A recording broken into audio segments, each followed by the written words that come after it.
Welcome, everybody. Today I wanted to talk a little bit about coercive control. Coercive control is insidious because it thrives on invisibility. It's done gradually without being noticed. The silent strings, how coercive control shapes families across generations. Imagine a family orchestra where one person controls the ability to play and even learn. The conductor's baton is coercive control. It's a form of abuse often hidden in plain sight.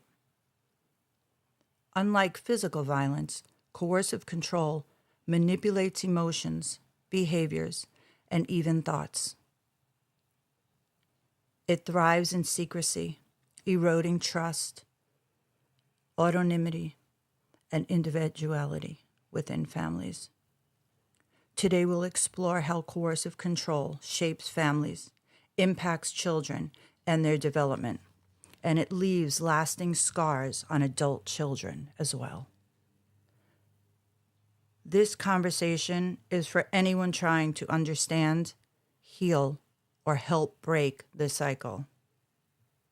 What is coercive control? Coercive control is the art of domination without leaving physical bruises. It's manipulation that isolates, intimidates, and dominates. In families, this may mean one parent dictating finances, restricting access to friends, and even family members, or just silencing them altogether. The good news is that awareness to this first step is freedom.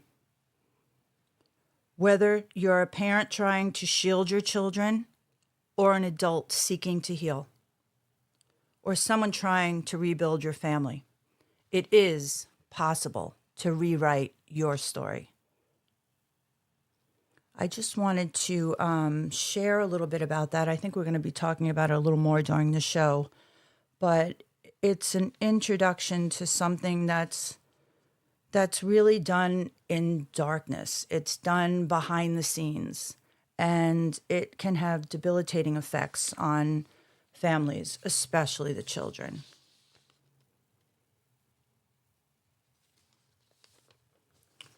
I'm actually working on a workbook. It'll be a quick guide that you can download. And then I'm going to be working on a more detailed workbook. For anyone interested, you can email me at Susie with a Z podcast show at gmail.com if anyone would like to get on the list for my workbook and my quick guide to understanding and working through coercive control.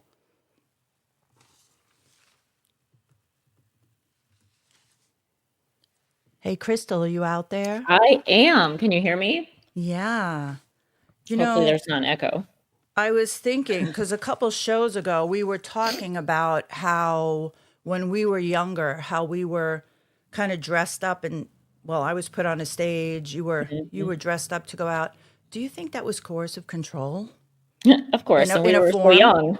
So Yeah. we were told what to do, right? What to wear, how to be. I was also put on stage to do the modeling like we were both talking about. But it's pretty much modeling in everyday life, right? When you're being dressed and you're a kid, whether you're going to church, you're going to a family get together, meals, going outdoors, anywhere. It's a modeling show. You are on stage when you really think about it. Yeah, it's amazing how, like, I'm in my 50s. What are you, just 40 now?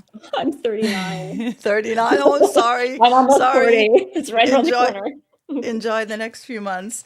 A week or two. Oh my goodness. Yeah. But I was thinking also how people use the children as pawns. And, Yeah. I know in my family, we deal with situations that the children are kept from other family members. And it's just so sad. It's nuts.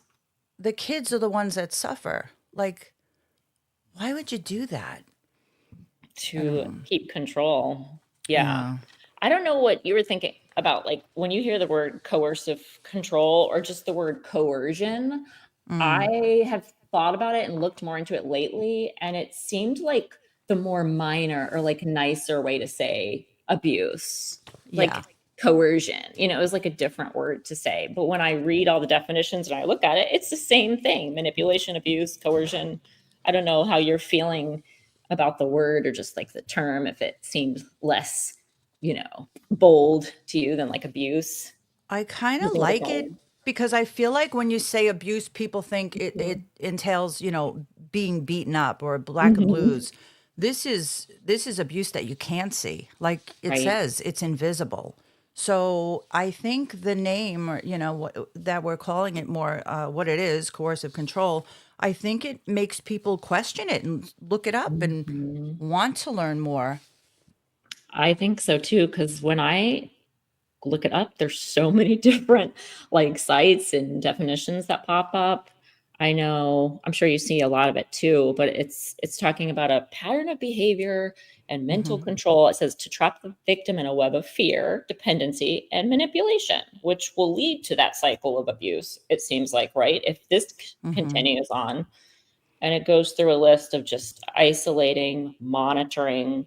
And I have been more paying attention to that as an adult, like Yeah. now and in recent years. I don't know about you, but just people checking and looking up stuff on my phone, finding out my password, or when Oh I my didn't have a gosh. password, me having documents open, very personal things, and people denying, oh no, I didn't open up your phone. I never looked at that. Emails. I How would about, save photos and they would all be gone. So obviously someone hacked my wow. computer, my phone. Yeah, it's like, come on, they didn't just disappear. How about like GPS? I've had GPS put on my car, recorders Mhm. put in there, surveillance with Right. video cameras. And with technology, there's so much more people can do to spy and track you and manipulate you. It, Exactly. it's And then if you scary. say something or ask a question, you're trying to face it, what comes Hmm. next? Oh, you're crazy. You're being Oh yeah. paranoid. You think everyone's out to get you. And then what happens? We question ourselves, and it's like, am I imagining this? Wait, did this really happen? Were those pictures Sure. really there, Crystal? Oh, there was tons of them. They Yeah. were so shocking. It's probably they disappeared because of how shocking the photos were. I've Oh taken some my. shocking photos on purpose just to You might as well mess give them around. something to talk about. Yeah, I'm kind of like that. Oh. But I don't know, like the gaslighting, that's what, and they talk about manipulating. So where you're gaslighting yourself, you're questioning, oh my Mm. God, did that really happen? Am I being a paranoid? And that you should talk to your psychologist, your psychiatrist about that. I've been told that. Did you talk to them about that? You might need to check your meds. How are your meds doing? Oh my goodness. Maybe are you really taking it right? Like Yeah. those are all very obvious questions and insinuations to get the blame and the deflection off from what they're doing.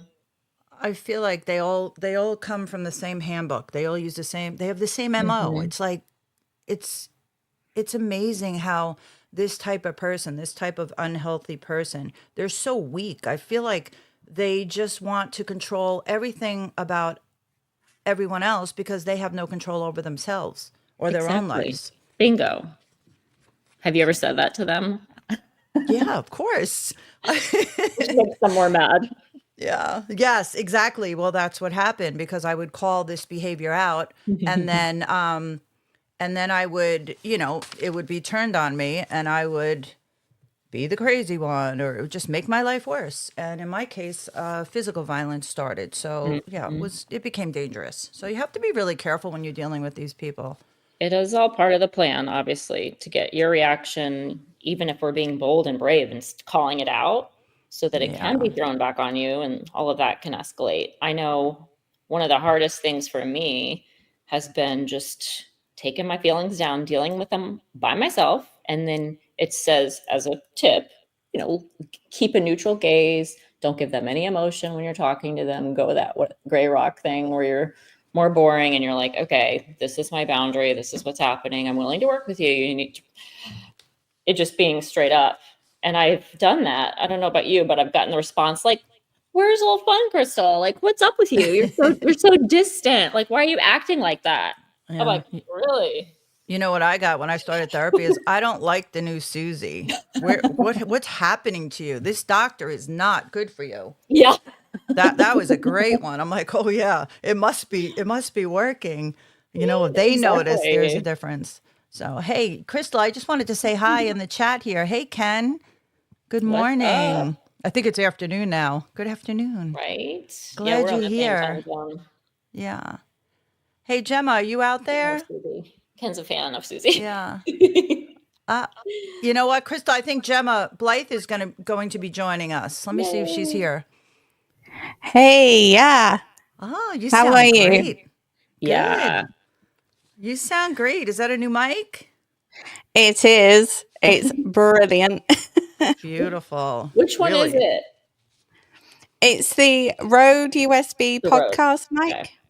Okay. Awesome. I'm trying Your to voice decide sounds which one I'm beautiful. ordering again. Good. Yeah. So, Gemma, we were talking about coercive control. Do you have any experience with that? Have you ever had to deal with it?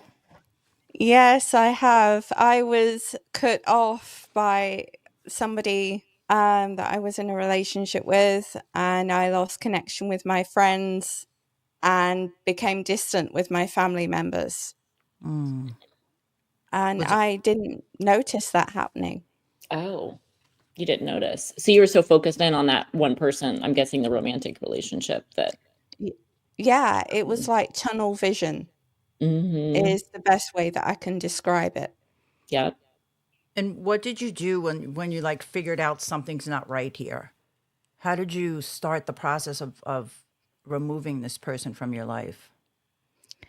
I took the time to distance myself, and I actually went away for a while at the end of the relationship, and that was the best thing that I could have done because it gave me that distance. So you were It able to gave get away. Wow.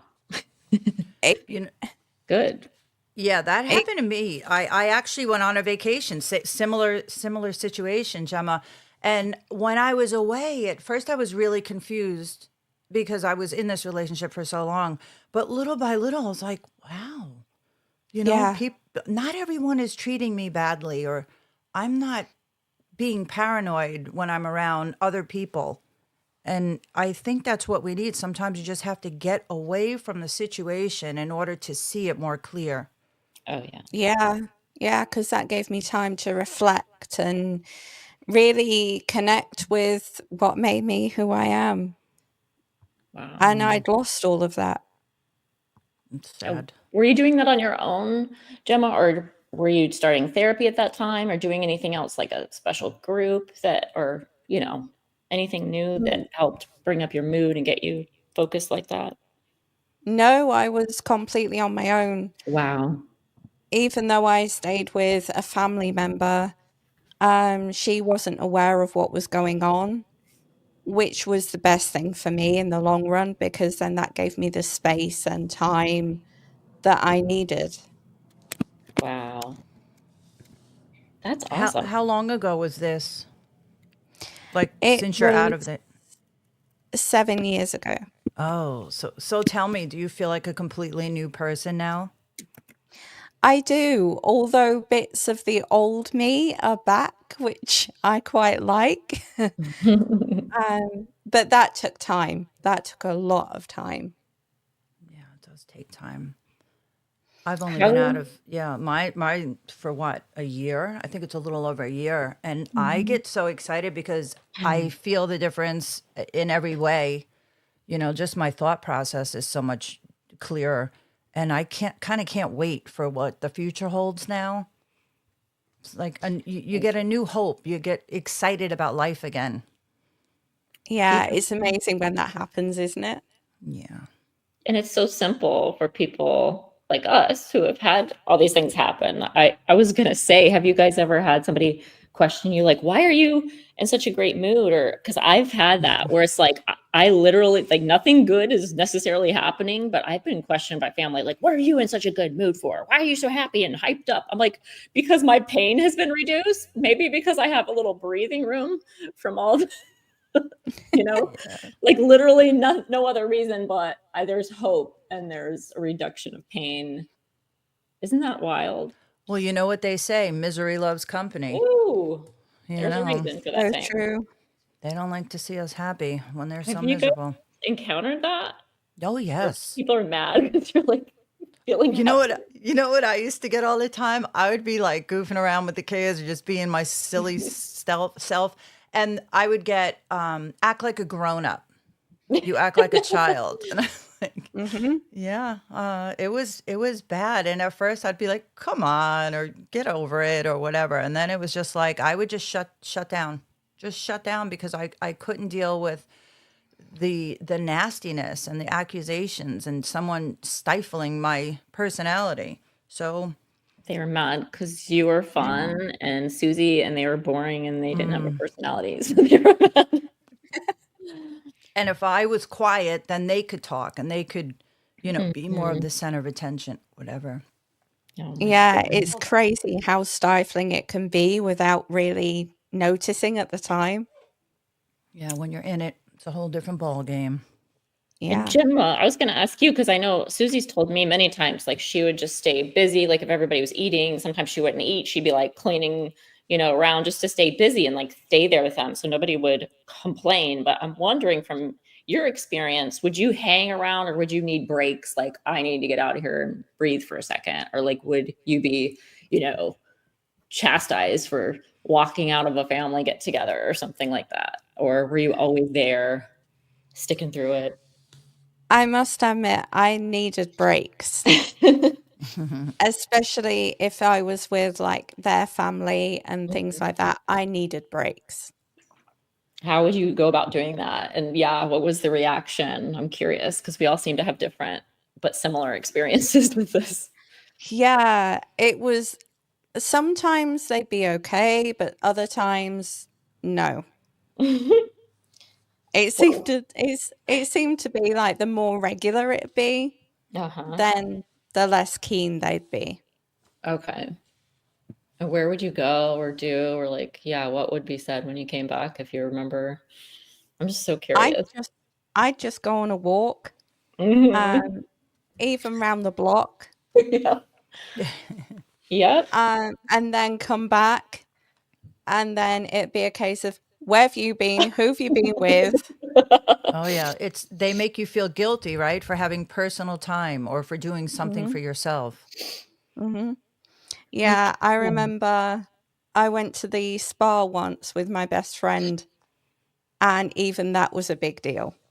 once.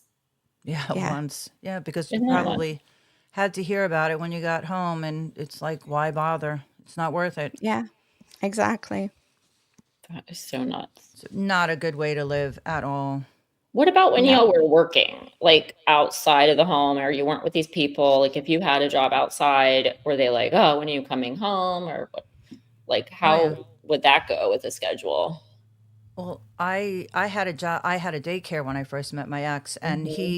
he I'll never forget. I think I said this before, but he stood over me and he made me call every parent and tell them I could no longer watch their child. Oh, that's right. And Ugh. I did Mm, it. Like now, if someone told me that, I'd be like, "There's a door, buddy. No Right. mm, way." Yeah, oh my gosh. It was And then you have to wrong. think, okay, so here's something we don't want to deal with. I didn't want to deal with it, but why did I allow that? You ever ask yourself, like, Mhm. what was it in yeah, us that either attracted that? Well, yeah, attracted it and then tolerated it. What do you Yep. think?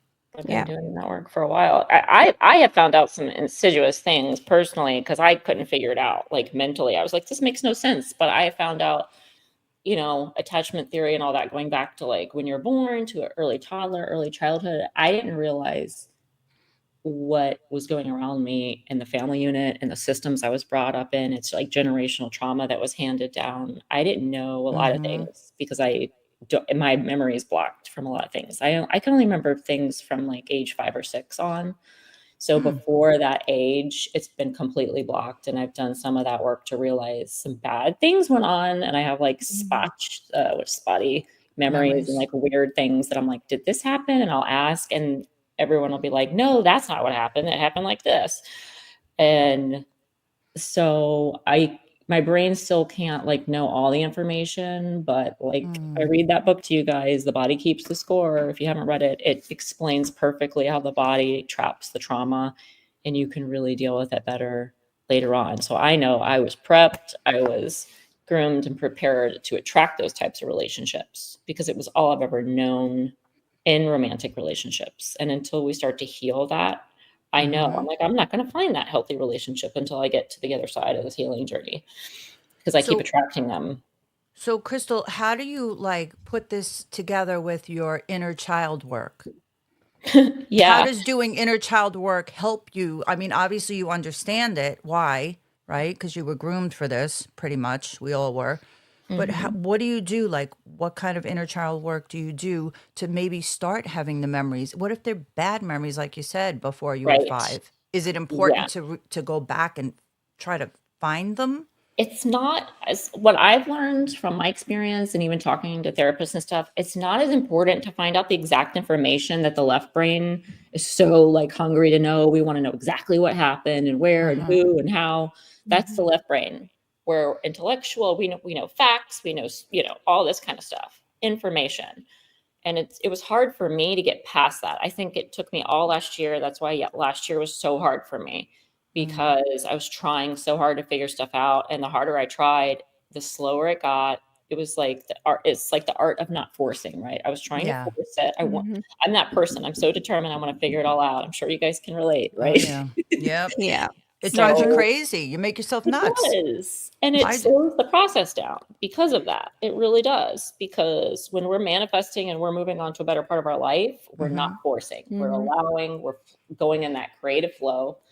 And that's what part of those things I've learned about the inner child work. That book I read out of a lot called The Artist's Way by Julia Cameron. That book, I started reading and doing exercises from it when I started acting classes years ago. It was like late 2012 for me.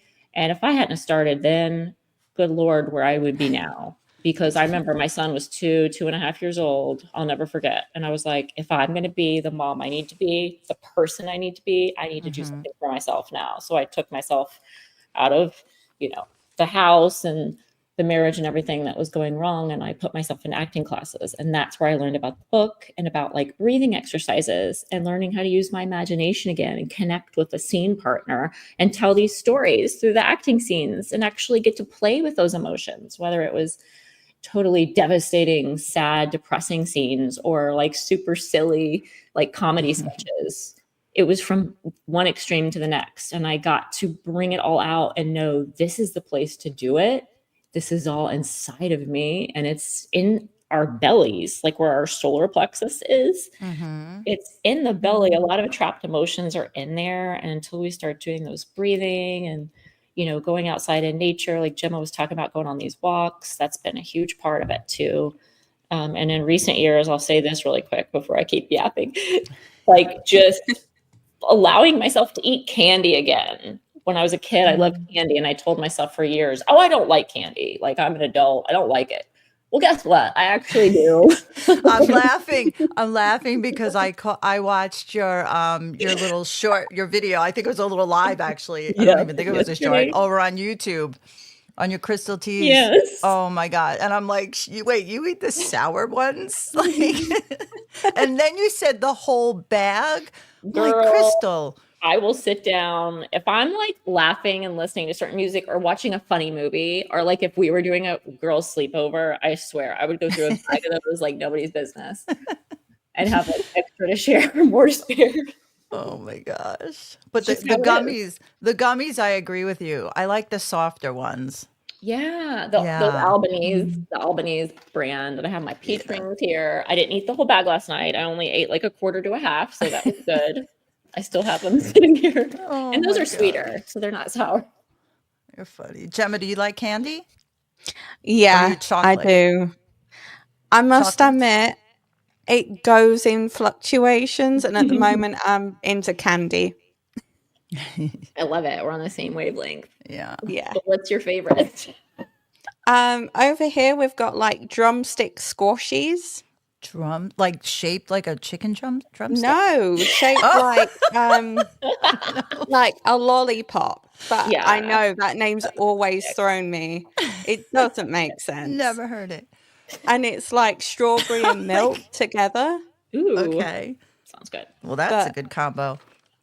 those are lovely. And yeah, it's a bad idea to put me in the same room with a bag of those.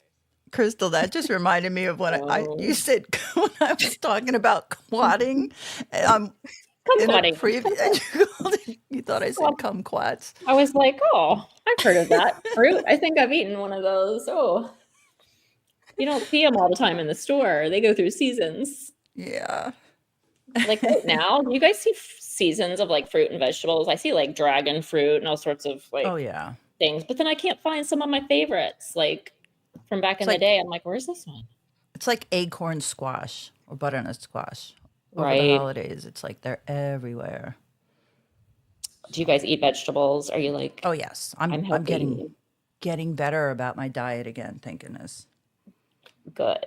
You are helping inspire me yet again. I go through fluctuations, like Gemma's talking about candy. Yeah. I don't know about you, Gemma, but I go back and forth. Like I'm eating healthy, and then I turn around, I'm eating all kid food, like quesadillas and chicken fingers. You know, it's like comfort food, though, right? Yes. It's my inner child, and I've allowed it all to happen, and I haven't really put a limit on it because I'm like, my inner child's alive and it's healing, so I do whatever, and then I rein it in later when I overdo it. Yeah. Because that's part of it, right? It's like controlling that inner child is coming out when we do enough of the work. And it's like, it means so much to me that I don't want to squash my inner child. I don't want to try to control my inner child too much because she was controlled. So I let it all out. And then if I need to sleep and rest after, I'll do that. And it'll help me get back onto a more balanced path. That's another thing that I love and that I've been like so excited to learn is to allow myself to rest. I was go, do, and just went through the motions for so long. High alert, total anxiety all the time. And it just feels so good that I can just say, you know what? I'm just going to rest. I don't have to get everything done today. I don't have to get anything done. And then the next day, I'm usually more productive. Isn't that wild? Yeah. How about you, Gemma? Do you have like days where you go, and then rest, or are you pretty balanced? No, I'm not balanced at all. It's completely imperfect over here. There you go. Because I've got ADHD, like some moments I can be productive and get like 4 hours work done in like 2. And other days I'm completely burnt out and can't do anything. Yes, girl. Totally. So it's like enforced rest. Now, I know, Crystal, you were diagnosed with ADHD, correct? Sure. I diagnosed myself, and then I went to the psychiatrist, and they diagnosed me as well.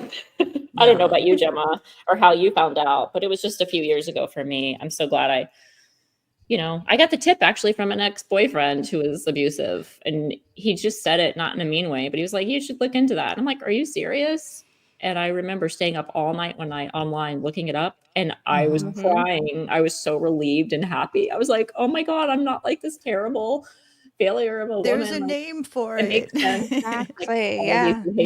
Because then you know what you could do, right? To control it. Yeah. To make life a little easier. Yeah, being aware, and then you know what's happening to you. It's like, oh my gosh, I'm not just like a loose cannon all the time. Did you experience that, Gemma, or were you younger, or like how did you discover that? No, it was actually this year. Okay. After I finished work back in January, I sat down and everything made sense when it came to ADHD. And I was like, I am so relieved. Yes. That I know what it is. Exactly. Because there's so many contradictions when it comes to ADHD and anxiety and things like that. And I'm thinking, well, I was diagnosed with generalized anxiety, but this is something completely different. Yep. That's the case with a lot of people. Yeah. I think Yeah. the distraction, because I've had major anxiety for so long that I was never diagnosed with ADHD, but I have a lot of the characteristics. And Mhm. like you said, Crystal, like people over the years have asked me, do you have ADHD? Are you ADD?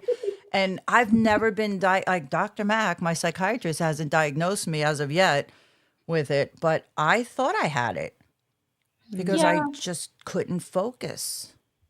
I And know a then, lot of it is the trauma response and mm-hmm, the PTSD because Mhm. it's so many overlapping and there's gaps there. So I think as you come out of it each year, it's good to just like retest or like reevaluate. There's a lot of resources online I could share too. And like you could always ask psychiatrist or anyone like, hey, what do you guys think right, about this? I looked into this since my behavior or my thoughts or whatever's been kind of fluctuating as I'm coming out of this trauma and abuse cycle. Still, it really depends. One of the main questions I know that they always ask is like when you were younger, like 4 or 5, 6, 7, 8, 9, 10, whatever, younger mm-hmm, child, were you ever questioned or like did a teacher or a parent or anyone ever say anything like you're different or you're having issues with comprehending or not even behavioral time because the boys were usually called out for being like they can't sit still and behavior, but fidgety, girls are yeah, different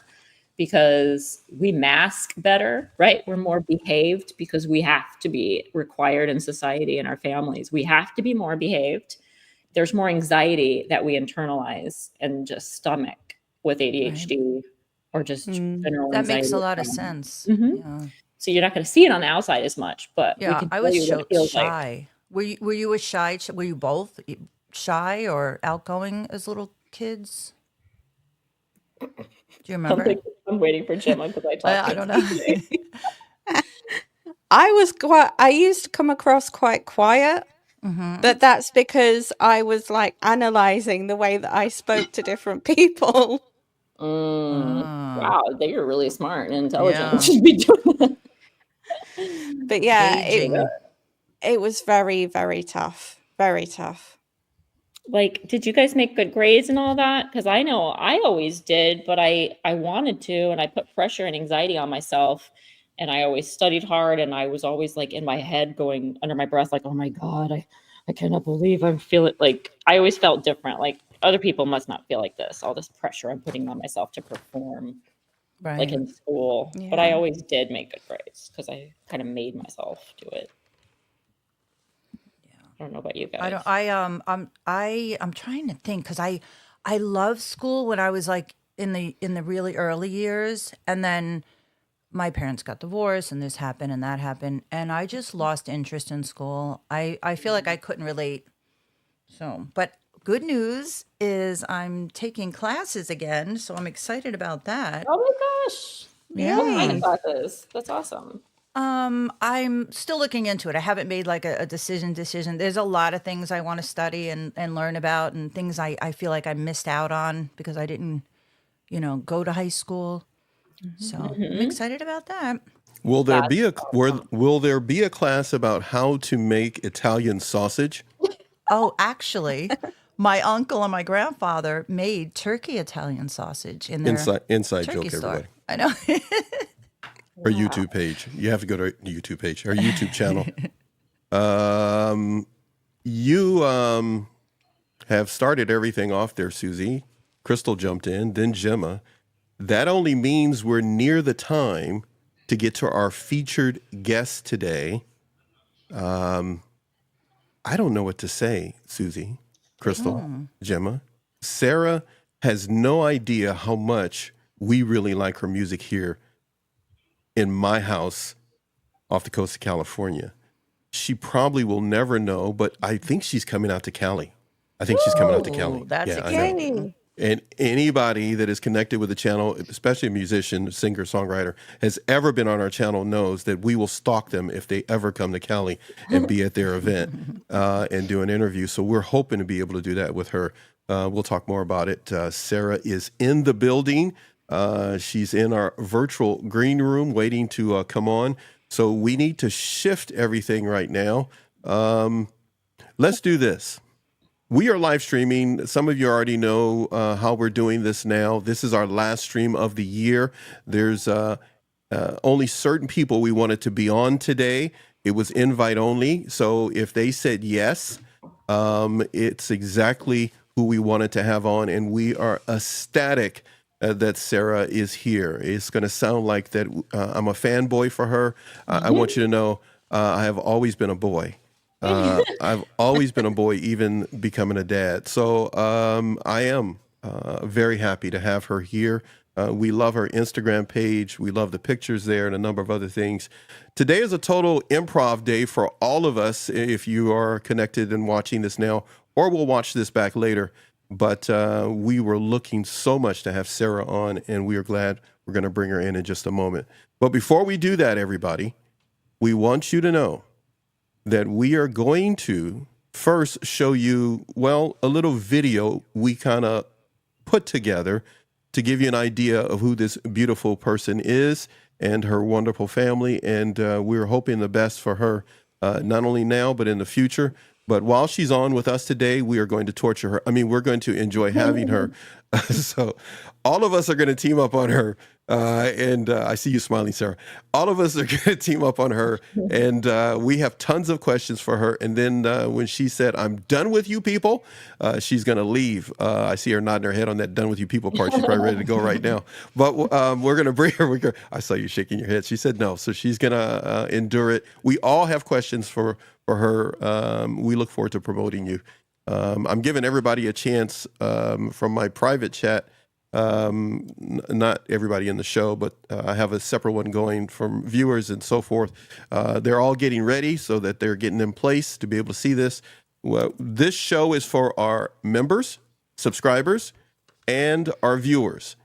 So don't feel you have to subscribe to our channel, but I want everyone to subscribe to Gemma Blythe, Susie with a Z, her SZTV, as well as Crystal Tease. We'll get more into that later. So everybody get ready, get your coffee, get whatever you need. Here's a little video, and then Sarah's going to be on the other side of it. And we'll all have our cameras on when we get to that point.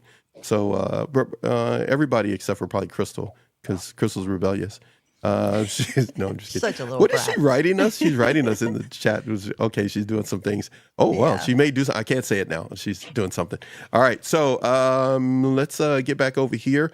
Total Improv Day. We will be streaming until 5 p.m., maybe longer, today off the coast of California. So if you can stay, that's great. If you can't, we'll be here like usual. All right. Enough of me talking about that. Let's do something here. I'm going to go over here.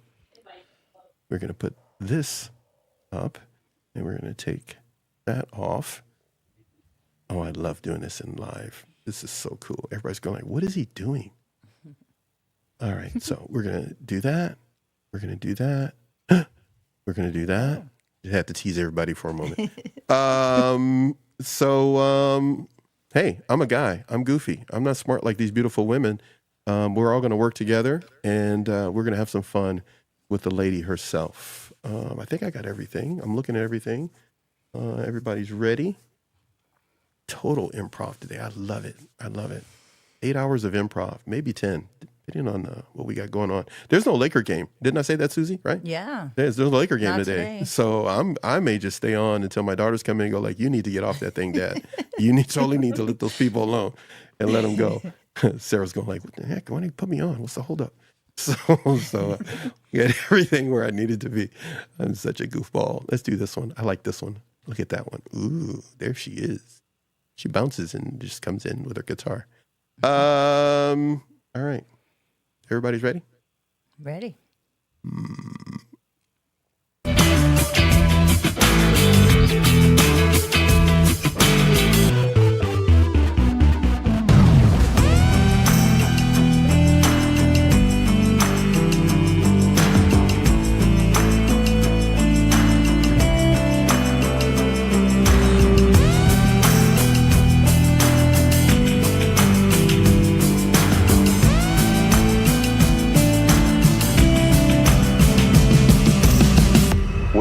When did you stumble upon this talent? Did it just happen as soon as you came out of the womb? Or at a very young age. Like singing always came naturally to me, and I started songwriting when I was very young too, like at about 10. And you know, I wasn't an only child, but I had siblings that were much older than me, so I was kind of a quiet child, and so songwriting was just something I kind of naturally fell into. That was kind of a gateway for me to get my emotions out. So I did start music at a very young age. I think my sister is 16 years older than me, and my brother's 12 years older than me. So, you know, by the time I was born, you know, both of my siblings were almost out of the house. I think, you know, the past me compared to now, I was definitely more naive, and I definitely had super high ambitions. I mean, I still do now, but I feel like there was no limit back then, and I just a little naive in the sense where I can achieve anything or do anything that I want. You know, the typical teenage, early 20s mindset where you just feel like you can accomplish all of your dreams and goals, but you don't really know how to get there. So that was kind of before I had like the knowledge to get anywhere. Yeah, I've definitely had a lot of people let me down in the past, whether that be family, friends, or even, you know, rejections in the music industry. And you definitely have to build like thick skin for that. But now I sort of have the mindset, you know, if you're going to let me down and, you know, you're not going to be there for me, well, that doesn't serve me. So I need to let that go. Definitely someone who's compassionate in the sense that they're always going to show up for you, and it's not always, you know, just about them and what they want to get out of the relationship. You know, it's a both way kind of relationship for you, and you know, no matter what you're going through or what the situation is, they will be there for you without any judgment, and you know, just someone you can rely on and feel comfortable with.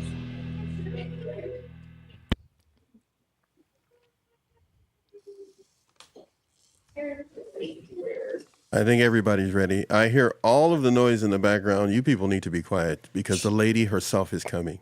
Has everybody got that? Everybody's ready? You guys are sure? Good? Everybody's there. Everybody's being quiet. They're all being quiet, Sarah. They're all like little kids waiting for you to come on. Being on your best behavior? Everybody's being on their best behavior there? Okay, all right. Always. Any thoughts? Anybody want to say anything before Sarah comes on? Get it out of your system now. I have never heard them this quiet. They are like they have never been this quiet. We want to see Sarah. I know you do. I'm just milking it as We're much as patiently waiting. Yeah, she's going like, I'm out of this show, man. These people need to hurry up. All right, everybody has been on their best behavior. Everybody's being good. A few people are ready to go there. Guess what? Sarah's here. Hi. Hello. Thanks for having me on today. She's here, everybody.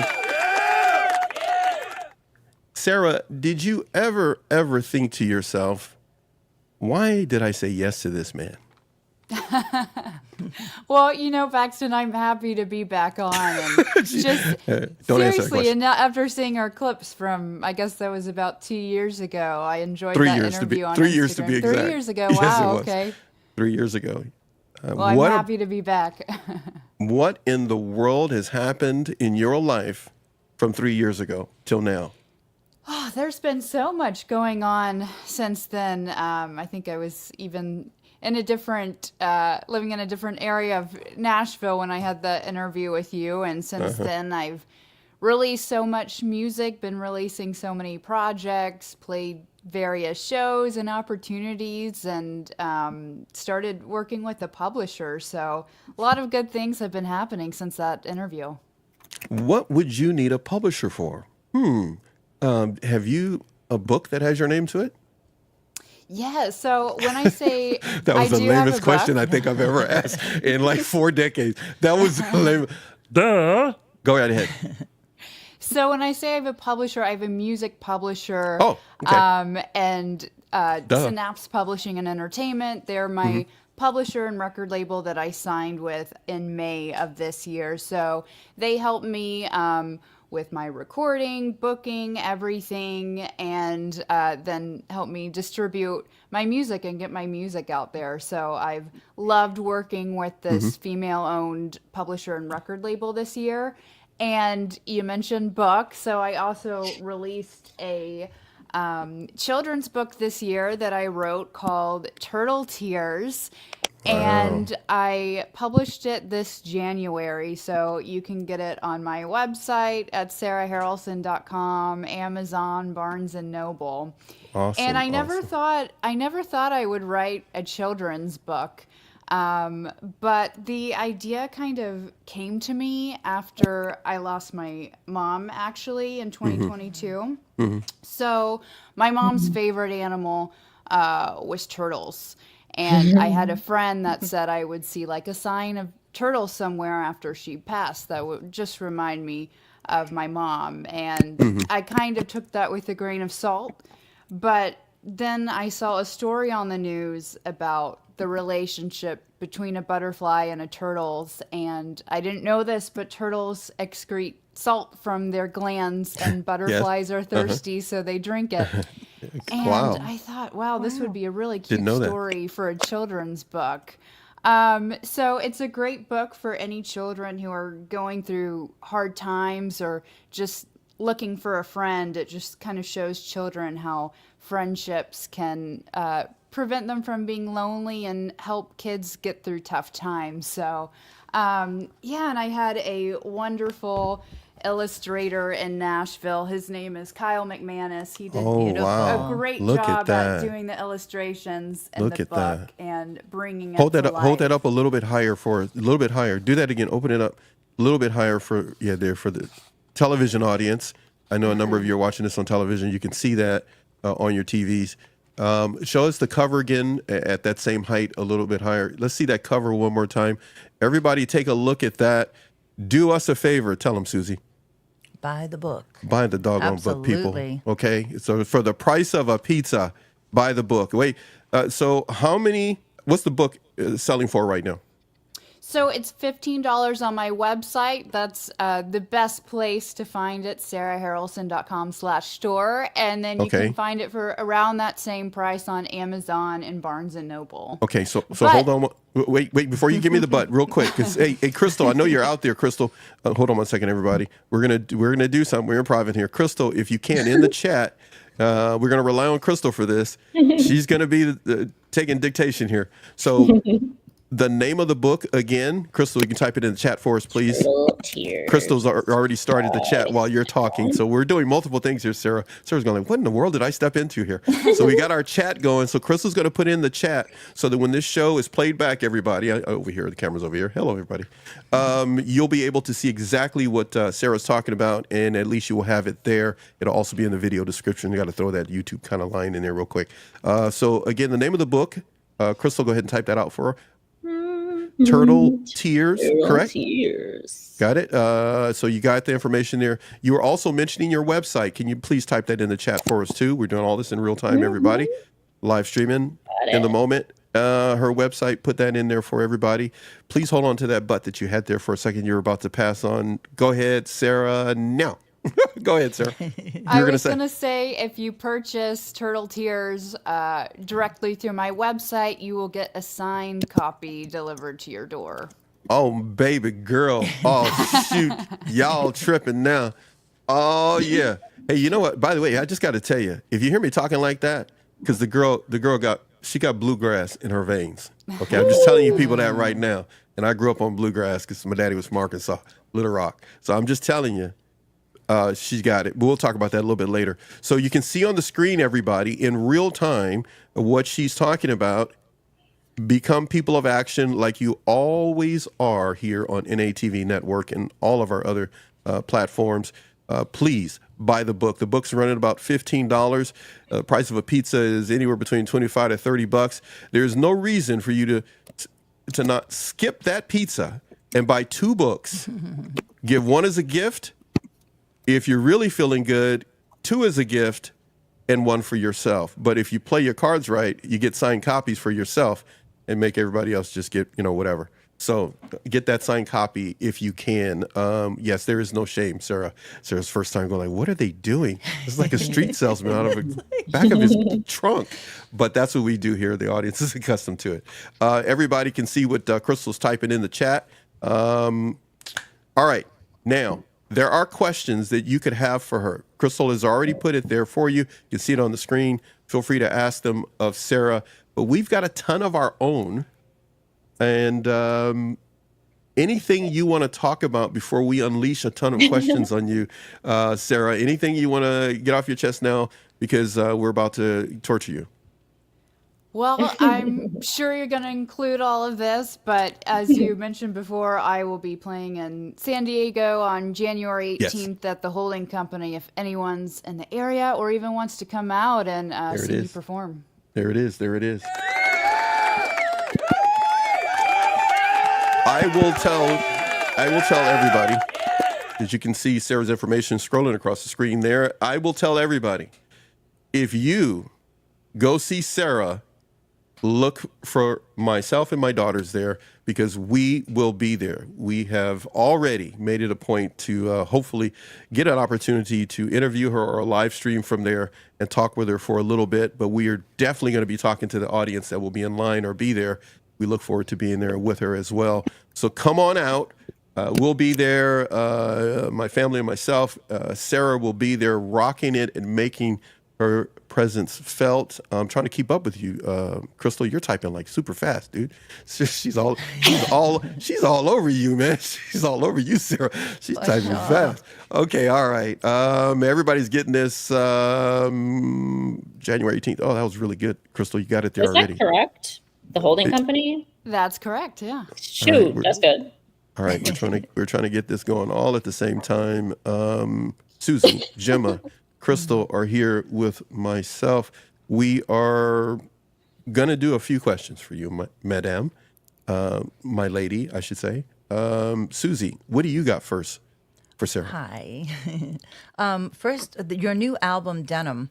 I was listening to it this morning. Really fantastic. Hopefully you'll play a little bit of a song maybe for us later. But I'd like to know, what's your creative process like? Like, do you just start with lyrics, a melody, or you just get like a feeling? Yeah, I feel like it's different every time, especially if I'm writing a song by myself or collaborating with someone. Usually if I'm writing a song on my own, I'll always have some sort of idea or concept that I'll want to start from. And then it always helps me to develop a melody first, and then I can just craft my lyrics based on my melody. And then when I'm collaborating with other co-writers, sometimes it depends. Sometimes my co-writer already has a melody kind of going, and I can just riff off of that. Build some lyrics, or I'm coming up with a melody and they're adding lyrics onto my melody. So it's always different. And I love that about music and collaborating with other people. And my new single, Denim, that you mentioned, I wrote that with my label mate, Delaney Ann. She has some awesome music out right now, including This Ain't Country Club. You should go check it out. But I had just such a fun time writing Denim with her, because it was just a fun song, and we kind of started with the melody and just got really fun and sassy with the lyrics during that write. What's her name again? See how fast Crystal can type. What's her name again? Go, Crystal. Delaney Ann. The name may be spelled incorrectly, everybody, but our hearts are in it. And somebody said, oh, there we go. I see what you spelled there, Crystal. The other thing I want to put up, Crystal, when you get a chance, so that everybody knows, especially musicians, a lot of musicians are connected to us outside of this channel and other things here in California. Could you also mention your publishing company that's helping you with the music? Crystal, if you can type that in, because others may want to reach out to them. And everybody, if you're listening, many of you know who you are. Reach out to these ladies that are running this publishing company. What was the name of the company again? Yeah, it's Synapse, SYNAPS, Synapse Publishing and Entertainment. Got it. The the new album and single is Denim. Did I get that correct? Yes, the new single is Denim. I released it in September and this year and did a radio tour this October for it. Yeah. How many radio stations have you experienced this year? An approximate number. What have you been doing in 2024? I think I visited around 15 stations in October. I did a lot of stations in Wisconsin, here in Tennessee, Alabama, Georgia. And so basically for any of the radio stations that were playing Denim, it was important for me to go visit them, just kind of introduce myself to these radio DJs who weren't familiar with my music already. And that's just a great way, especially in country music, to develop relationships with these radio DJs. So they get to know you, they get to know your music, and they spin your music more. So it was so much fun doing that radio tour. There are some radio stations that you've experienced and been able to go to that stick out in your mind. What are a couple of them that stuck out to you? Yeah, one of my favorite stops, Phil Nee at WRCO in Richland Center, Wisconsin. That was a fun stop, and a funny story that happened before I visited the station that morning. Someone in Richland Center had actually reached out to me on Facebook beforehand and said, "Oh, I just heard Denim on the radio. I really love the song and everything." And then I messaged him back. I'm like, well, actually, I'm going to be in Richland Center this morning and to be on that radio station. And he had no idea. So I gave him a little shout out on the radio. But that was really cool because especially in an age where everything is streaming, it was just really cool to see people still interacting with radio stations and listening to the radio. Yeah. Absolutely. Absolutely.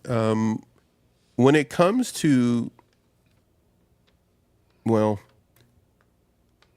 the personal life that you have to maintain, but yet still be busy with the industry, what are some tips that you can give to musicians, singers, songwriters, when it comes to maintaining personal life as well as holding on and doing business within the industry?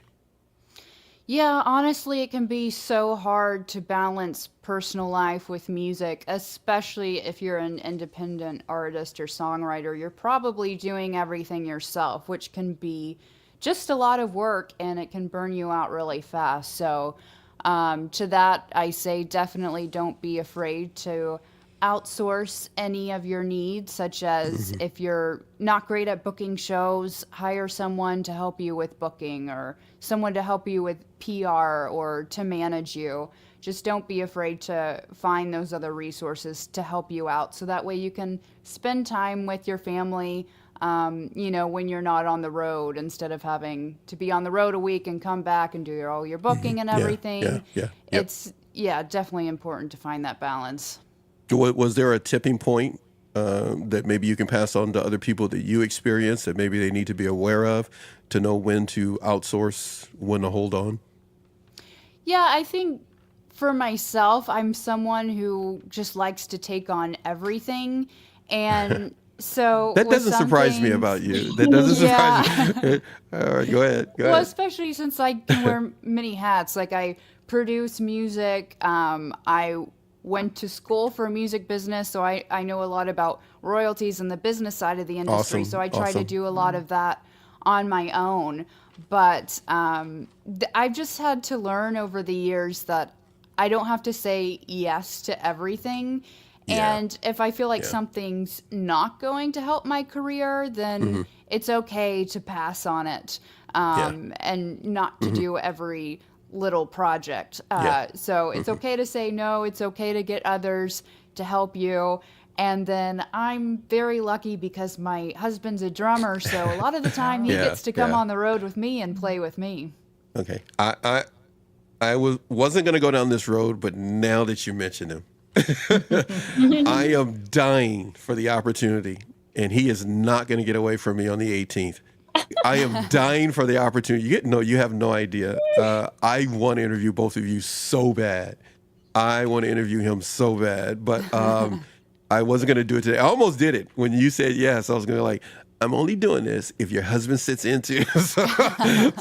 So I want you to know I'm looking. Please let him know. And if he's watching right now, you both as a couple, I repeat what I said in the pre-show, and I've said many times here in my house here. I am telling you, your pictures together are just amazing. The smile that you have, you have such a beaming smile, but I love his smile of total. He reminds me of that cat that got the rat. I mean, that's awful. First of all, the canary. Thank you. I just did what my father told me never to do. I literally just did it. It just came out of me like an idiot. He said, a woman can say something in 10 words that a man takes 400. So I was trying to say what you said, Susie, but I said it wrong. He looks so happy to have you in his life. Aww. And I'm telling you that from a guy's perspective. So, men can be extremely insecure in a number of other things, but he seems very happy to have you in his life and work with you. But I can tell you're amazing brains of the operation. You're just Where did you two meet, Sarah? Yeah. So it's so funny how we met. We've been together for over 5 years now and just got eloped this year. But in 2019, we were both playing a music festival in Kansas, and we met there through mutual friends. And it's so weird because we had both already been in Nashville for a long time and had these mutual friends for a long time, but just had never met each other or crossed paths in Nashville. So we met in Kansas, connected there when we were both playing shows, and then started dating when we came back to Nashville after the festival. Did you like the way he played drums, or did you like his personality first? I liked his personality first. I got to know his personality before I saw him play drums. I'm so glad you said that, because if you'd have said it the other way, hey, Susie, Gemma, we would have opened up a whole can here, because I'm like, what do you mean by all of a sudden it becomes mental health 101. What are you trying to say, Sarah? Okay, so when it comes to his personality, what are the top 3 things that you can think of right now if you had to describe your husband to another woman? She'd never met your husband. What are the top 3 things you could think of that you could tell about your husband that would make him happy? Yeah, what top I 3 always things? say that he's just very genuine, just a sweetheart, and just fun, just a fun person to be around. Yeah. That's cool. He's got style too. I'm looking at his picture. See, Susie, I told you, Susie, you and I are the same. Because I saw the same. I was going like, hey, he kind of cool too. He kind of cool. He ain't no slouch. He at least try to clean himself up, Sometimes you get a musician and a drummer, it look like he don't care. So. Yeah, I may have helped a little bit in that department. I was going to ask, but I wanted him to take the credit. Susie, I know you. See, you got to be careful with Susie and I be setting up stuff, and Susie come in for the kill, because Susie will go like, "Did you do that? Just tell us the truth right now." We have to know. Yeah, my mother dressed my father all the time. And you're like, man, you look really good. And my wife did that. I'd be wearing a T-shirt, for 4 days in a row. Us guys were funny. When it comes to your life as a musician, singer, songwriter, producer, director, all these hats that you can wear, the top 3 hats that make you the happiest to wear are what? Yeah, definitely being a songwriter. I feel like I can't be an artist without being a songwriter first, because I love to perform my own songs, and songwriting's just a way for me to get my feelings out and how I go through things. So 1 would be songwriter, 2 would be artist, because I love performing, and then 3, producing. I love producing music for myself and for others. Awesome. I love your song that you played called Red Flags. I'm not asking for that to be played right now. I'm not asking for anybody to ever come on as a musician to play music, but we always welcome it. We want to showcase who you are. That's what we did. thank you for being a part of our live stream today. Everybody's going, is he kicking her off already? She hasn't said nothing yet. So we really appreciate you being here. Everything today was about us closing out the year here on NATV Network. We're really my daughter's company, Rhythm Entertainment Media Group, in such a way that we have people on that we like, that we tantamount to. We love you, even though we haven't met you. We love everything about you and what you portrayed to the world via social media. We look forward to seeing you in January 18th. But speaking of performing, can you play some Denim on your way out? Can you play a little bit of Denim for us, please? And whatever else you want to do. But can we get a snippet of Denim before you go? And we're going to need you to hold that book up again. Crystal, you still there? Or did you faint? Yeah. Okay, because that's the quietest. I know you got stuff you want to ask her. And they're going like, Paxton just capitalized, won't even let us talk. He won't even let us talk to her. I wanted to talk to her first. Everybody get a chance to take a look at Turtle Tears. You got an idea of the story behind it. And we look forward to promoting that all year round, next year and beyond, and the rest of this year. Everybody, please get a copy. Please. I am asking you. And I will not send the FBI to your house, but I am telling you to get a copy of this book. I'm buying you some time. You tell me when you're ready there, Sarah. Let me see. Crystal, you just put something up again. Hold on, everybody. Crystal's putting things up as we talk. She's really good at the chat there. So you got the information there. Links will be in the chat even after this stream has come to an end today. And let me keep up with you, Crystal. You're very, very good there. She's on a roll. First time we rolled this out today, where Crystal is doing this, controlling our chat for us this way, making sure everybody has the information, even though the stream will conclude later this evening off the coast of California. It is time for me to go shuddy. And Sarah, do your thing. All right. Yeah, and besides Turtle Tears on my website, I have other merch if you want to check it out. I have this cool denim patch in honor of my latest single that you can iron on your jeans, and some denim makeup bags. So definitely check that out. Love that. But Awesome. yeah, Awesome. Without further ado, I'm going to play a little bit of denim and a snippet of another song too.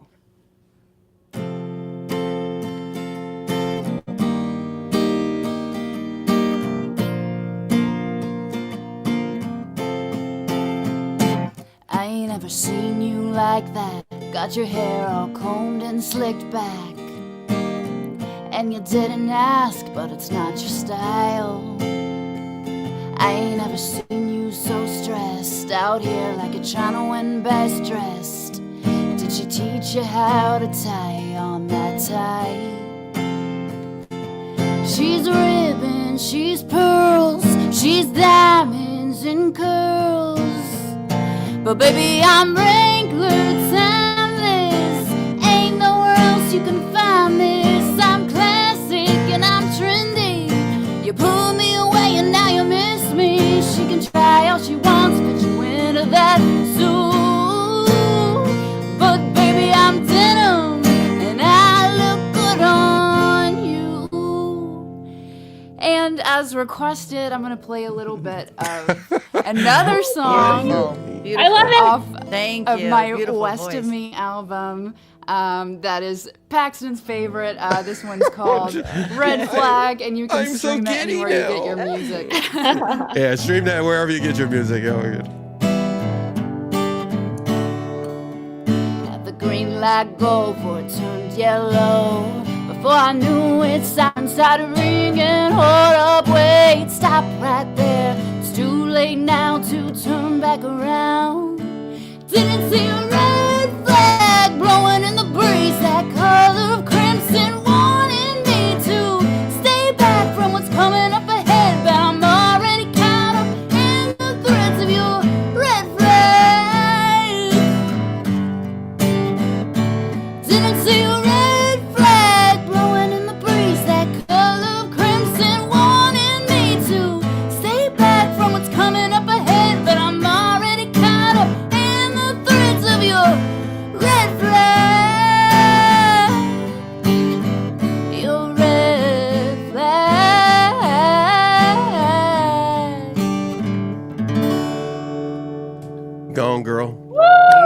Beautiful. tell you guys. Let me tell you something. Beautiful. You may not know, but now you do. Because right now, you better not mess with this woman. You better not mess with this woman and that drummer. They'll flip you upside down and have you buying all their music. Listen, everybody, please give the lady her props. Give her props. There are 5 billion things she could be doing other than being here with us, and I am honored. My daughters and I are honored that you said yes to be with us and spend a little bit of time with us today.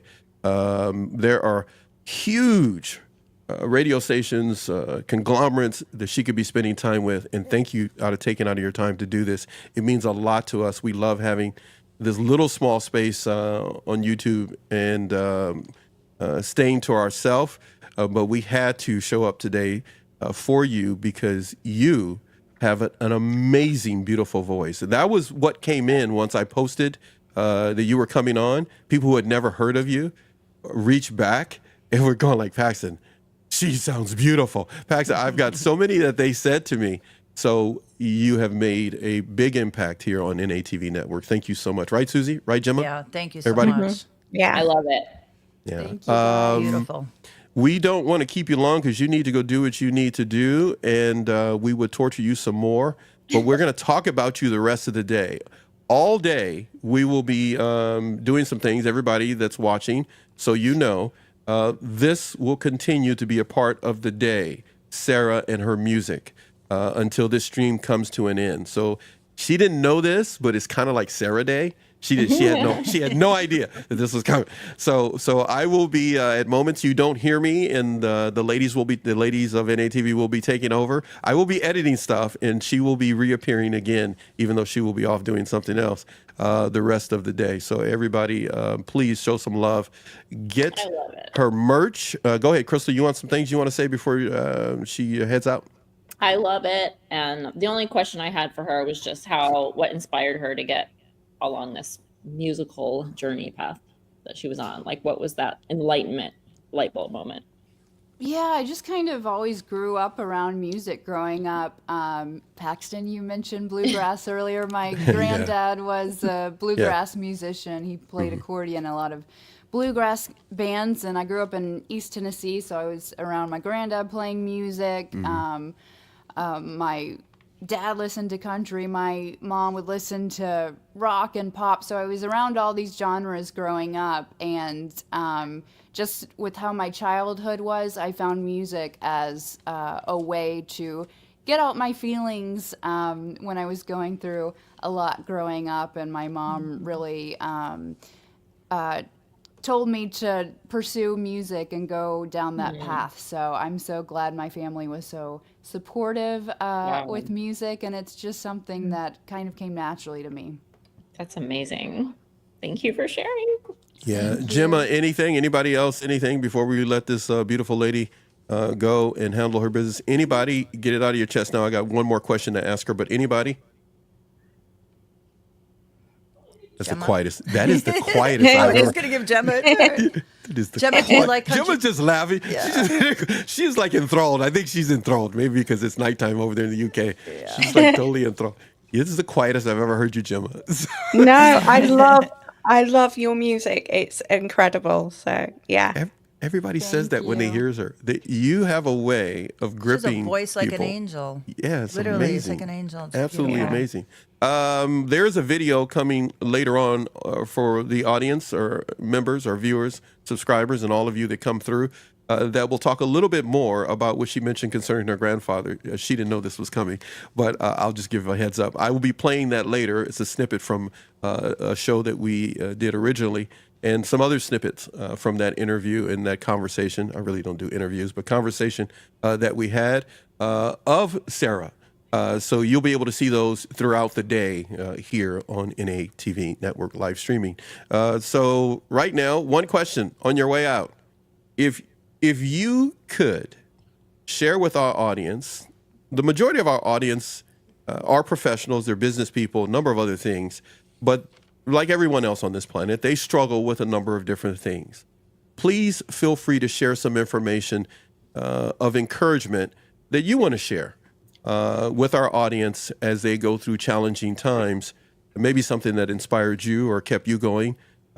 What could you share with our audience right now?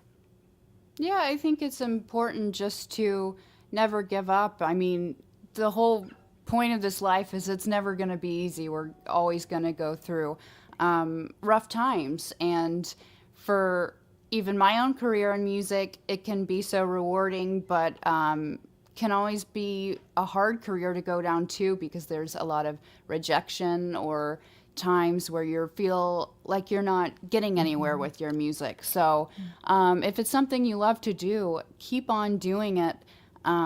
Maybe just get creative in ways that you're doing it to get your career started or to get out there. I know with me, when I was getting really down about music, I started volunteering for this organization called Musicians on Call, where we just go into the hospitals and play bedsides for hospital patients. And that kind of grounded me in the sense where I'm like, oh, well, this is really why I'm doing music, because people need music, and especially people who are in hospitals, who are sick, it brings them some sort of joy. So it kind of put everything in perspective to me.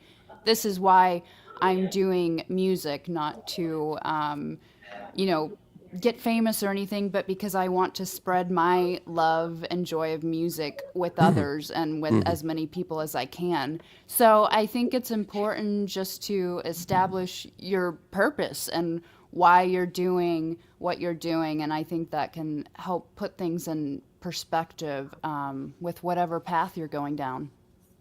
Wow. That's amazing. That's I'm going to end the stream now, because I don't think we can talk. You just shut the puppy down. I don't know what'd you do that for? I love it. I thought you're going to say like exercise, drink some water, eat fruit and vegetables. But no, she shuts the whole. She has a drop the mic moment, and I don't have nothing. Wait, hold on a second. Wait, hold on. Hey, Susie, I bet you can't guess what I'm about to hit right now. Game over. Game over. Game over. Game over. You have just shut the puppy down. That was really good. Matter of fact, the chat is responding to what you just said. Dr. Pepper 76, thank you for being here, my friend. He just said, I know the feeling with his writing. So thank you for connecting with our audience. And Crystal just said, Sarah just dropped the mic. Sarah just dropped the mic. The chat even approves of what you just said. Thank you so much for being here. I am giddy with excitement because she's here. She will not get, a lot of people will be excited for you. But I know that your family, your mom will be so proud of you and the type of woman that you have become, and the goodness of your heart is real. Do me a huge favor, Sarah, Crystal, get ready for this. And I know you put something else up on the screen for everybody. Hashtag. So do me a favor. Can you mention that place you were volunteering with? We need to put that in the chat, so if anybody else, other musicians that watch our show want to be a part of it. What is it again? And Crystal, you can go ahead and type it in. Absolutely. Musicians on Call, we're in all 50 states now. Not all 50 states are doing bedside programs, but at least virtual programs. So if you want to volunteer and be a part of it in your city, you can sign up to volunteer as a musician, or if you don't play music, you can even sign up to be a volunteer guide and guide musicians around the hospitals to bring music to hospital patients. So yeah, you can just go on, I think, musiciansoncall.org if you want to sign up to volunteer. Okay. So she got you. She got that all in there. We'll put it up on the screen. Thank you so much for being here. Everybody give a warm wave of love out to Sarah on her way out. Thank you, Sarah. Give a hug to your husband for all of us. Make it as creepy as sounding as you can before you give it to him. And say, all these people you don't know wanted me to hug you. And then just give him like a real creepy, like I just met you and I'm in love with you hug. Everybody's going like, why is he talking that way?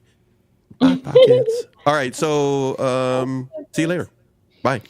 Bye, everyone. See you. Bye, everyone. Thank you. Sarah. Much love to you. See you later. Thank you. Oh, man, she's the best. I'm telling you guys, you have to You weren't buy kidding. the music. I told you this. I have to got say, skills, hearing her man. live just now was just Freak you like, out, don't it? Oh my gosh, sounds Shit. yeah.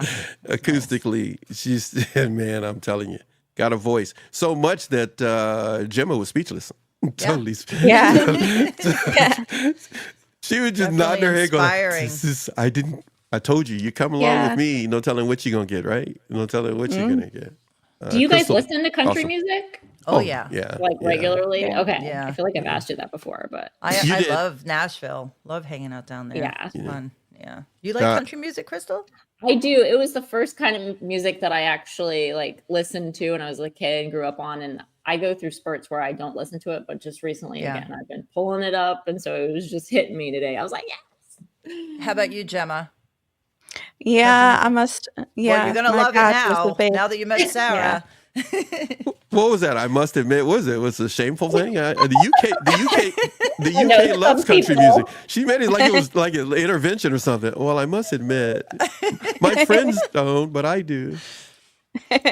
No, I grew up listening to it. So Yeah, there we Yeah. go. Oh, there you go. Okay. yeah.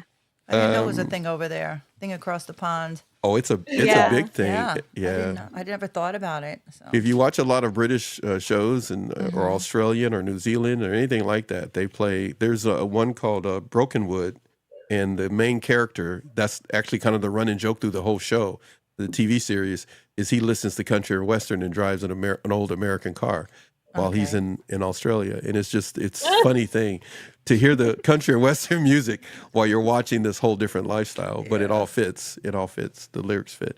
I'm constantly putting up on the screen different things that have taken place via the chat because Crystal's been on it. So everybody, please make sure to pick up a copy of Turtle Tears. Make sure you pick it up. It is by Sarah Harrelson. And you got some other stuff here for me. The new single is entitled Denim. You can check it out on YouTube, watch it on YouTube. You can, of course, go to Spotify. Now, Sarah is gone. I didn't want to hold her forever, but I'm going to do a little bit more. And we're going to be expecting somebody else to be popping in. They got an invite only. This has been an invite only day for us here, the last stream of the year. There are certain people we wanted to make sure to have on the show for two reasons. One, we love everybody and we like them. And the other reason is because you, the viewers, told us who you want to see. So because this is an audience-driven interactive network, live streaming network, we honored what you had in mind. You got to see Sarah because you said you hadn't seen her yet on YouTube. That really comes from all of you who have been with us since 2020. And you're going to see someone else. Hopefully we'll get Bree Clark from Bree Clark TV in because you've been asking me where's she been, and we sent her an invite. So hopefully she'll be here as well. Consider the publishing company. Many of you musicians, especially on Instagram, follow us and are going to be a part of our new music channel once we turn our full attention to it in 2025. We look forward to you contacting Synapse. Am I saying that right? Publishing Entertainment. I got that right, Crystal? Thanks. And I can always count on Crystal to correct me if I get the saying wrong. But reach out to them if you're looking for a publishing company. We have not connected with them or met with them as of yet, but maybe we can coerce them to come on and talk about what they do on our music channel in 2025.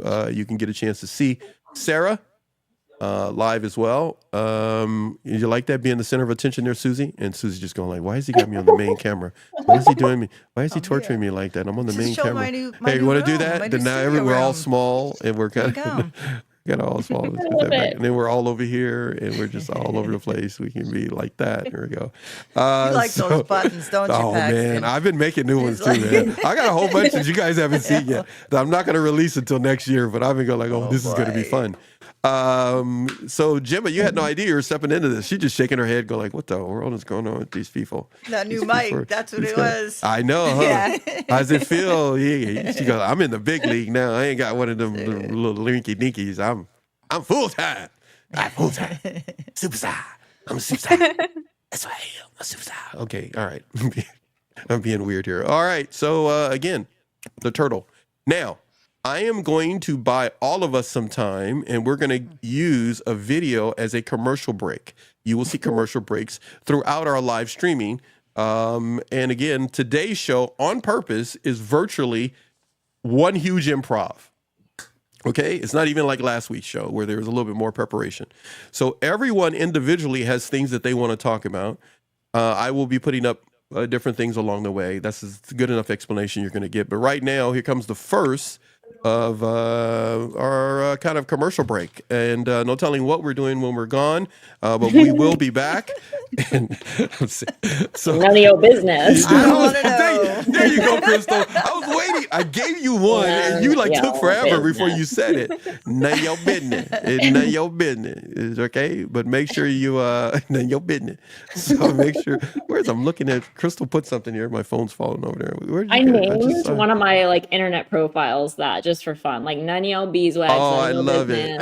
I love it. So that my None of your family could see business. it. I love it. I know. Did you? Where is Yeah. it? Yeah, I actually, that's not a bad idea. That's kind of funny, actually. For Where is other people your? to see it. You had something. You had something here. I'm putting up that you put for her. What you said? Buy it via her website. Yeah. All right. So if you need to get denim, go through the website. You can even get a signed copy of the book that she has, Turtle Tears.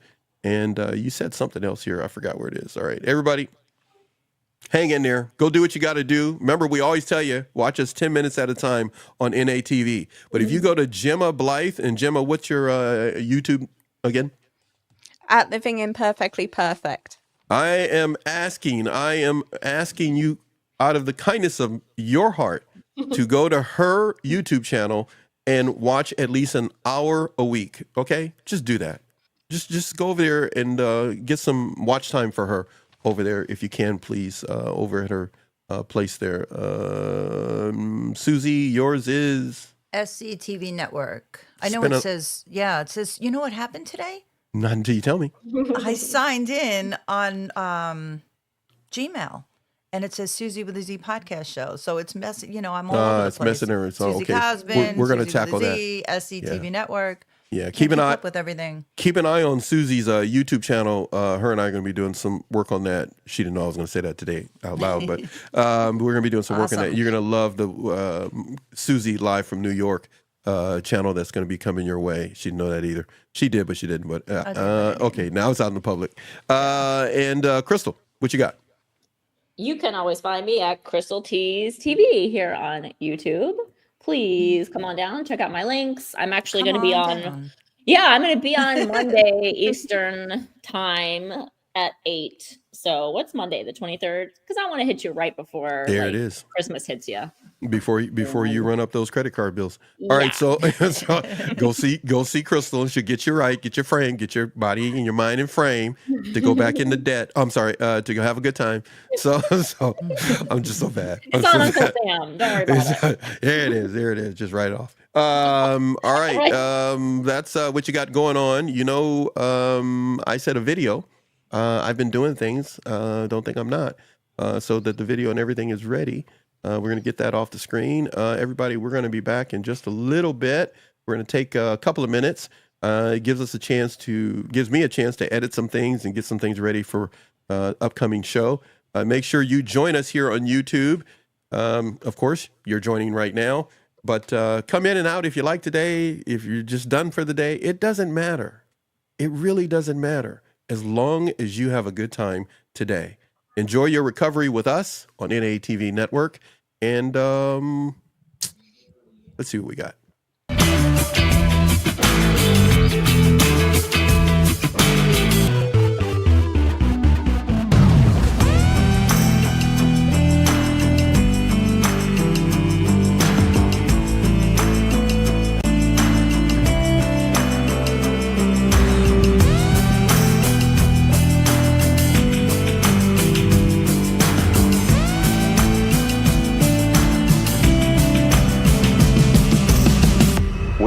When did you stumble upon this talent? Did it just happen as soon as you came out of the womb?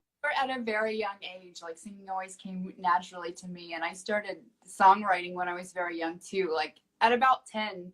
And I wasn't an only child, but I had siblings that were much older than me, so I was kind of a quiet child, and so songwriting was just something I kind of naturally fell into. That was kind of a gateway for me to get my emotions out. So I did start music at a very young age. I think my sister is 16 years older than me, and my brother's 12 years older than me. So, you know, by the time I was born, you know, both of my siblings were almost out of the house. I think, you know, the past me compared to now, I was definitely more naive, and I definitely had super high ambitions. I mean, I still do now, but I feel like there was no limit back then, and I just a little naive in the sense where I can achieve anything or do anything that I want. You know, the typical teenage, early 20s mindset where you just feel like you can accomplish all of your dreams and goals, but you don't really know how to get there. So that was kind of before I had like the knowledge to get anywhere. Yeah, I've definitely had a lot of people let me down in the past, whether that be family, friends, or even, you know, rejections in the music industry. And you definitely have to build like thick skin for that. But now I sort of have the mindset, you know, if you're going to let me down and, you know, you're not going to be there for me, well, that doesn't serve me. So I need to let that go. Definitely someone who's compassionate in the sense that they're always going to show up for you, and it's not always, you know, just about them and what they want to get out of the relationship. You know, it's a both way kind of relationship for you, and, you know, no matter what you're going through or what the situation is, they will be there for you without any judgment, and, you know, just someone you can rely on and feel comfortable with.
boys and girls.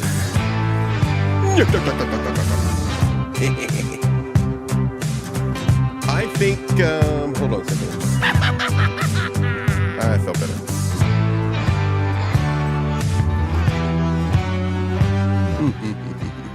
All right. We are improvising all day today on purpose. It's what we have decided to do. How we're going to end this year is by simply going on live for 8 to 10 hours and hanging out with you. You may even get to see me in real time, edit videos and all that kind of stuff. Who knows? Who really cares? Because Bree is here. Lady Bree's in the house. Susie, what do you think about that? I can't wait to meet her. I'm telling you, this lady, Show, yeah. man. Bree Clark TV. We are one big promotional channel, I tell you. If we like you, if we love you, if we've never met you, but you can help our audience, that is Bree Clark. She has helped our audience a well of knowledge.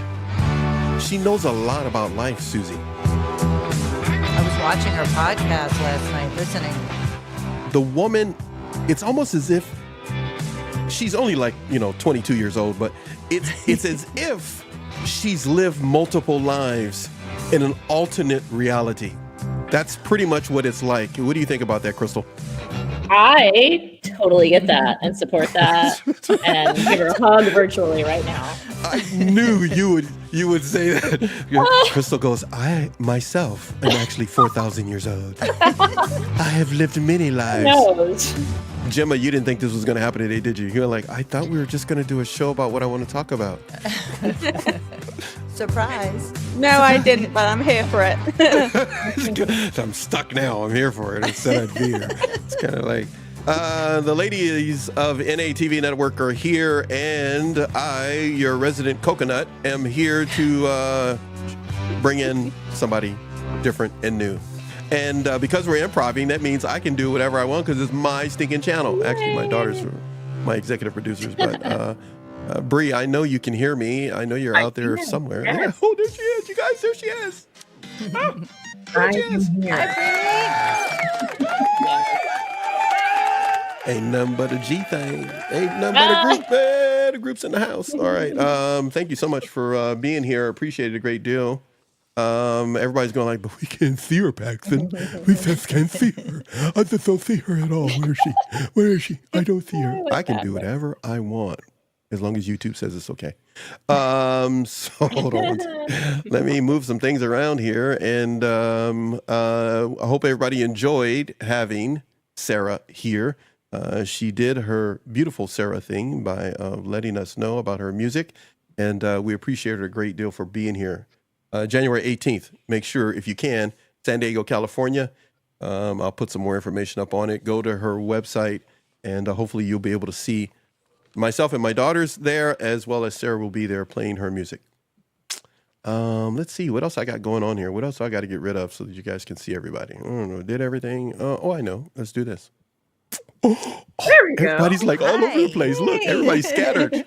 Nice to look, see you, Bree. I can do that too to your faces. Look. Oh, wait, look, I can do that too. So I told you, Susie, I got all kind of stuff. I just can be as weird as I want to be. I got buttons, man. I got buttons. I've had them for a long time. I just been lazy, didn't do it. But there we go. That's where we want to be. Bree's going like, oh my God. So you had clients and other things going on, and you took out of your time to come be here with us. Yes, what? the mom life is happening because the last time we talked, I was pregnant. Oh. And yes, my daughter is one. She's Hold on. Wait a minute. Hey. She's beautiful. Thank you. So yeah. I was stalking you on Instagram, and I was looking at the pictures of your daughter. She's so cute. Oh my Thank gosh. you. And your son, how old is your son? He's 7. Oh, okay. Yes, Oh we my thought we gosh. were done. We thought we were done. He's like, hello, I'm here. So Surprise. yeah. Nothing like a little girl. Yes. No, there's not. No one told me. They melt your heart in different ways. Yeah. Yeah. Paxton, you know. Oh, wait, hold on a second. That's true. I agree. Yeah. And wait, you have sons. You don't have. We have sons. Me and Crystal. Yeah, we have sons. yeah, you but guys I have got boys. granddaughters. Yeah, you got. Yeah. Okay, I have yes. 4 Oh, okay. granddaughters. Yeah. Yeah. A daughter will flip you around, man. Oh, Daughter yeah. will flip you around, especially if you're a guy. But a daughter, mom, it's like a mini me, but not me. I don't know who that child is thing Yeah. happening to you when you're a mom. So it's like, but your husband's going like, no, really, that's you. No, that ain't me. That's not, you're like, no, really, that's you. When you were little, I'm quite sure you were just like that because you're like that grown up. She's one. Yes. She's one. And taking steps. And Oh my goodness. Exciting. Yeah. And she crawls up the stairs. I didn't know she could do that until yesterday. I'm like, so I'm tired. You are done for. You have no idea how many sleepless nights you'll have now. She's crawling upstairs. But she's having a ball though. To her, it's just like oh wow, these are cool. Yeah, she's excited. We're excited. It's there's been a lot of change since we last talked, so I'm excited. Yeah. So okay, so let's do this. Everybody that's here now, you're going to get what Sarah. You're going to get what Sarah got, but in real time. We had this discussion with Sarah prior before she came on, so she was duly warned. So I'm going to warn you in front of everybody. Okay. Susie told the truth. You were stalked by all of us, overall by all of us, before you came on. They have questions for you. Okay. But like I did with Sarah, I get first dibs. Okay. So because of your ability to think quickly on your feet, you survived the initial time coming on with me and experiencing that. Not knowing overall that, and maybe you did figure it out. I was auditioning, as I've done everybody that's ever been on this channel. I've auditioned everybody that has ever been on the channel. Some of them are going to be surprised hearing that for the first time if they even still watch us. You were auditioned for what we're going to do next, starting next year and beyond. Okay. What it is that we're doing, what is it that we're doing? Sorry, the ghetto came out. What we're doing is we are showcasing individuals to an audience that follows us. And our audience fell in love with you. Oh. They were in love with the way that you explained things as well as yourself to them in such a way that they were able to benefit and grow. Mm. You were not condescending to them. You were not antagonistic. You were just, this is what I've come to learn. This is what this is. And I hope you guys can just make it work the best you can. That's kind of the way, I'm saying in a nutshell, the way they wrote us back. Everything we do is researched. Even when a person comes on, we research it after the fact. In real time, people are telling me what they think about you in the show, just like they did with Sarah just a moment ago. Everyone loves you. Here on NATV Network, the audience loves you as well. What I want to do today is to start off this conversation with you and with everybody here is please tell me one thing about yourself that the audience knows nothing about that they would be surprised to learn about you. Ooh. And don't say dancing because we already did that in the first one. We'll talk about that maybe later. If we have time. I have no rhythm. But yeah, don't bring it. I was gonna bring it up later. Okay, they already know about that one. Well, maybe some of you today who didn't watch the first show, but that is another thing. Pick something else. Oh gosh, I'm so open about so many things. Yes, you are. What else? Gosh, probably that in my house, I am the handy person. Okay. So people would never think I would even, lift a hammer or get dirty in any way. You throw your husband under the bus like that. I know, he helps. He helps. I'm better at it. He holds a nail. He holds a nail. Brother got to stick together, man. Why are you doing like that? No, Be a nice guy. So a couple of years ago, I built a giant teardrop camper trailer out of wood. And I have a couple of shots online, but no one really understands that I built it from the ground up. Wow. And, I'm impressed. Yeah. So we do a lot of things like that. So I replaced our entire fence. We're on almost the acre of land. I replaced our, perimeter fencing with pickets and everything like that. And if I've painted our whole home. I love doing like. Jed Clampett could have used you. Gilligan could have got off the island if he had somebody like you, would he? Well, the problem I have is I go and I look at something, I go, oh, I can do that, and I start, and I'm like, what? So you have like power tools, everything. Yes. Yeah. I have all the yoga tools you can think of. I love it. Oh man. Yes. Man, you and my daughters get along just fine. I told them they never gonna get married because they can figure out stuff how to do it on their own. That's the way to do it. Oh. That is so cool. But where Okay, did so you learn how to do that, Brie? I'm just My curious. dad and I, Okay. so that's how we would bond. I honestly think my dad wanted a Sweet. son, and so he was like, you're just gonna do these things with me. And Yep, so yep. yeah, so he taught me how to do my mom too, they're both very handy, and it's so funny because they have all the means to hire whoever they want, but they pride themselves and me and my husband and knowing how to do things yourself, even if you can That's great. hire someone to do it, if you have the time, you just do it yourself. There's always a lesson or something therapeutic that you learn in it. So building the trailer, my husband and I, we learned our communication pitfalls process, and communication, Oh, boy. I love it. I love it. I love it. So yeah. So do you go camping in it?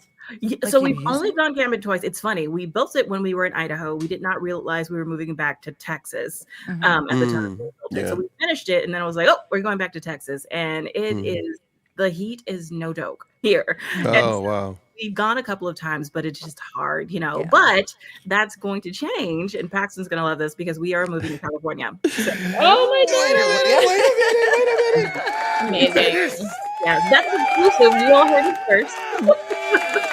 Hey, you have no idea how much I was, and I don't beg, but I was gonna get real close to begging you off camera one day.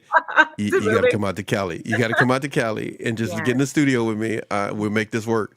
And now you're gonna be. I don't care where you are in California. We'll either come to you or you can come to us. It don't matter. We're gonna put some shows together in person next year, hopefully, God willing. But your dad's in your life. Excuse me, your father had an impact. I should the best way I wanted to say it. Had an impact to get you to be where you are. That came out a lot in the interviews that we did. If you tune back in later, everybody, I've got some clips from shows that we did and some other stuff that I'll be doing as I'm streaming all day today with the ladies of NATV. You will see some clips from Bree talking about a number of different things. Because I'll be editing them in real time and putting them up for you to see as a part of this live stream. But one of the things you did talk about was the impact of having your parents or your dad in your life. What was it when it came to influence and who you are? What was it about them? What is the impact that they had in your life? Oh, yeah. So my parents are a lot older. And so my dad will be 85 this year. And so it's funny, he'd pick me up from school and people would be out like, "Oh, your grandfather's here to come get you." I don't feel like he looks that old. He looks great for his age. But, those are the jokes that I would get, from other people. But because of that, there's a lot of history that my dad would be able to tell me in real time. That just span, over time. Most people, they get a shorter rundown of history that's more recent. And so hearing my father and his siblings, he's one of 9, my mom's one of 6. Wow. And so hearing, their siblings tell a lot about the history and what it was like growing up, during their time and the lessons that they've learned, they just instilled a work ethic, a yearning for knowledge, a keen sense of discernment and patterns that I don't think I would have gotten any other way if my parents hadn't have been older, And so, just growing up, they very much spoke to me like I not was an adult, but I was, they definitely didn't talk to me like I was a kid.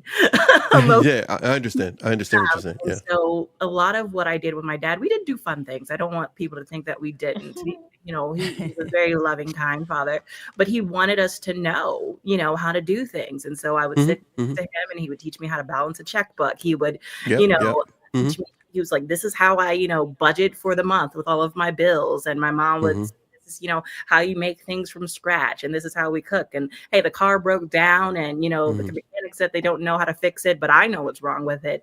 And so just those types of things they would teach us. And just the biggest thing, though, is giving back. They say if you learn something, it's not just for you, right? Absolutely. Correct. That is how I've always lived my life. If I learn something, if I stumble upon some knowledge, or if I find a way that I can help someone who does not know, I take that as the universe saying, hey, here's your chance. You need to give that back. And in turn, I usually get something back as well. You know, nothing that you know this life, if it's from a kind heart, if it's from the good of you, is wasted. And I do believe that people nowadays keep everything so close to their chest that they're not willing to give. And in turn, they're missing out on a lot of wisdom just because they're like, oh, someone's going to take this from me, or you know, someone on Instagram is going to post it and they're going to get more likes, or you know, those Right. yeah. Silly. And so my parents, they did, you know, they nipped that in the bud before social media was even a thing. It was like, if you know something and you can help someone, Got to share it. you know, so Yeah, got to share it. Ladies, Parents. jump in as you wish. yeah. I'm not going to hog her anymore. Yeah. Go ahead. I want to know, like, what would you say is the most valuable lesson that you're hoping to pass on to your daughter, right? Yeah. Because you're able to do all these things that women usually think men should handle. Yeah. Gosh, not to be bitter. There's so many things that you can be bitter about. Life is going to kick her butt, you know. And I'm trying to shield that from her as long as I can. But Yeah. you know, when things happen, I'm like, yeah, that sucked. That was awful. I'm so sorry that happened. Right. It might not be the last time that it does happen, but you don't let that make you bitter, right? You don't let that make you angry. And just, you know, learn from whatever you need to learn from it. And everything that's happening in your life. I mean, my son's only 7, but we still tell them everything that is happening in your life is for a reason and a season and time. And no matter what it is, it might seem very unfair, you will get back anything that is taken from you 10 times over. Very true. Yeah, so that's one of the biggest things that I, you know, have learned, and what I want my children to know is that, and on top of that, being kindness. I've been told my whole life, you're too kind and people are going to take advantage of you because of it. And people have tried. They've tried. And I've had things They always taken. will. Yeah. But they've always been given back tenfold. You know, anytime I've lost a job, I've gotten a better one. Anytime someone has gone behind my back and lied, the truth has come out tenfold. You know, those types of things. And so we just teaching my children that, you know, not to be bitter, to be kind, things are going to happen. That is just, that's where we are. Yeah. Is it hard to juggle being a mom and a career? Oh, yes. Like, how do you do it? Do you have a lot of help? I don't. I don't. I am. Well, it's funny. I did not have grace. I'm realizing I did not have grace for people who had more than one child. I had my son, and I'm like, oh, we're doing this. Right. And then with my daughter, I'm like, I thought I texted you back. I'm sorry, I didn't. Those types of things. I'm having more grace for people because of it. And it is a balance. You know, my show has been paused for a little bit. I've been able to do things here or there, but I'm definitely not able to run at the speed I was running before. But I think there's beauty in that, and I think there's a reason for that. Yeah. Your podcast it's called The Real Deal. Yes, The Correct? Real Deal. Yes, and we have a side show called Realistic Luxury that ties into consumer imposter syndrome as well. Love it, by the way. I love it. Well, explain that. Define that. So imposter syndrome on its own is just a disbelief, you know, that you are capable, that you are inadequate in some way, and that you're fooling everyone around you into believing that you are able to do these things. So you're not acknowledging your own accomplishments as them being your own. With consumer imposter syndrome, it's similar. It's, oh my gosh, I did not earn this thing, or I'm not good enough to have this thing, or if I have this thing, people are going to think that I'm trying to pretend to be someone I'm not. Maybe I am. And so my husband and I, as we started getting more successful throughout our life, we started getting more opportunities to do things, you know, travel, go to nice hotels, go to nice restaurants, buy things that we couldn't have imagined before, you know, getting. And not that I'm a stranger to any of that, but us being able to do it in our own capacity, that was the part that was like, oh my gosh. So we're at these 5-star hotels, and we're young as well. You know, I have a baby face for a reason. And Yes, you do. Yes, you do. You're only people are 22. You're only 22. people are looking around. He's joking, by the way. People are The looking, kid's not really 7.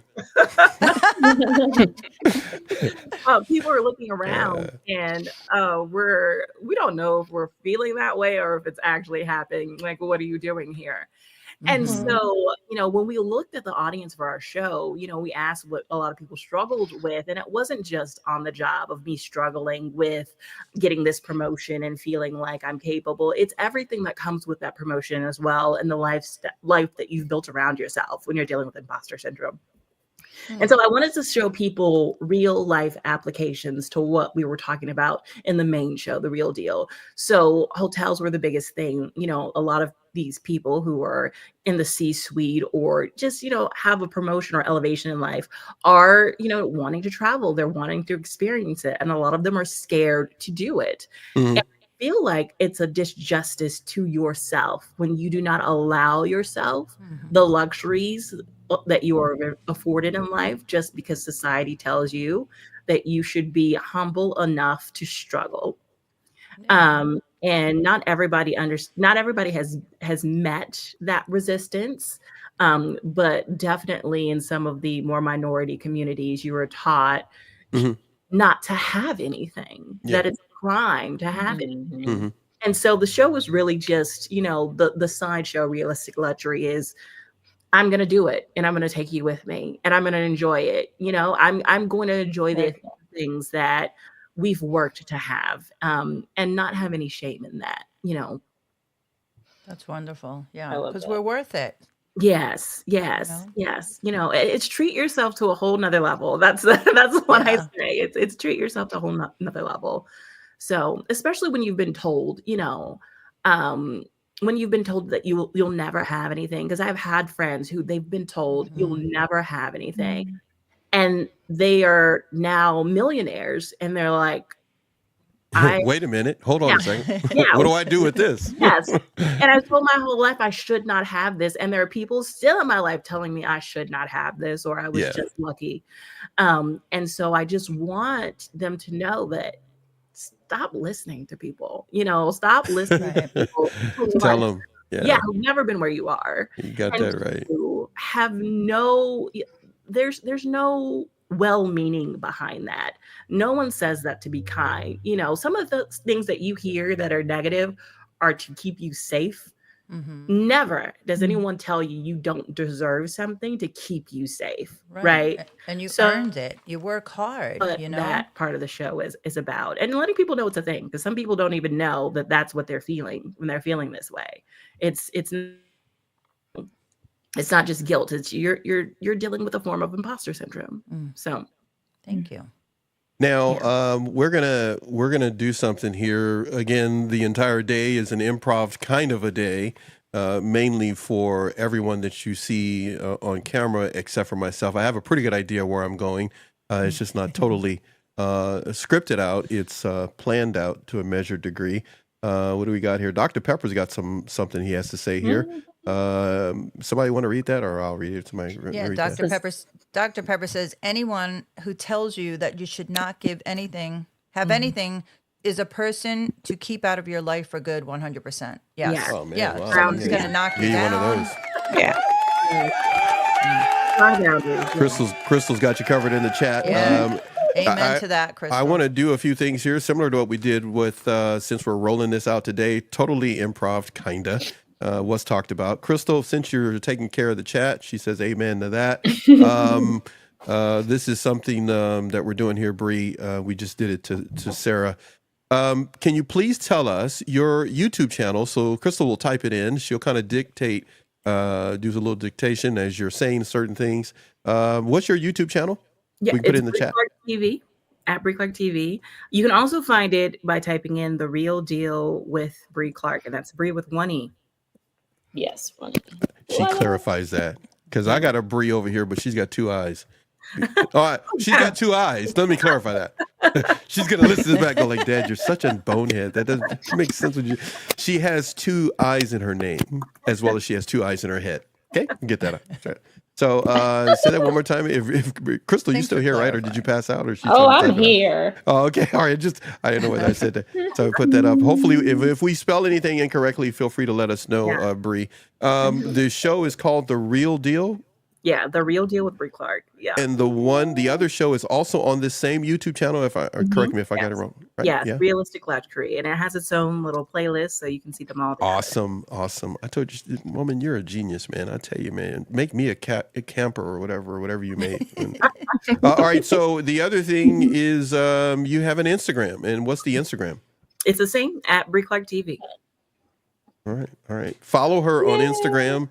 Go over there, take a look at some stuff. I'm gonna do something here that I was supposed to do at the beginning and I didn't, and so now I'm gonna do it right now, and I'm gonna ask for your grace and kindness. Bree, I'm gonna play your intro, which was supposed to play before you came on, but I was eating, but I was doing stuff. But so when you popped in, so I'm gonna play that for everybody. Everybody get a chance to take a look at a previous episode. Let me just bring it in. Anybody got a question, Gemma? Anybody got a question for her? I'm gonna buy myself some time by you guys talking to her. I'm gonna do something. Yeah, I had a question. Bree, this is Crystal. So obviously you've been a journalist and you've spent years doing that. I know you had, I think it was your first child, your baby boy, but it sounds like you came home and you wanted to spend more time in the home because of that. So that's what got you starting this consulting agency and then doing everything on YouTube. And I was just curious, like what, as you were making that transition, because I've done something similar myself where you're going from full-time out work to home, like how has that process come about? Because you're obviously full of ideas for helping people and bettering your life, but like how did you go through that process of going, okay, I need to make it this consulting agency and keep it like broad enough but specific enough to this where I'm still passionate, you know what I mean, and like focused.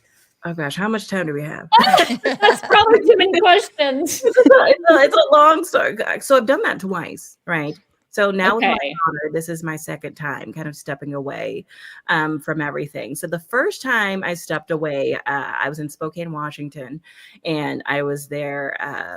I did fill-in anchoring. I was a reporter as well. And we didn't think we were going to be able to have kids. We were told we weren't going to be able to have any. And lo and behold, poof, all of a sudden I'm having this boy after losing, a child before that in a very traumatic way. I won't go into all that because that's a whole nother story. It's another saga. So I was pregnant with my son and I decided to take a step away. And in that process, it was very hard the first time. I suffered from major depression because all of a sudden I went from going all day long, just running, chasing down stories, doing things that I loved. And every day was different, because you don't know what the story you're going to get for that day is, to being home. And it was very hard. I was struggling with guilt for feeling sad about leaving news. One, because my identity was completely wrapped into being the news lady. Everyone knows you. If you pick up the phone, someone's going to answer because it's you, right? To now back in Austin, Texas, walking into a store, no one knowing who I am and someone being rude, and you think, you get a little arrogant and you go, don't you know who I am? Yeah. And so I'm changing diapers, and I'm mother to a son who's autistic and did not realize that those were some of the struggles that I was dealing with as well. And feeling a lot of shame for not being happy being a new mom, And so I dealt with a lot of shame in that because I'm like, I'm depressed and I should not be depressed in this moment. I prayed for this child. I was told that I wasn't going to be able to have this child. I should be grateful, right? And it wasn't that I wasn't grateful. It was just hard, right? And we did not have a support system. We didn't have moms on either side. Not that they're not great moms. They just weren't able to come and be there for us the way that we needed support in that time. So we're just doing everything by ourselves and had not made a big enough friend group here in Texas to have that support, as well. So there was no meals dropped off, you know, at the home. There was no one to watch them while, you know, we take a quick nap. Like that just wasn't the case. And so after dealing with depression for about 2 years, and things getting really scary, we had made some connections, and a friend said, "Hey, I really think you need to talk to someone." Had not considered therapy or anything like that beforehand, and hadn't dived into imposters, hadn't dived into a lot of things that I know a lot more about now. And that's when I got into consulting, because it was like, you need to do something, and you have these skills that don't just apply to television. They apply to a lot of other things, you know, because people think that you just go on air and you say a few lines and you go home. But there's a lot more that goes into your day as a reporter, where you're editing and you're videoing and you're doing the graphics, and you're doing a lot that people don't see, that's behind the scenes, that can be taught in a different way, especially for the time when everybody was starting podcasts. Everybody wanted to be on YouTube. And so I was able to find an outlet in that and still be at home with our son. And that was the thing that changed everything, was to be able to do that. I eventually did go back to work, got a call to go back and be the main anchor at a station, which is everybody's dream job. But I quickly realized that that was not my dream. You know, it's funny when you finally get your dream, sometimes you will realize that that's not actually what you wanted. Right. And there were some great things about it. So I left and was away from, I left the industry, came to Texas, and got a chance to do my show that I have now. And that was, you know, the biggest blessing. I was able to be home and still be able to do what I was doing. And then all of a sudden we were surprised with this baby girl. And so now I'm back home again, but this time it's completely different, because I have the tools, I have an outlet. And I think that's something that moms need, is some type of outlet, because you get lost in, I'm just a mom, right? And you're never just a mom. So many things, right, as a mom, but it's hard to find out where you begin and where your family ends when you are responsible for everything that takes place in your home. So an outlet is very important, even if it's just going to get a coffee for, you know, or something. Like I would throw my kids in the car and I would go get a coffee during that time where they slept in the back seat. Just those types of things to kind of help transition. But it was not easy. That's a long way to say it was not easy. You say it so perfectly. Like, I'm going amen internally to all of that. It's so relatable. It's so true. Yeah. Like, thank you so much for sharing that, because a lot of moms, even with all we have on here, YouTube, all these podcasts, they still get inside their head and they don't know. So every word that comes out of your mouth to encourage, it just, you never know what it's doing for somebody's life internally. So thank you. It's true. Yeah. I do have one question now that you shared about the anchor woman. I would say anchor man, you know, those movies. I can't help it. They make me laugh. You know what I'm talking about. Yes. Rob Burgundy. So I'm curious, because it seems like there's more pressure if you're an anchor woman. You're just sitting right there. It's like the camera's on all the time. It seems like it would be even a little bit less pressure if you're like reporting and journalists, because you're going, like you said, behind the scenes, you're doing all these different things, and then you report and you go on and off and you can work behind the scenes. But as an anchor woman, it seems like, man, you're always on. You have to be perfect. And it was that kind of the gist of it. It was a lot of pressure, because I replaced an anchor who had been on the anchor desk for 30 years at that point. The community loved her. It was the state of Idaho. It's a smaller place, so people are invested, you know, and you're being invited into people's homes every night. And so this is also a predominantly Caucasian state. And they had never had an African-American anchor in the entire state, not just in the region I was in, but the entire state. And so we not only service the state of Idaho, but half of Wyoming and parts of Montana. So there's this giant region that's seeing me every night, and many of them had never encountered an African-American, let alone see them on their nightly news every night. So there's a lot of pressure there, because now it's all of a sudden I went from being in my home playing with my, toddler, to now I'm representing an entire culture every single night, to a region that has no idea, that's never been exposed to someone like me. And so there was a lot of pressure in itself, by itself, but add those things on top of it, and it's a lot, right? But I will say, Idaho has some of the kindest people I have ever met in my entire life. And that is where I will probably retire when I retire for the rest of my life. But because we go back every summer, we love the community. But the pressures that it put on me, the pressures that it put on my family, it just was not fair to them in the long run. And it was time for me to step away and get closer and be closer to them and do more from them. But it's a lot. It's a lot of pressure to be on all the time.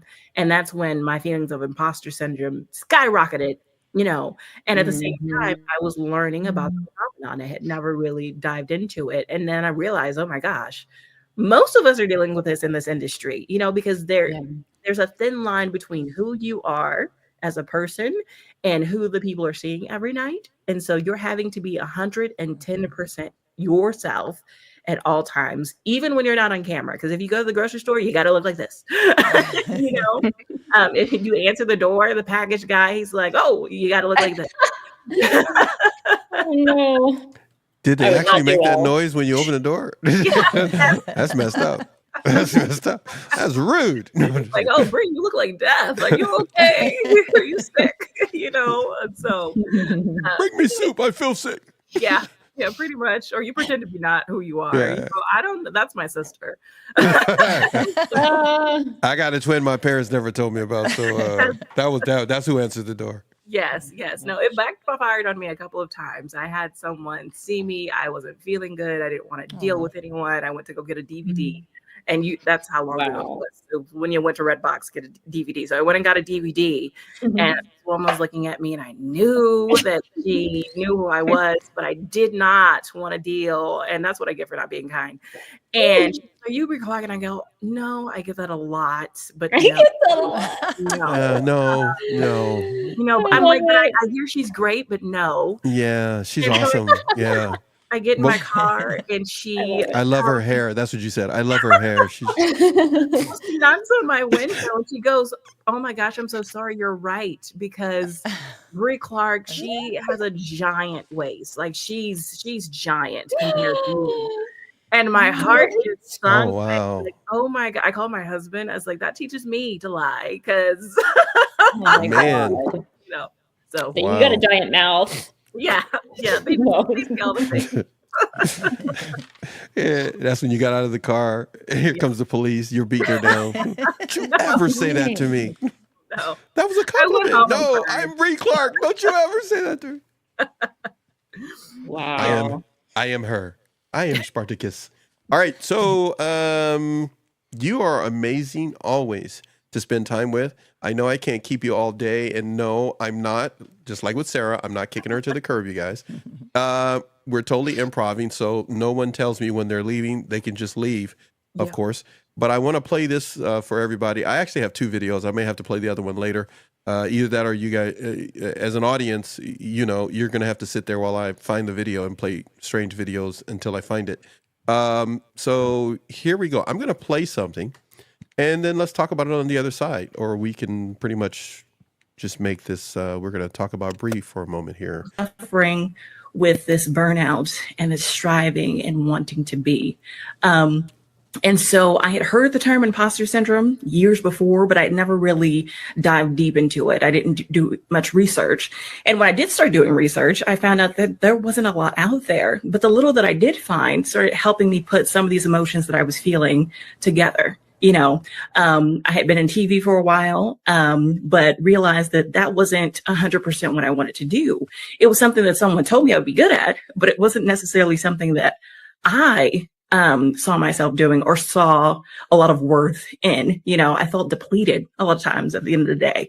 And so when I was approached to do a talk show, I said, if it's going to be about anything, it's going to be about imposter syndrome, because there's a lot of people that need to know that this is what they're dealing with. It's not the depression. It's not the anxiety. While these two things may go hand in hand, a lot of people are suffering with imposter syndrome.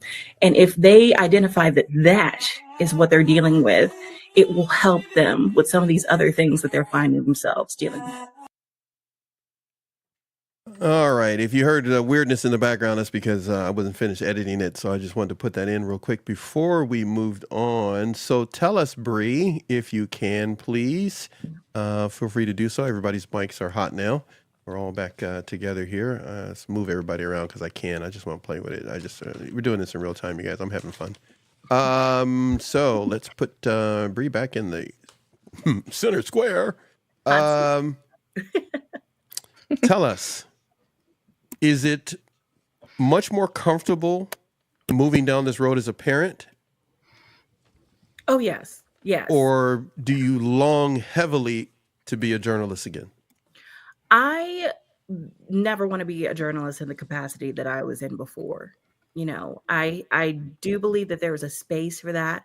I believe my colleagues do a great job every day. They put their heart and their souls into it. And you hear a lot of negative things about, you know, journalists today in the climate that we're in. But I wouldn't do it just because I have found a different level of peace. My identity is not tied to that as closely as it was.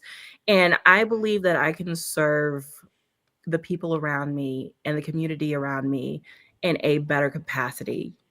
I have more freedom in what I'm doing now. And so the path I'm on is the path that I'm on, you know.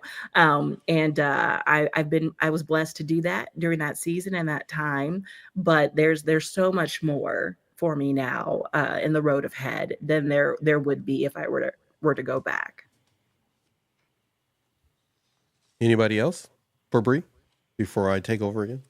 Yeah. So is season 2, you finished season 1, right? You took some time off. So are you getting back to podcasting now in season 2? So I've done 2 seasons. I did season 1. 2. Yeah. Okay. And I did season 2. And it's so funny. During season 2, I did not realize I was expecting with my little girl. And it's hilarious. Nothing fit when we started filming the show. And I was so cranky, and everybody, you know, my team was like, "Are you okay?" And I'm like, "Nothing's fitting." You know, and I so want to talk about this more. But go ahead. Go ahead. We shot season 2 and it was great. And season 3, there's so much that I want to say and I want to do, and I want to make sure that it's done well. The whole point of the show was never just to do a show, right? Bingo. And Yeah. so, right. So we really are trying to make sure that when we craft season 3, that it is meeting the people who watch season 1 where they are now, right? And so I'm not going to rinse and repeat what we did in season 1. And so right now we've been doing as much research as we can. We've been allowing me to heal as well. And just move forward with whatever that takes us. And since now the show will no longer be here, we'll do some episodes here in Austin, but because we're relocating to California, we really want to hear some of the voices that are there as well when we come. Yeah, baby. So, I'm just going to be funneling people your way. Yes. All right. Season 3 is coming. It's just not, you know. Yeah, right. Yeah. and I like that you have a show that to me is more than a show. It's an actual experience or an event with a few adventures in it. Yeah. So if anybody is wondering, you can go take a look at season 1, season 2. There is no doubt that season 3, I'm not trying to sound too biased because it's they're going to be in California, but is going to truly be off the hook, because season 1 and 2, when you watch it, you see that along the way, Bree really is getting a kick out of what she's doing. You can really see that some thought has been put into it. But I gotta know, did you really torture the people that were working with you when the clothes didn't fit? I want to interview them. I don't even want to talk to you anymore. I want to know what you were like. Were you craving pickles and ice cream and tuna and chocolate? No, it's funny when I do the show, I don't really eat or drink much. Like I'll drink some water because we film this over a 3 to 4 day span. Yeah, you might kind of film. Yeah, that's kind of what we like to do. Yeah. So from morning to night, we're filming everything. And so no, get it done. Just get it done and right. Yeah. And I Yeah. was cranky. Yeah, we had some trees and things on set, and I'm like, oh, this is I not. can't imagine you cranky. I know it happens to us humans, but I would love to be a fly on the wall when you're No. cranky. I try my hardest not to get mad because it's not something fun to be around. And my team will tell you it's not. You even She's know it's honest. you even know it's not a fun thing to be around. Huh? No. And you're the one doing it. Yes. This But is there too are times where you have to just tell people what good. you need to tell them, and Mhm. yeah, Oh man, we would get along really good on a set because I would go like, just tell me what's bothering you. Just let's get it out the way. yeah, You see that wall over there? Just throw it at that wall over there. yeah. I probably need you to move the wall. That's the thing. Move the wall. Move the wall. It's not Move the wall. where I want it to be. I don't like that wall. Paint it. Paint it. I'm going to my trailer. He storms off. And everybody's looking at each other going like, okay, now, Paxton, what you going to do? Find chocolate. Give her chocolate. Do you like chocolate, by the way? I do. Yeah. What do you like? Milk chocolate, dark chocolate, chocolate with something? What do you like? There are these like amaretto truffles that I really like. Ooh. And my husband, he has them on hand. They're stashed somewhere. Got him trained. Yeah, so when Got him trained. I think he has me trained. He's just like, calm down. No, no. He got you so he can feel secure and don't have to wear a helmet. So he don't get hit in the head. He won't go through that wall. So, now we talked about candy at some point. I forget, when were we talking about candy, everybody? Was it before the show? I don't. Of course, I Was brought the it first up when segment. Susie and Gemma Susie. and I were talking. Right. Inner So- child work. Crystal we- likes that Sour can we- Patch stuff. Yeah, can we go down that road just for a minute? Because it was such a great conversation. I wish we were on mic. That's what it was. We were doing it before the show. So we're gonna do it to Bree right now. Let's see here how I'm gonna say this. What type of candy would you choose? Sour or sweet?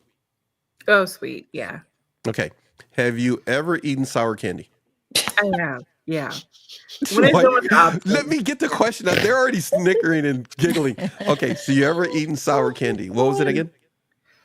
yeah. When there's no sweet and I need candy, yeah. Sours or yeah. Okay, all right. So it's your second choice. It's my second choice, yes. Okay, all right. Crystal, you like sour candy or no? What? I do, but there's Yeah. different levels of sour. As I've discovered recently, like these Albanese sour gummy bears are not too sour. They're just enough, and they don't get stuck, and they're not hard. Like Sour Patch Kids and all that other stuff can be hard, and they get stuck in your teeth a lot. These are like these Albanese gummy bears are softer. I'm just going to go into it. Albanese peach rings I'm eating today, again, are sweet. So Brie will probably like these because they're not sour. Yeah.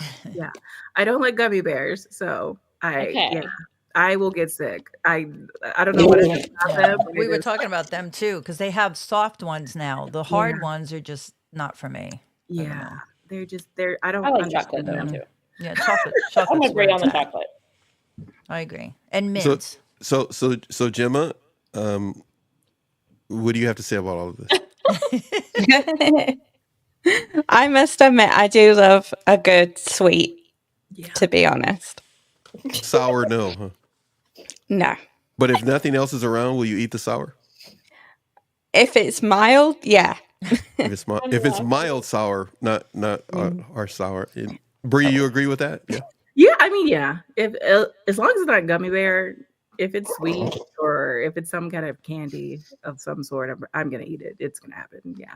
And Susie, you said something about mint or peppermint. Was that what you said toward the end? Peppermint with chocolate. That's a good one. Yeah. Okay, so I have a question now. Nobody saw this coming. Totally improv, everybody. I keep saying that, and after a while, I'm not going to say it anymore. But so here you go. If you had to describe the men that were in your life before now, we're not talking about your husband as in this case, but we could. But would you describe them as a sour candy, sweet candy, peppermint candy, mild, sour? How would you describe certain men in your life? Sour. Too sour to eat. Yeah.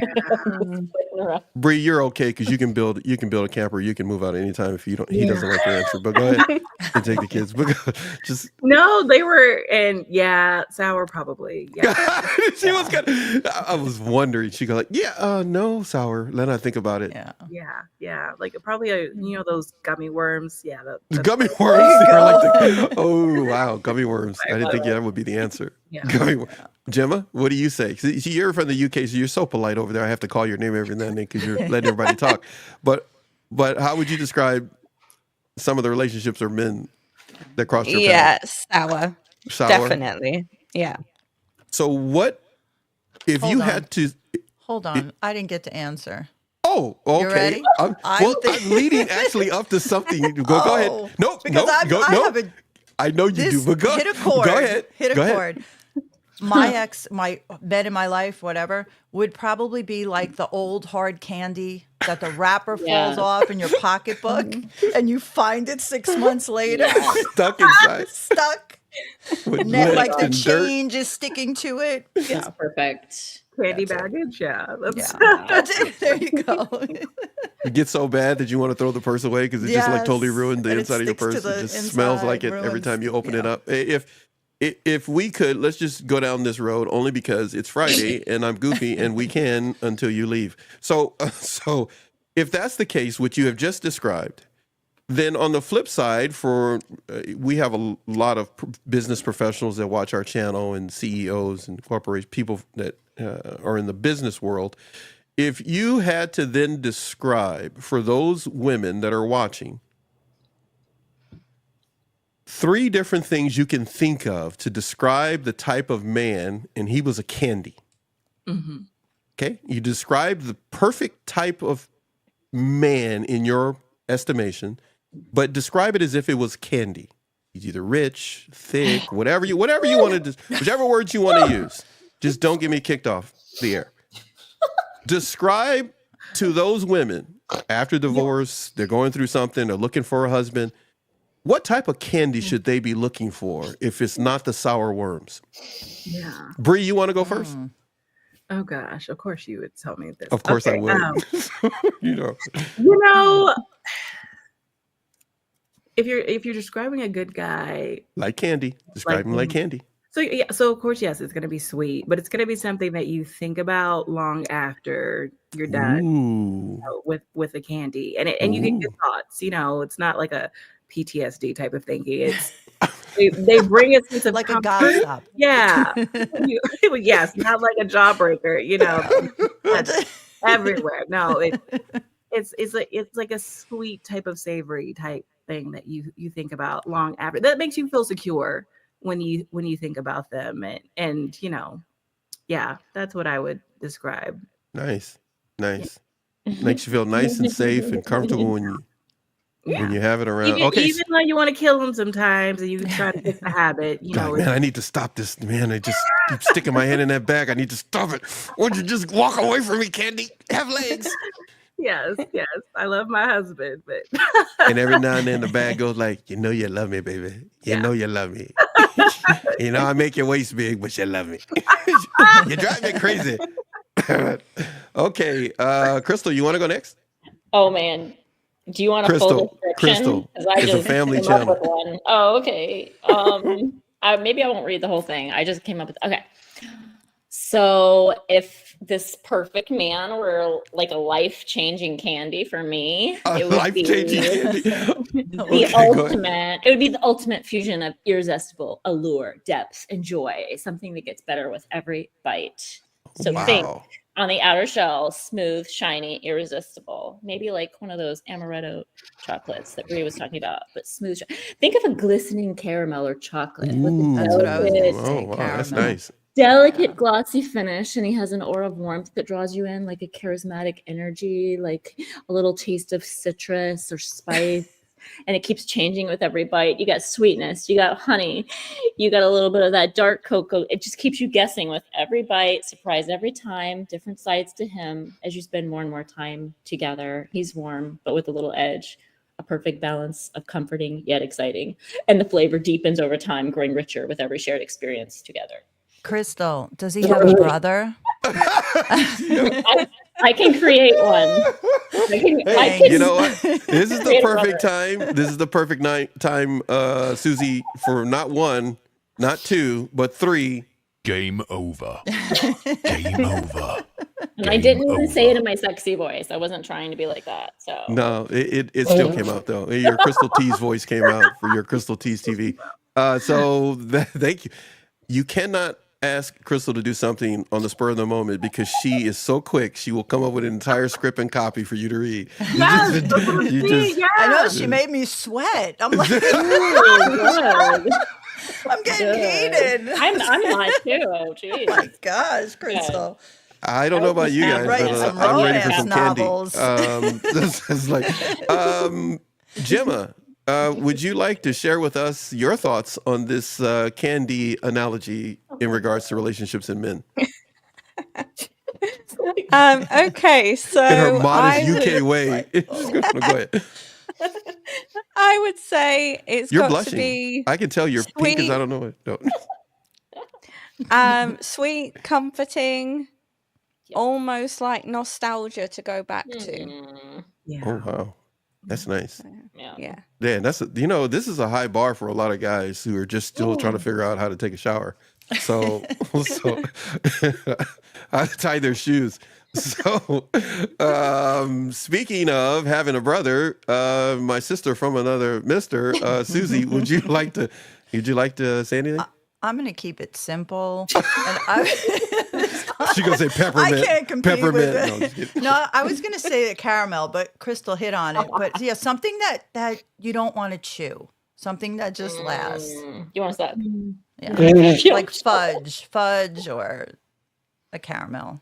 Can't take Crystal out in Peppermint's public pretty at all. What I was gonna say. So the bottom line is there are aspects of a man's personality that could be similar to candy if he just gives thought to it, and a woman would appreciate him even more.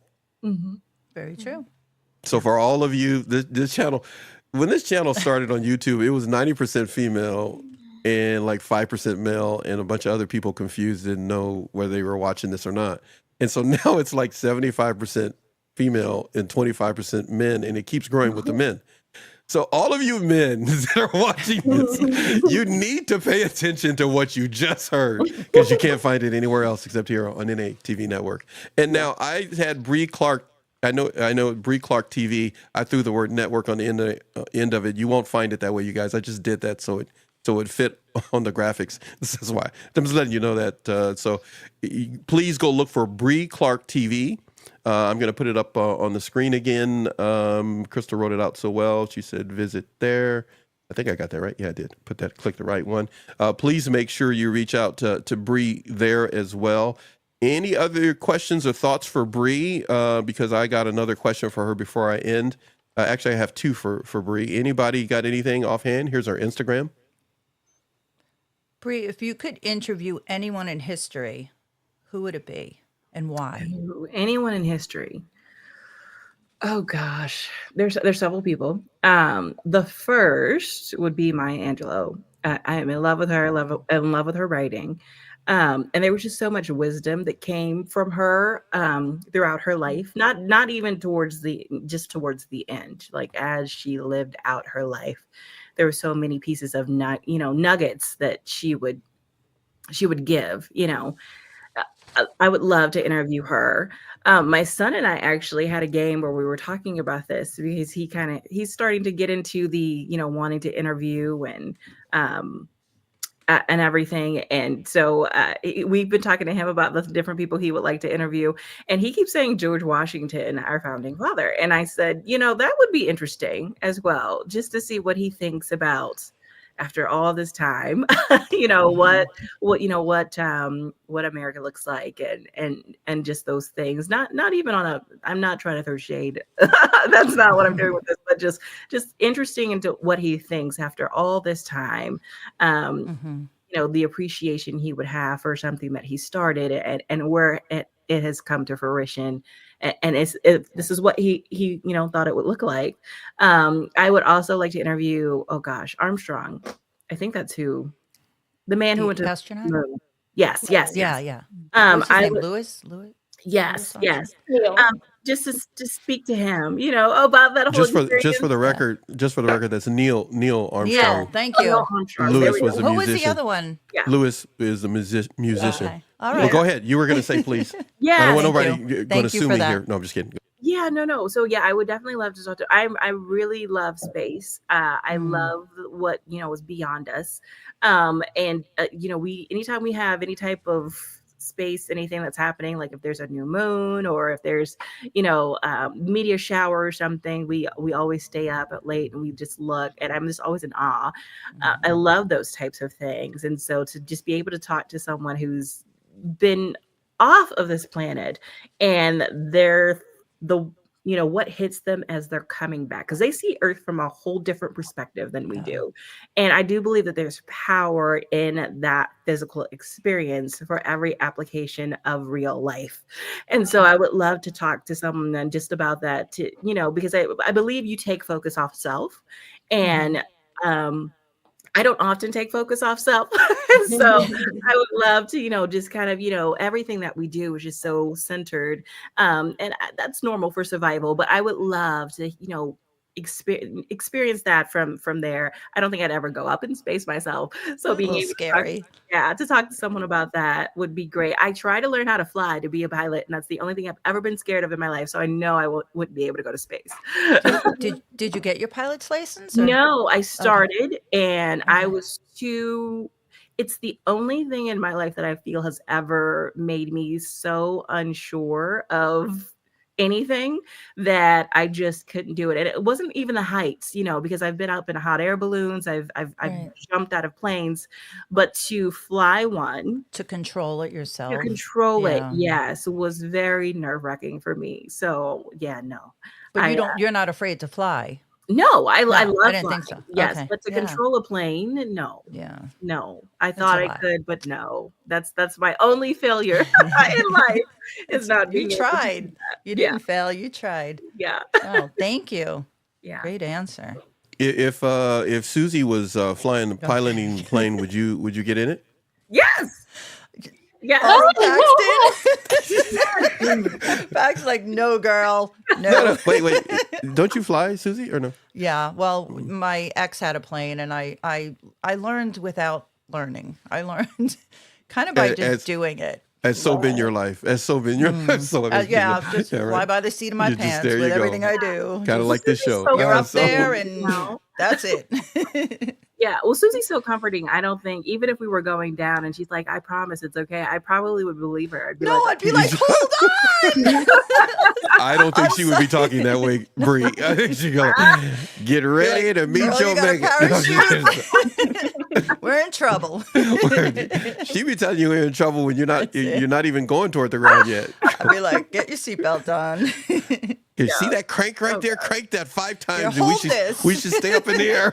Just- Or wave, flap, Wave. quick. Sorry. and if Crystal was there, Crystal my would be like, God. "Isn't this a beautiful experience?" Wow, Susie, you did a great job. You You're tried. gonna go like, "I want chocolate right now." Yes. Sugar Shady high. caramel chocolate. It's got- I am never ever gonna let you live down your description of a man via Ooh-wee. chocolate. I I am might gonna write a whole gonna little cut that ebook out, on send it. you a There copy, you go. You know and what? play That's a that good so idea. often everywhere. Paxton, that's a good idea. I should write that's one of my ebooks. My first little guide should be on like how to find your There you perfect go. man and pick out your like you're picking out your candy. You know what? You could do Love that. You could do that. And now I'm going to go back to my childhood. My parents used to tell my sisters, okay, getting a mate, a man, is like picking shoes. And some of you may have heard this already in private, but essentially you should have a ebook that goes, and you have so many analogies: chocolate, shoes.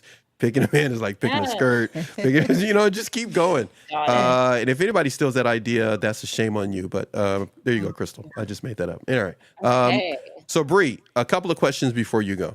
okay.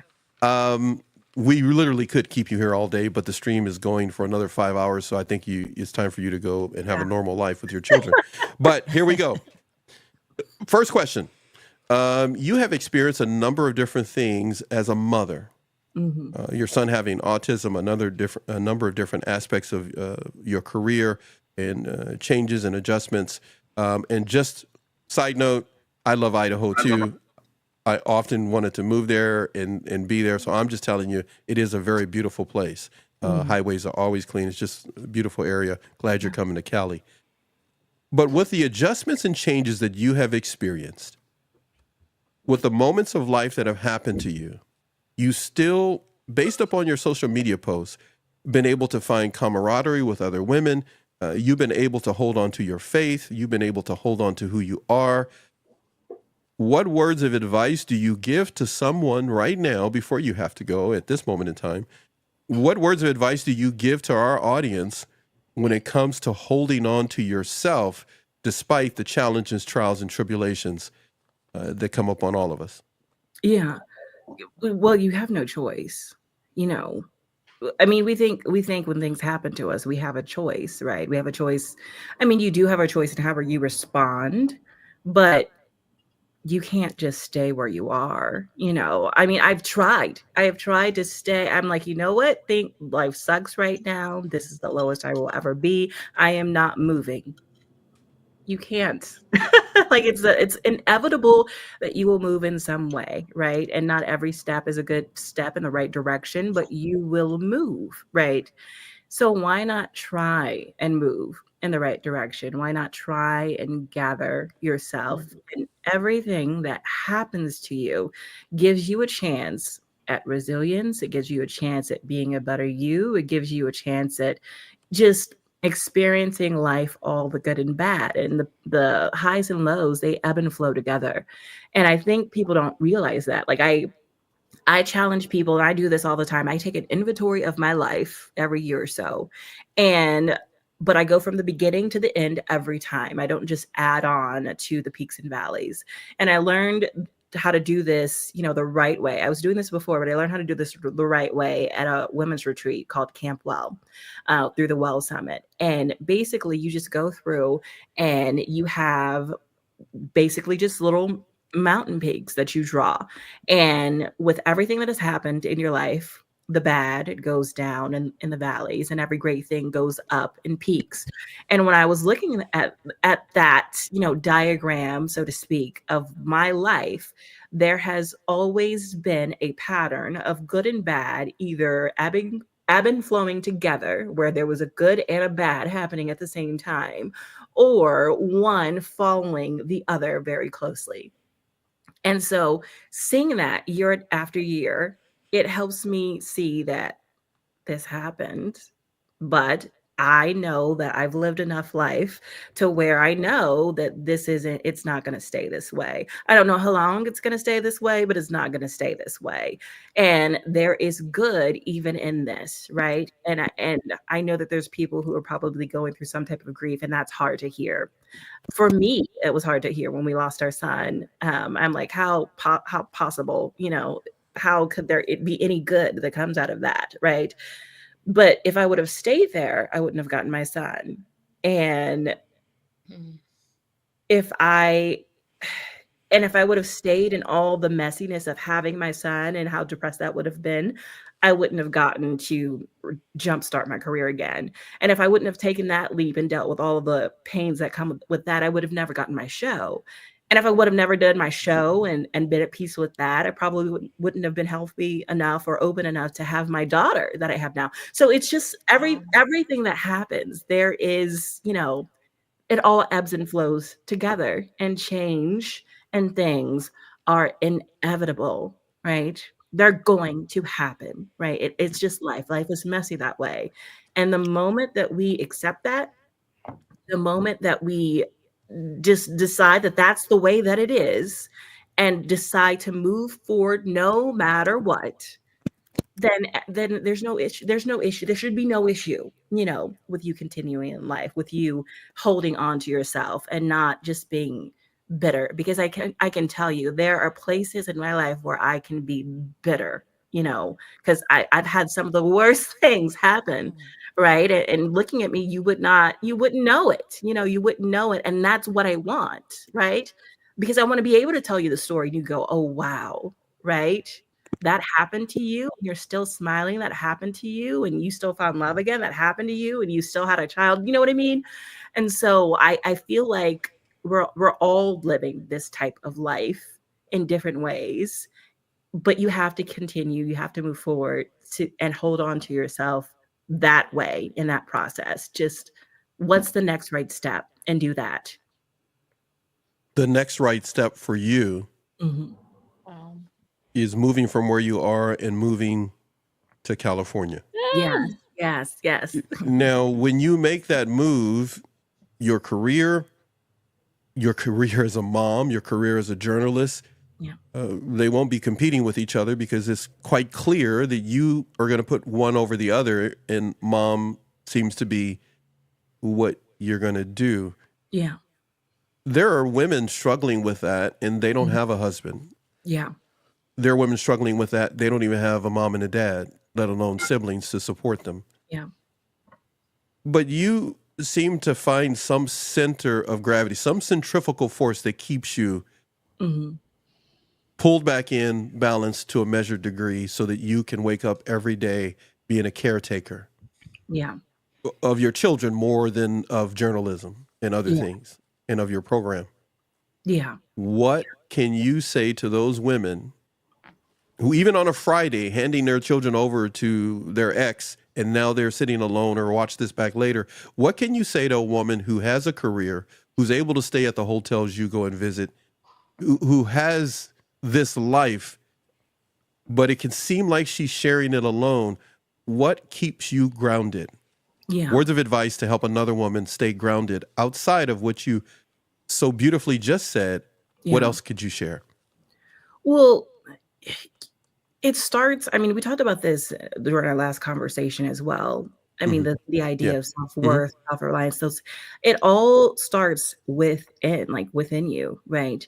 And so if you're constantly looking for people to help, right? Because we could easily say, hey, I have a husband who's very supportive, who loves me. And that is a big part of why I stay grounded. But at the end of the day, even he fails me, right? At the end of the day, even my friends fail me, the community that I've rallied around myself. It all comes from this knowing within that there's resilience within me. I wouldn't be out here on this earth if I wasn't able to, right? That's the bottom line. It's not about the schooling that I've gone to. It's not about the wealth that we've created for me. That's not about any of those outlying things. It's the fact that I'm here on this earth. And I wouldn't be breathing if there was no way forward. And I'm not just talking from a faith aspect, because yes, I mean, God is a very big part of my life. But no matter what religion you follow, if you're religious in any way, no matter, what beliefs you might have, you are here and you're breathing. And when it's time for you not to breathe, you won't. You know what I mean? Like it's that black and white, and very few things in life are black and white, but you're here and you're breathing for a reason. Whether you believe that or not, that's you're here for a reason, and you have to move forward. Nothing just sits still. You're not a chair, and even a chair moves sometimes. It's everything is Earthquake or a human's gonna move it. One or the other. Same with us. It's either human, something's gonna move us. Yes, and even when it's sitting, getting caked in dust, it's transformed. And no one talks about that. Like, the dust that is hitting that chair is changing the properties of that chair as it sits there. Yeah. Right? Same thing happens with you. So that's the thing that I have held to hold on to, is that for me, and my belief is that I was put on this earth for a reason, and that it's going to unfold my entire life. I'm never going to know my true purpose. That is going to continue even after I'm dead and gone. Not just because I have kids, but because I am you're impacting people in some capacity, right? Correct. You are setting things in motion the moment that you open your eyes and you breathe air, right? And so that's true. That's correct. Right. So that is what I hold on to, and that's what I decided a long time ago, that's just what it's going to be, and I have no control over it because I'm here, right? I have no control over it. I'm here. and I'm breathing, and I'm going to breathe until I stop breathing, right? And so that's Mhm. what I hold on to, is that I am a person. I'm here. I'm put on this earth for a reason, and whatever that reason is, it will continue to unfold. And no matter what I do, that reason will always remain the reason. Amen. Every time I have you where I can ask you questions, I want to keep talking to you. I'm not going to do it today, but we did pre-recorded at one time, I think, right? I think we did. Yeah, We did a couple. we did, and man, I tell you, and she's going to hear this for the first time, you guys. I have 1, 2, 3. I just looked at it the other night. I think it's 7 to 12 different sets of pages of stuff to talk to you about, because I went through and pulled out questions and things I wanted to talk to you about from that pre-recording alone. And it was so tough today to go like, how am I going to approach this? 'Cause there are things that I want to ask you. But, she's coming to Cali, people. So here, let me put my camera on. She's coming to Cali, people. I can wait. And if I don't, my daughter's to talk to her. So it's all right. So I'll wait. I'll wait to do it in person. There are a number of things I want to talk to you about from our pre-recorded chat podcasting that we did, let alone the live that we did. So everyone, we love you for being here. But at some point, if you're here, you needed to hear what she said. If it doesn't connect with you, you're going to need it later. Yeah. Heck yeah. So you needed to hear it, whether you need it now or you need it later, but you definitely didn't need it yesterday. You needed it today. Timing is everything when it comes to anything. Timing is everything. And so your time of coming here just now to hear whatever Bree said, these ladies we're talking about, is just when you needed to hear it. It may not hold value right now. And if it does, awesomely cool. Totally, dude. Totally cool. That's just the way I talk. I'm from California. And I know how to surf. The other thing is that the bottom line is you are more important than, quote unquote, a toxic person, unhealthy person, whatever label that's thrown out there that's common today may not be common tomorrow. You try to stay healthy with the words that you just heard from Bree Clark. Somebody's giving you some love on the screen there from X. From our X account. Yeah. You got some love there for what you just said. We thank you so much. Everybody, hold on for a second, because anytime somebody pops in new, I got to go over here and move some buttons around and do this. Narcissist Immune, thank you for being here. Appreciate it a great deal. We put up a lot of information that you talked about, Bree, as we were doing it. We're going to keep it going throughout the show. I'll be pulling them back up. But one of the things that I want to turn to is, everyone, please, it's up on the screen, where to watch. Crystal is taking care of the chat. She says where to watch Bree. And she mentions YouTube, The Real Deal with Bree Clark. We got that right? Is that correct? Or we need to do something different? Okay. Yes. All right. So, Bree, thank you so much for being here. I'm going to be playing, if you missed it, there's some videos and some that I haven't played yet that I made last night for Bree. I'll be playing them throughout this stream. The stream will not end until 5 p.m. California time. Here on the West Coast. So feel free to stick around. If not, come back to it later. But we need you to step over to Bree's YouTube channel.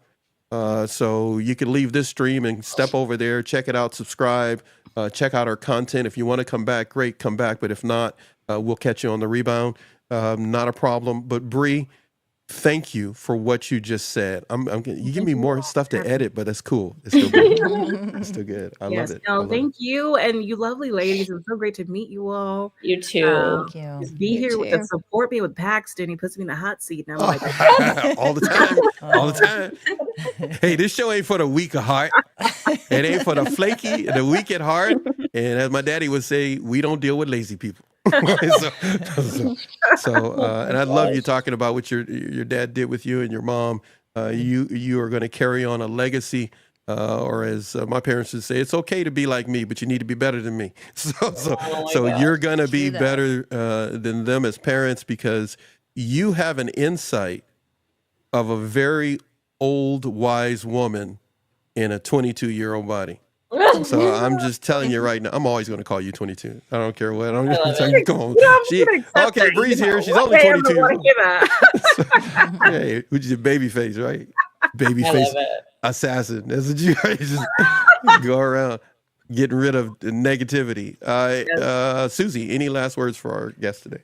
Just thank you so much for all the knowledge and wisdom you just dropped. Yeah, it's fair. I feel like you're talking to me, so I can imagine what everyone else is feeling. So thank you so much. It was wonderful to meet you. You are an inspiration.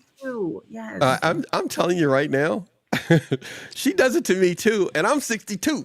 So, 'cause, like, she talking, it go like I'm listening to my parents talk to me all of a sudden. It's like she be dropping knowledge.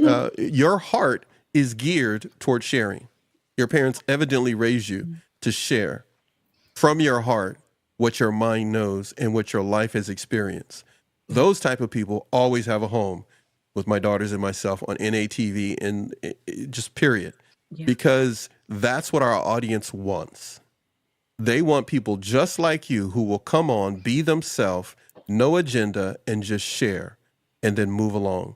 And we appreciate you doing just that. All right, I got to go. Everybody say goodbye to the lady herself. Bree. A round of Thank applause. you. Bye. Yeah. Love you much. Hate it. You're a great mom. Oh, thank you. Thank you. Don't change a thing. See you later, my friend. Take care. Bye-bye. Thank you. That was awesome. She's awesome. She's Appreciate it. Amazing. Absolutely awesome. Never fails. She drops knowledge, and we're going like, okay, why isn't she on TV regularly? She's just like, Because she She will was, be. yeah. she goes, will she be. was. That was She really, took a really break. good. He was had a showing baby. some love to Bria. She had a baby. Hey, you know what? Some Come stuff. on now. What can you say, right? Yeah, I know. What can you say? Yeah, leave the poor lady alone. She had a baby. Are you sure you're ready for this, Gemma? Nope. Wait, I'm going to put her in the center square. Wait, did she say nope? She did. She probably said no. Hey, she's probably ready to go to bed over there. It's like nighttime. She's like, I'm going to take my nap while they talking. So Gemma, we're going to take a commercial break, everybody. Gemma's got some information she wants to share with you. We're going to get into some things that everybody wants to share. Crystal has some things. Susie has some things she touched on. She's going to finish up talking to us about. And Gemma's got a few things that she's going to talk about. We're going to take a commercial break for a moment. Why? Because Okay, old man good. me needs to grab a bite to eat. And would you say, Crystal? I said, okay, good. Just so I can go to the bathroom. I don't even always need I to know. eat. but- Thanks, Crystal. I thought about having a video that actually, we got to go to the Bathroom break. I may make one at some I'm point. so open. So I'm all too right, honest. everybody. No, you're fine. You're Okay. good. You could put like an outhouse picture or something. There you go. Right. Some guy out in the woods, right? I had to do that. Wait, I gotta have sound effects with it too. I might have a sound effects and just make a sound of a flushing toilet. But yeah, what I was gonna say is be right back and the sound of a flushing toilet. All right, everybody's going like, oh, I'm not watching this anymore. They're just awful. Hot Pockets. So anyhow.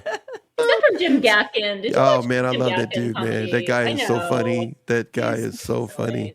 Okay. Oh man, but I can't play his stuff because I get copyright strike or something like that. But anyhow, we'll be right back, everybody. So that means that I get to hit a button over here, and today, because it's a random show, I have no idea what I'm going to hit, so I'm just hit anything. A random button.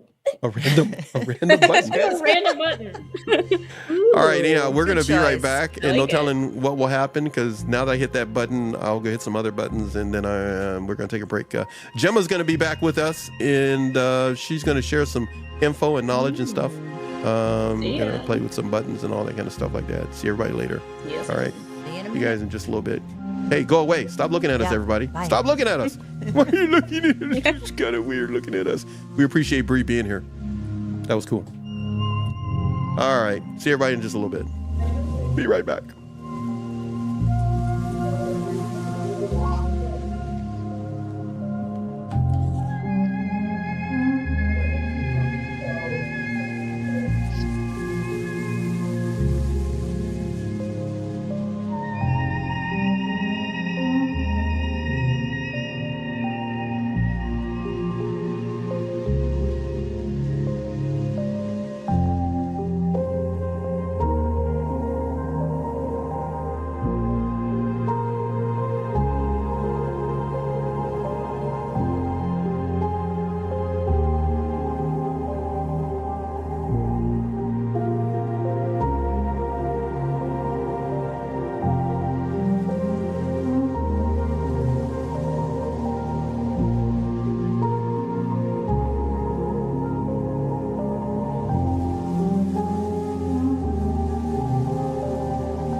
흘러가는 우리 사이 왜 눈치 못했을까 내 시선은 너 하나뿐이었지 단 한 번도 I never thought you wanna leave me for another Thought it was all make-believe 아직 몰랐던 아픔들이 곧 따라오네 맹목적으로 너를 믿은 나 결국 다 어리석은 생각 Now I know what it means to be foolish So 나의 예상 못했지 Clueless 한쪽에 눈물 흘러 행복해보고 싶었었지 시간이 갈수록 baby I still see 다시 돌아보고 있는 너 내 맘을 자꾸 흔들어 왜 어차피 끝인 걸 아는데 그래도 오직 너만 필요해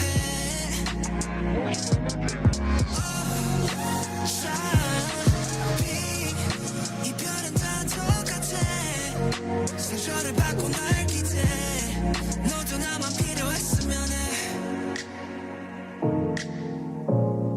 너도 나만 필요했으면 해 너도 나만 필요했으면 해 I can be your shield and cover for the rain Let you put your head out till the pain will go away But what we got isn't real, yeah, it's fake Cause you keep getting hurt on your own without me, babe The timing wasn't on our side when we lost it Both of us were always trying to be optimistic But we struggled to find what was meant to be important Yeah, we kept getting hurt, tired and exhausted It costed, what did it cost? Everything Man, I need a magic bullet straight through my head Damn, wanna be in a better place What I would do to be able to hate instead of staying up late, remembering every inch of your face 행복해보고 싶었었지 시간이 갈수록 baby I still see 다시 돌아보고 있는 너 내 맘을 자꾸 흔들어 왜 어차피 끝인 걸 아는데 그래도 오직 너만 필요해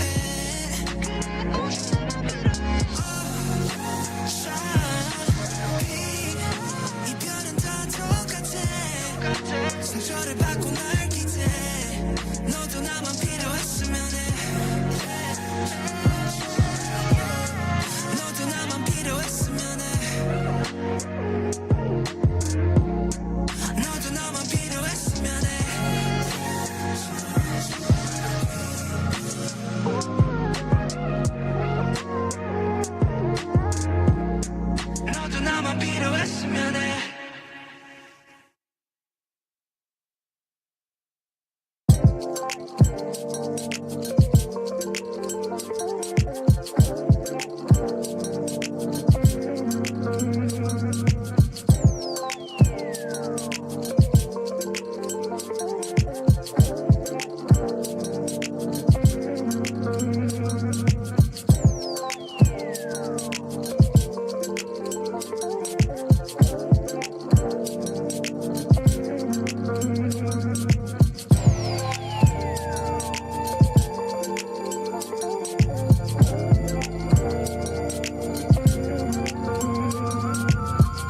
All right, no reason to hold you for this entire season.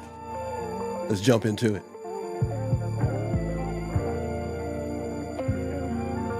Welcome to NATV Network, home of NATV Radio, and NATV Live, and a whole lot more. We got Gemma coming up for you next.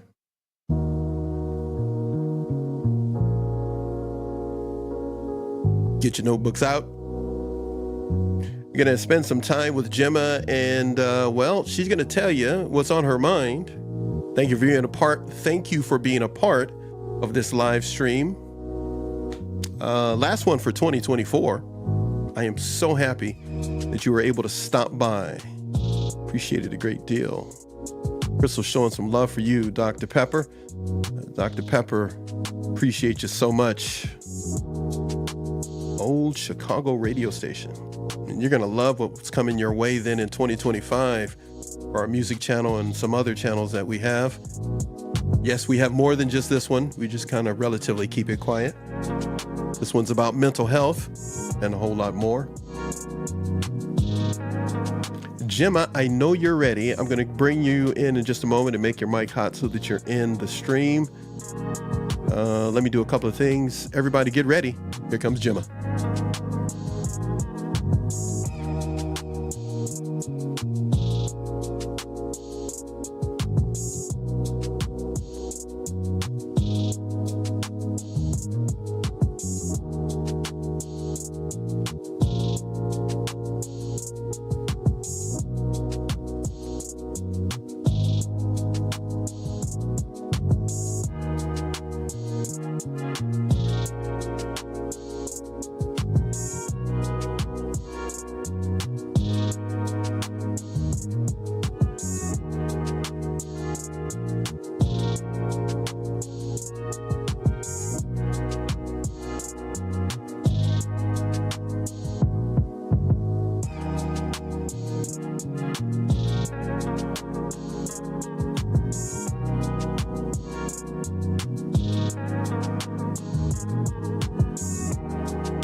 What do you say, Gemma?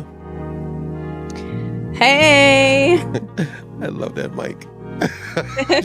I just want to hear you speak. That's why I was torturing you for the past few hours. I just love hearing your voice.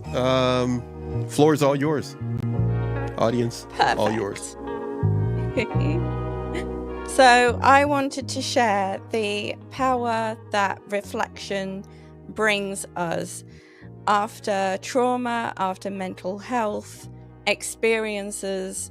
Reflection can be one of the best things we can do, not only for reconnection or rediscovering ourselves, but also for connection with others. So today I wanted to share with you something my therapist taught me, which was the power of creating a decent vision board, which I thought was completely bizarre at the time.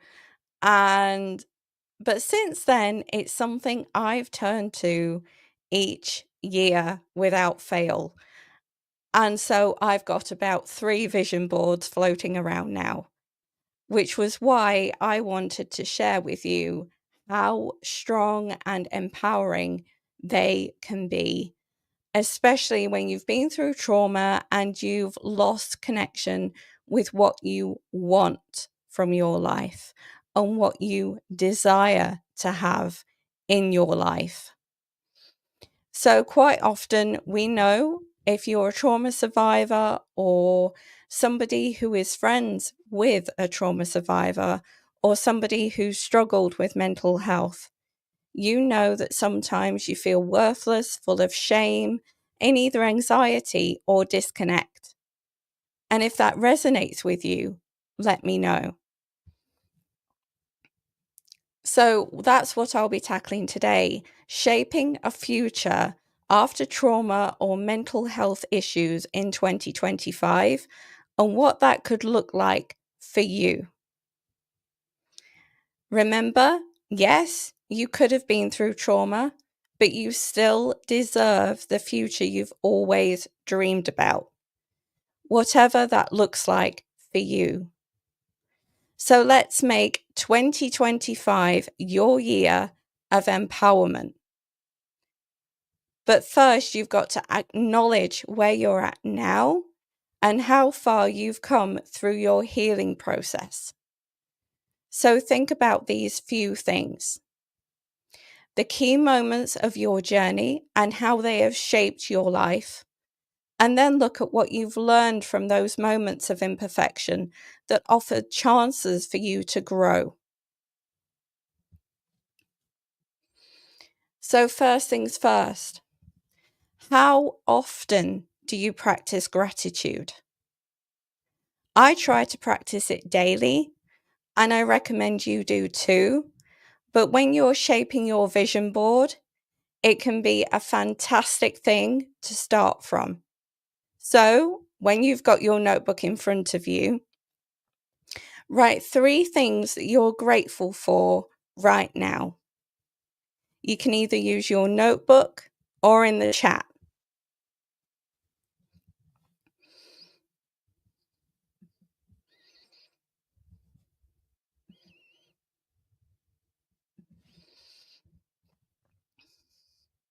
Then think about what you want in your life next year. What do you want your life to look like next year? You deserve the same chances everyone else gets in life, as what happened to you does not define the path your life should take. So if you want to go for that crazy new job, or you want to travel to that far place you've always dreamed of, then go for it. That's what a vision board is. It allows you to create a vision for what you want in your life, which can be so empowering. Put it up on the wall after you've done it, so then you can look at it day in, day out. And even times when you're low, maybe you've got affirmations written on it, or mantras, or pictures of places that you've wanted to visit, family members that you don't see very often. Maybe that's a way to reconnect with yourself. So with that in mind, there are different categories which can make a difference in your life next year. Here they are: emotional, self-confidence, relationships, health, and adventure. What can you do next year to better yourself in each of those categories? Do you want to include more boundaries, focus on more self-care, or make more time to build connections with people? A way to bring all of this together is by creating a vision board, which is why I've created a vision board workbook, which is available via my Patreon, as it's a way that you can reconnect not only with yourself, but with others too. You can rediscover quotes that you used to enjoy, films that you love to enjoy watching, maybe places that you'd forgotten about that you'd always wanted to visit. It's your chance to be unapologetically you, to discover a more authentic self while making it. And to be quite honest, when I'd gone through trauma, I'd forgotten what authenticity meant. When I'd gone through mental health, I'd forgotten what authenticity meant. But through reconnection, through self-discovery, through journaling every day, little bit by bit, I came back. And that's why I created the vision board workbook because it gives everybody else the same chance I had to be able to reconnect and rediscover, which is so crucial after you've been through trauma or had mental health difficulties.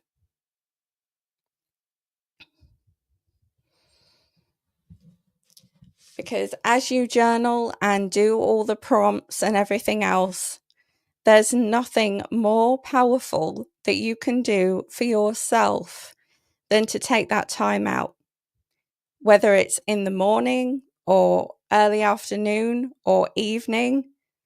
Take that pressure off, take that weight off, and give yourself permission to journal. Give yourself permission to take that time out. Your life, your rules, your boundaries. And they couldn't be any more crucial. As when you set your own boundaries, you develop your own power, and your own self-worth becomes clearer, not only to yourself, but the people around you too. So when you have your own power, you then are able to peel back the layers. Some people call it self-discovery. I call it self-archaeology, because you're peeling back the layers, like people discovering things for the first time. But you're not rediscovering things. You're discovering things that have sometimes been there all the time, that you've sometimes lost. So that's why reflection is so important. And that's why self-discovery is so important. And that's why creating a vision for yourself couldn't be any more crucial than it already is. And you might think, yeah, okay, taking the time out for myself, cutting and sticking, what's that going to do? But it's therapeutic. It's needing that bit of time out. It acts as almost therapy, but with yourself instead of a therapist.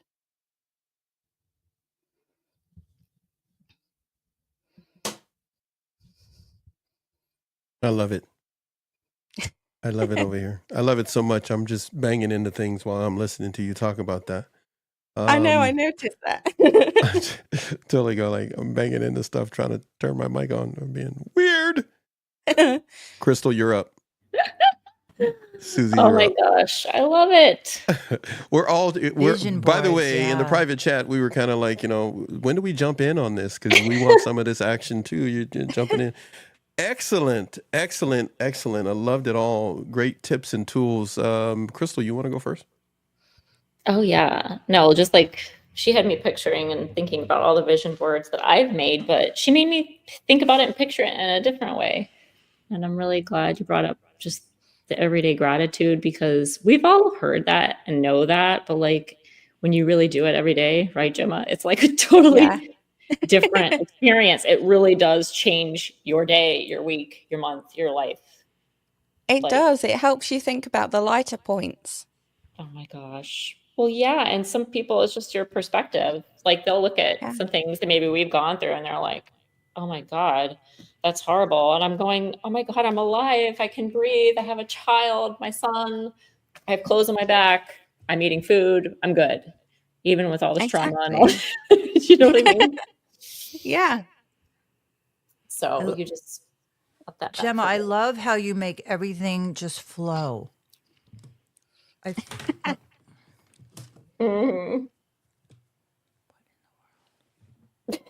So she was talking about she loves how you make everything yeah. flow. She's grabbing a My couple of things mic, there. yeah, You sorry. good?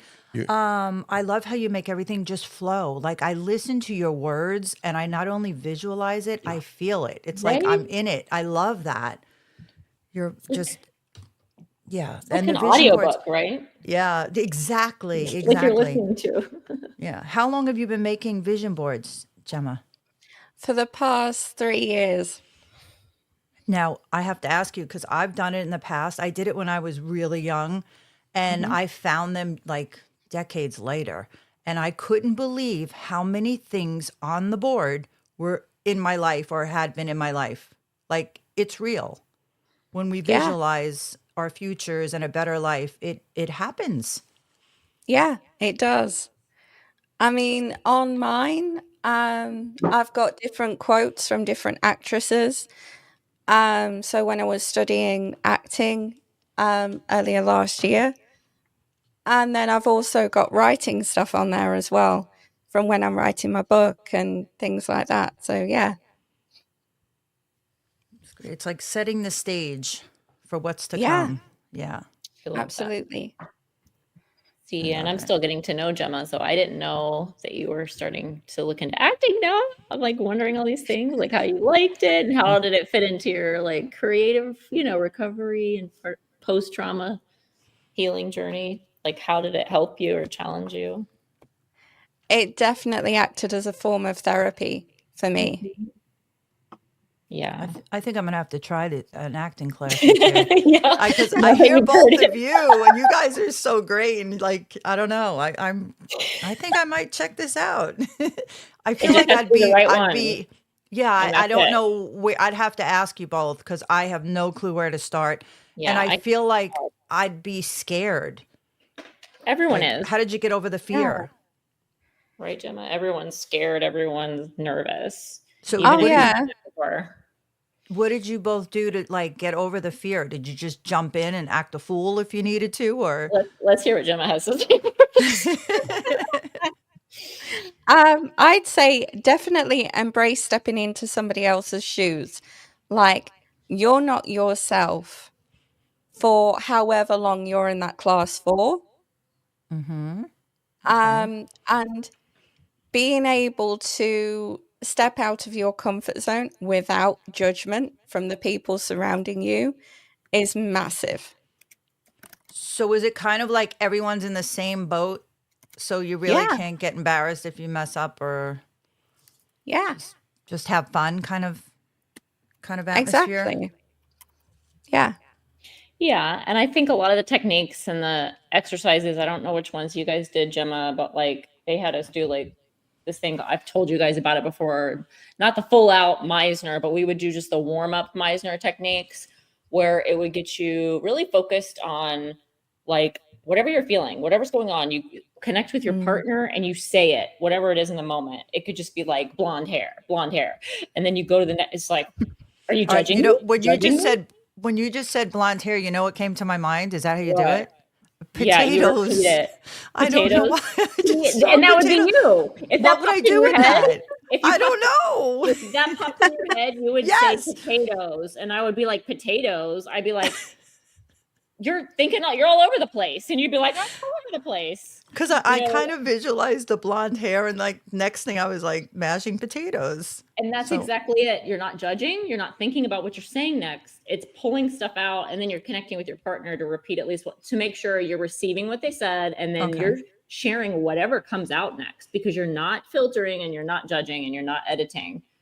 And maybe Gemma would agree that all of those, like she said, not a judgment-free zone, all of that is essential if Exactly. you're going to open up emotionally in an acting class or in life, if you're going to open up emotionally at all.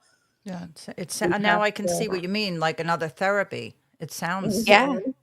yeah, without overthinking. Something I'm, oh my gosh, something I did, something I still have to fight myself on is overthinking, Everyone. Mm. over processing, over preparing. Like, We all oh, have. But I'm so glad to know that about Jesse. I didn't know that. So that's really interesting. yeah. And that's been in the last year then, Gemma? So that's like a newer, or did you do it when you were younger too and you're like rediscovering it? I did it when I was younger as well. Interesting. I discovered acting when I was at school. Mhm. And then through all the trauma and everything else, I lost connection with it. Mhm. And then it's been something that I picked up from sort of around, I want to say 2023, but early that year, and then carried on. I love that.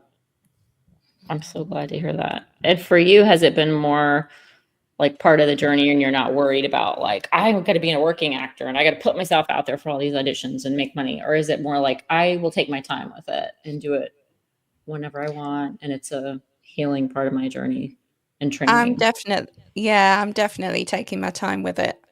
That's awesome. So yeah, I love it.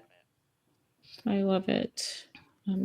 I just love it when I hear that sound in your voice, and it's like I know when people do it for the quote unquote right reason. Not that I'm judging, but you know what I mean? Like when people jump into it and they're like, oh my God, do you like my headshot? I did this, I'm on this, and I'm doing all this. And I'm like, okay, it's all about you. Got it. Like that's why you're doing acting. And it just speaks for itself. It's not like you even have to judge. It's just actions speak more than the words, right? Can you do that voice again? Can you do that? Which one? Did an audition. You like my new headshot? I got this stuff. And what are you doing? Who's your agent now? Oh, I have the agent in town. I have the number one agent on the East Coast right now. She's choking me. That's crazy, man. Tons of characters when you stop by an ATV network. No telling who we will be at any moment in time. I love when you do your voices. She has voices. She has characters. Voices. Hey, do the old lady or the was it the? Are you talking about the lady from New York and New Jersey? Hey, now. I said you're gonna get Susie all wired up.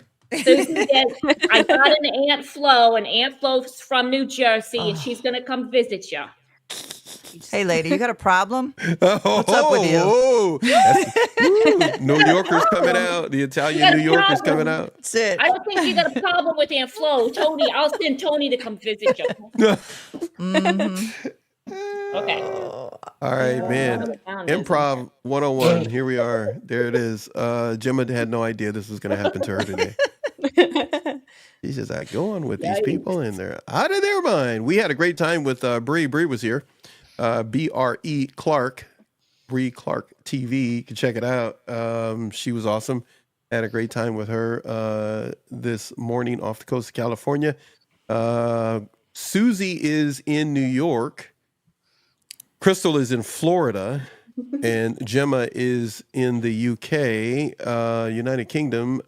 So we've had a great time, us all being together. But I'm telling you, everybody, let's do a quick recap. What was it like for you dealing with Sarah first?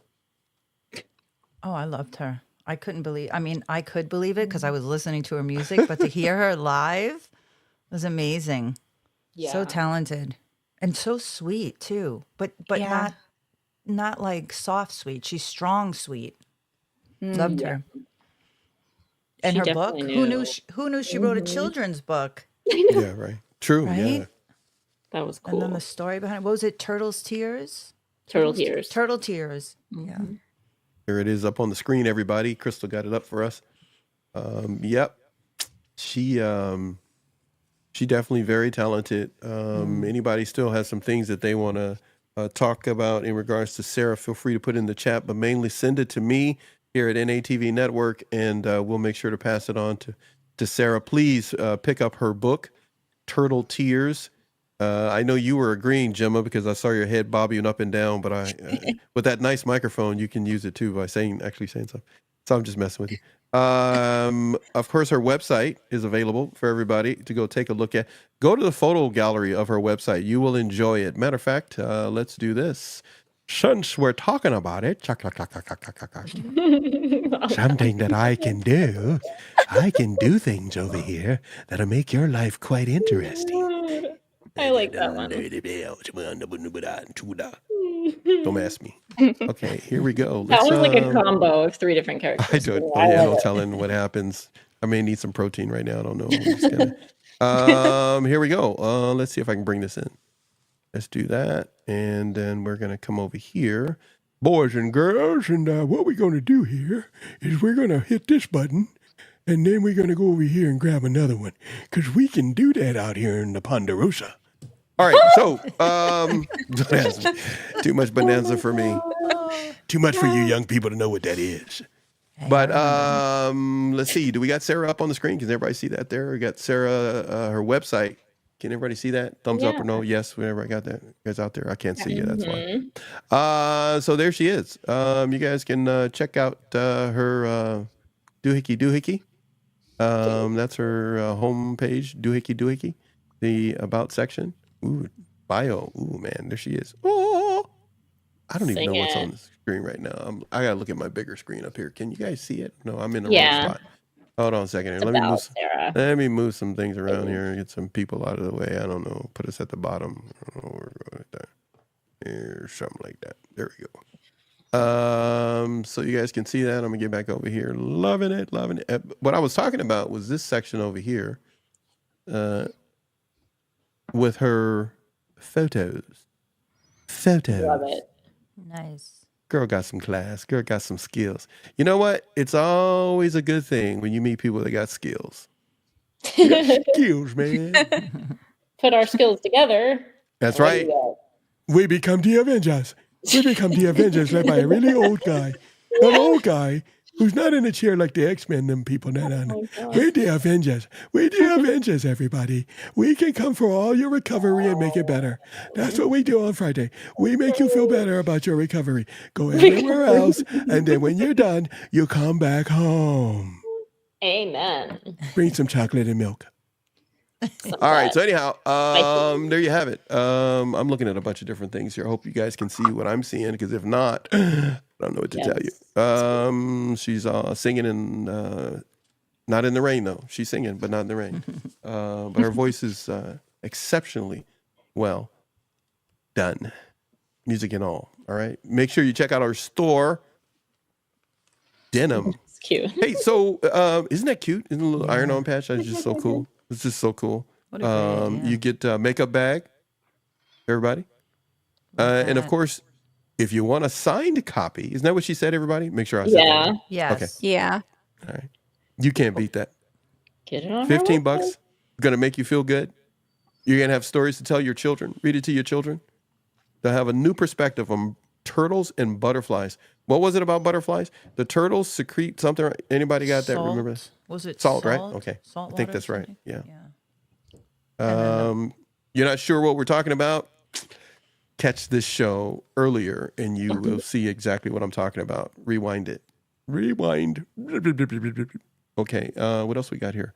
Ooh, handmade Sarah guitar pick. Earrings. Wait, hold on a second. So I had to read that again. I said guitar pick. Wait, the word earrings on the end. Oh, that's pretty cool. Good idea. Oh, I love them. Not bad. $10, man. You guys can't beat that, man. Come on, you people. Stop buying them pizzas and start putting it towards something like this. Buy a pizza once a month and then go to Sarah's website and get yourself some. Vinyl package was Outside the Lines. What is that? Exclusive limited edition vinyl package of all the songs from Outside. Wow. Oh, hey, you can't beat that. Dude, $50. That's 2 pizzas right there. That's amazing. You see what you could be doing with your life instead of pizzas? You could be dancing and getting your groove on, swinging your elbows and tapping your toes. There you go, right there. I know I got too much of the country comes out of me right now. Outside the Lines coloring book. She's got a coloring book and pencil set.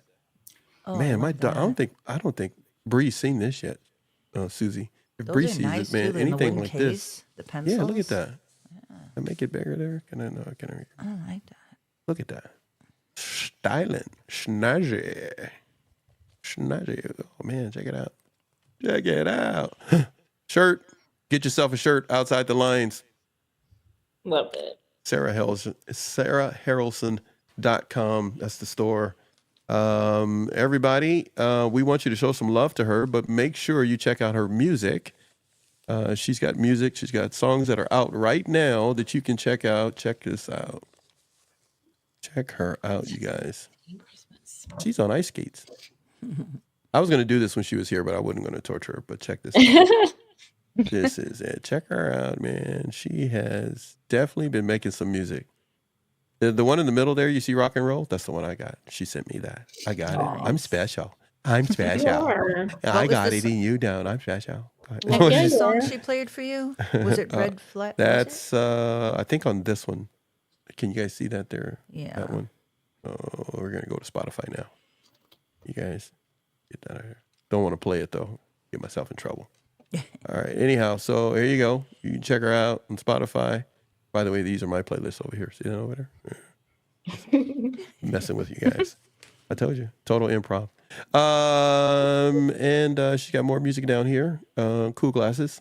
Ooh. Right. I like Styling. the red Yeah, heart. she got music, people. Okay. She got the whiskey one is pretty cool too. That's a nice single. I like that one. And there she go. I'm gonna go listen to them all. There you go. Now, this will probably be the music that Gemma's going to be. She's going to have everybody in the UK listening to this. They're like, you've been with them Americans too long, Tara. What's wrong with you? What's wrong with you? Stop hanging out with those Americans. They're corrupting you. Corrupting you. Gemma, thank you so much for the information you shared. I now am going to open it up to everybody else, even though we've all been talking. Is there anything in particular that someone enjoyed specifically about, I know you just talked about it, what Gemma talked about, specifically that she talked about, that you want to discuss more for the audience, since we're all improvising?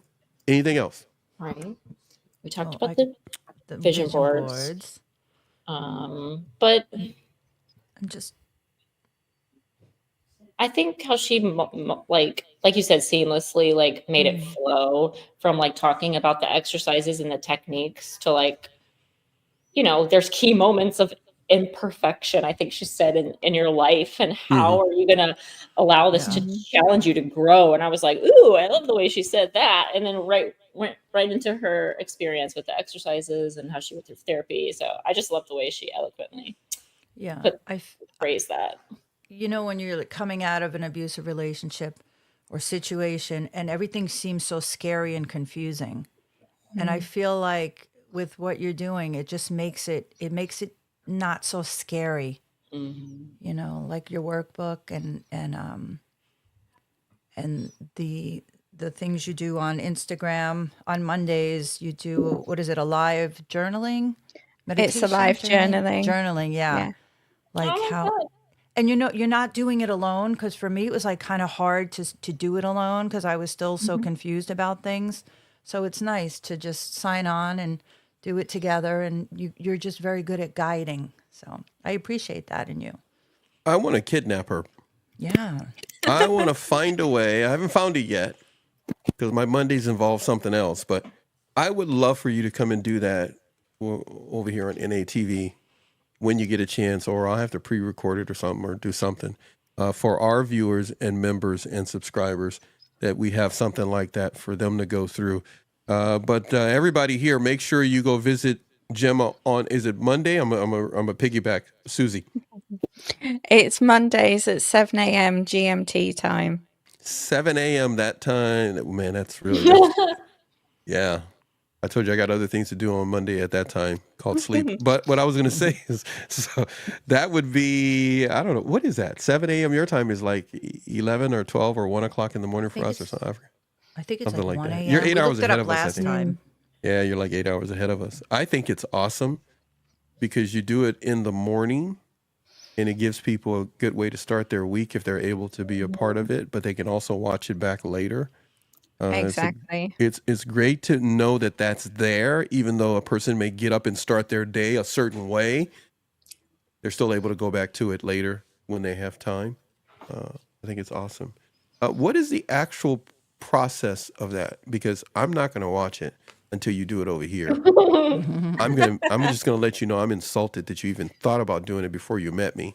So it's just so, that's so narcissistic. But I was gonna say, I can't believe you're so happy without me.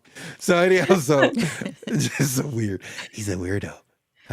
So do me a favor. What is the Patreon? How can they pick up the workbook journal?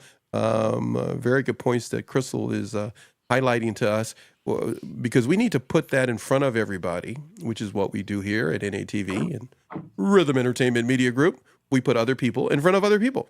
And so we're going to do that for everybody. Gemma's given us that information. Crystal's putting it together, and we'll put it up on the screen for you in the chat. Use the chat as an opportunity to find the links that you need more than looking into the description of the video. We want the actual live stream. When you come to us on a Friday, the live stream itself will become your reference material and your reference point to add to your recovery journey.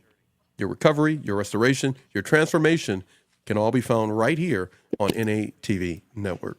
As I often say, go everywhere else, but this kind of juicy stuff you can find to add to whatever you already are doing, add to the foundation you already have. Feel free to come here and pick up some other little tips, tools, strategies. Don't get caught up on the lingo. Trauma this, lived experience. Like, people can bounce you around because they can take you on a whirlwind of different ways to look at something. You just want to feel better, and we want you to feel better. So don't get caught up in the terminology if you can help it. Learn something, examine something. Look at the screen, everybody. If you're here in the chat with us, this is for you, the audience. This whole day is for you to be able to think of something other than the narcissist, other than toxic stuff. Get a hint of information, but think more about your well-being. What do we have there, Susie? Everybody, Gemma, you can jump in if you like. Yeah. I got to take a swig of something over here. That's the. Sorry, I'm sorry. Go on. Go on. No, it's your. It's I told your you people membership. stop being Let me polite to go. people I when you guys are know. on. Just See, keep she's talking. rubbing off on me. Yeah. You giving Susie bad habits. No, I'm sorry. And the audience is going like, somebody please talk. Just quit saying I'm sorry. Just jump into it. No, I'm just kidding. Just do it. Just do it. There you go. That's the exact link for my Patreon membership, which also includes a link to the shop where you can buy the vision board workbook. Nice. Cool. So what's a in the longer vision? one, but I have the shorter one coming right after it, so people can get there. I'm curious one. The next what's one. in the workbook. Oops. What's in the workbook for the vision board? Does it come with like pictures, or it tells you where to get them? Yeah, it comes with pictures. It comes with journal prompts.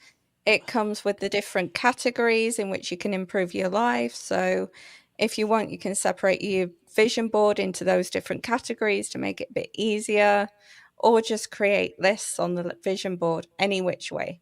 There's no rules. And I like that you can hold it. You know, a lot of people, they're like, oh, you can do it online. It's not the same.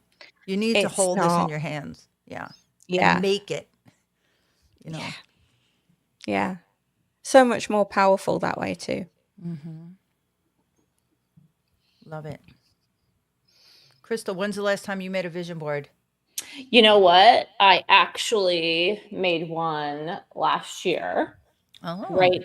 It was maybe like, this is like a year and a half ago. So I've made them a few times, maybe like a handful of times. Mm-hmm. But I think I started in acting class when everybody there was like, let's get together and do a vision board when we're not in acting class. And so that was the first time I did it. And it was probably 2013, 2012. And just sitting there doing it with them in that space was just so healing, just even doing that. So I was like, I can do this anytime I want. Perfect. So I have. And this last time, I feel like it actually is manifesting correctly because I actually believe and like fully believe, you know, because you did the work. You're doing the work. Yeah. Yeah, I know. I think I'd like to, I'm going to check it out because maybe I can do it like in real time when you jump on with Paxton. I would totally, especially for like the new year. What better time to do a vision board? Exactly. We can schedule that. Yeah, we should. You want to do it too, Crystal?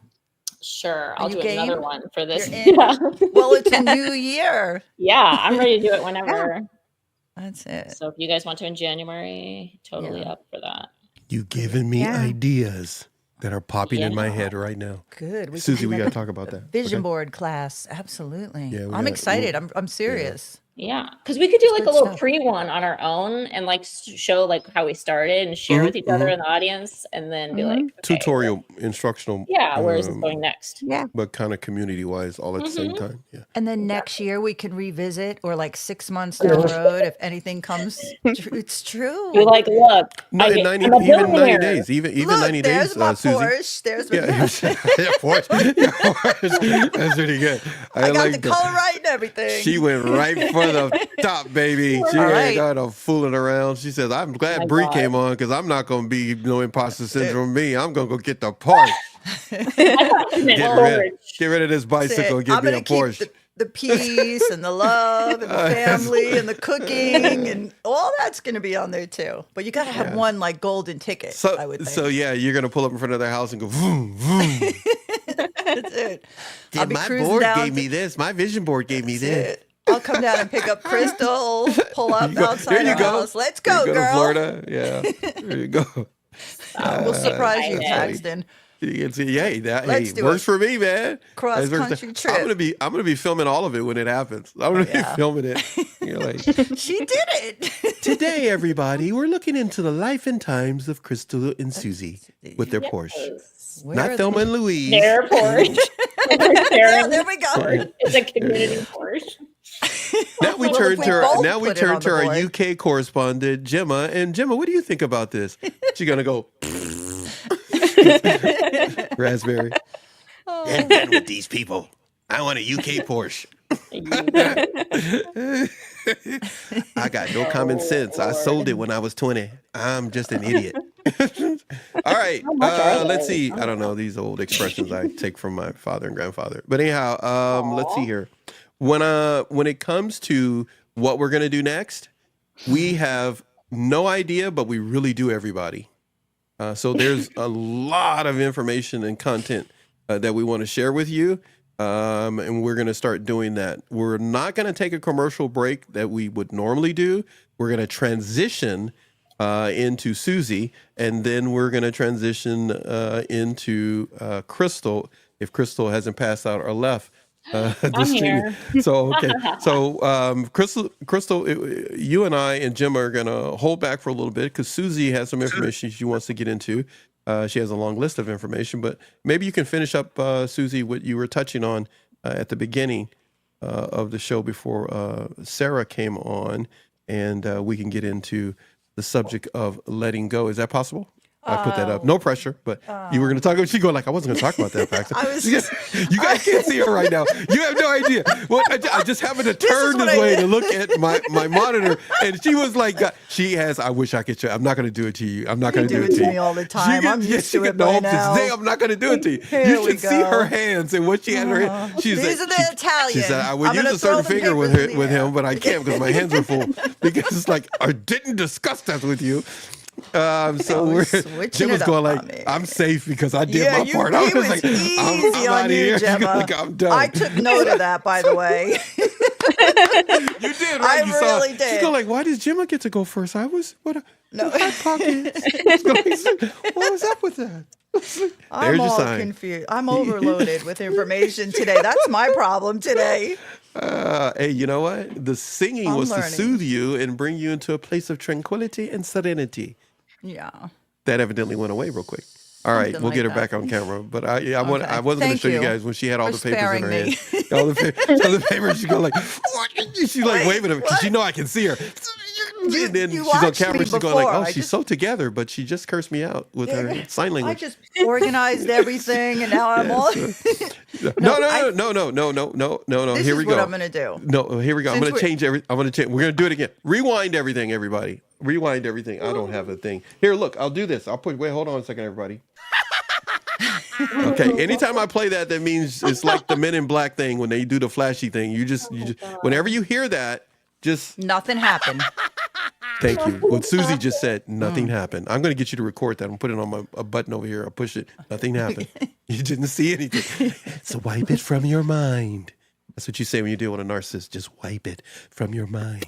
Okay, so here we go. Susie, we're starting all over again. Susie is going to be talking to us about a subject that she has in mind. Right, Susie? Yes. And it's probably all. Wait, hold on. We're totally making this up, guys. We have no idea. No poor clue. Susie at the beginning says, "Okay, so what time am I coming on?" I said, "Just throw it out the window." She looked at me and went like, "He is out of his mind. I need organization." So here we go. Susie's got some things she's going to talk to you about. Everybody, she's going to be talking to everybody about a few subjects, and all of it is under the umbrella of the theme of letting go. Is that better, Susie? Is that? Yay! You can't see her. You have no idea. Wait, I want to get it. Oh, do it again. When she went like, no, she goes like, easy on me. Hey, Thank you. I'm not that piece of chocolate that they were talking about earlier. I'm that kind that messes up your purse. You know you're not that bad. I'm that piece that's stuck at the bottom of your purse. Here, hold on a second. You're like hold on a a second. chewed piece I of want gum you to right look now, at man. me, people. I'm the one that gets stuck at the bottom of your purse, and I'm not talking to you guys that carry a purse. Stuck at the bottom of the purse. And you go like, what is that? I was just looking for nail clippers and what? Oh my goodness, it's just a mess. That's me. That's me. But I clean up well. Yeah, you do. I clean up well. Don't tell anybody, because then they'll make me do it all the time. So anyhow, Susie's going to be sharing some things with you, and we're going to get to do that in just a moment. We're going to take a moment, not a break. We're going to take a moment to recalibrate, and then Susie will be up. And when she comes back, I'm going to do this right now. I just want to mess with everybody. When she comes back, I just want to push buttons. Look at that. Somebody watching this on their big screen is going to be going like, what is he doing? Look at, hey, how you doing there, Gemma? What's up, Gemma? Look, there's baby Susie over there on top of my head over there. It's kind of like totally freaking you guys out. You're like, what is he doing? I just love playing with these buttons. They're just so cool. And everybody, you got to get your StreamYard on. Take some time, set them all up. You'd be surprised. You just go like, oh, this is a lot of fun. So we're going to come back, and then Susie will be the center of attention, bringing some information to you. And you won't be really looking at it like this. It'll look like this when she comes back. But for right now, we want you to remember this. We were showcasing Sarah today, and we want you to make sure to go to, well, you can't do that if this is in the way. Let's get this banner out of the way here. You like that? Make sure you go to her website and look at some of the things we just showed you by showing her website. And I want everyone to make sure you show some love to Bree Clark. Make sure you check out Bree and follow her, subscribe to her, but especially keep track of when she finally gets out here to California where I am. We're going to make some content together. I am going to kidnap her. You're going to see a number of different things the rest of the time with us. It is getting, what are we at? Half past the hour, a little past half past the hour, 1:38-ish, thereabouts here off the coast of California, whether it's evening or whatever time it is for you. We appreciate you being here, but you people need to get some sleep. Take your nap or do whatever you got to do. Get your food in. You don't have to watch us this whole time. But I need you to subscribe to Bree's YouTube channel. By the way, just for the record, Sarah has a YouTube channel as well. Make sure you show support to her YouTube channel as well. We need you to, I understand we sound very needy today, but we need you to show support to Gemma as well in her YouTube channel. Gemma, YouTube channel again, please. At Living Imperfectly Perfect. All right, maybe Crystal will get that and put it in the chat for us for everybody to have it. Everybody feel free to do that. No, my voice is not going to give out. I'm not going to give out. I'm really excited today. Lakers won, and I took a nap today, so I'm really good. I'm good. I'm buying also Susie sometimes, so she's looking at her stuff. So keep talking. Just keep talking. No matter what you do, just keep them sitting in those seats. That's what you want to do. That was my training. Yeah. Keep them in the seats. Everybody, keep looking at the screen. You are slowly becoming a loyal subscriber to NATV. You are slowly... Okay. All right. Crystal, remember we used to come on and do like the Boom 86 and all that stuff? And Yes. we were just, yeah, man, we were awesome. People were just loving It's that. all just fun. And then people, when we stopped, and then people were going like, where did the Crystal lady go? And you guys were together being weird. And I was like, I'm still weird. No, but it's better when you're weird together. So, okay, so they like weird. Yeah. This show is not made for people who are snooty. People who are snooty, they don't last.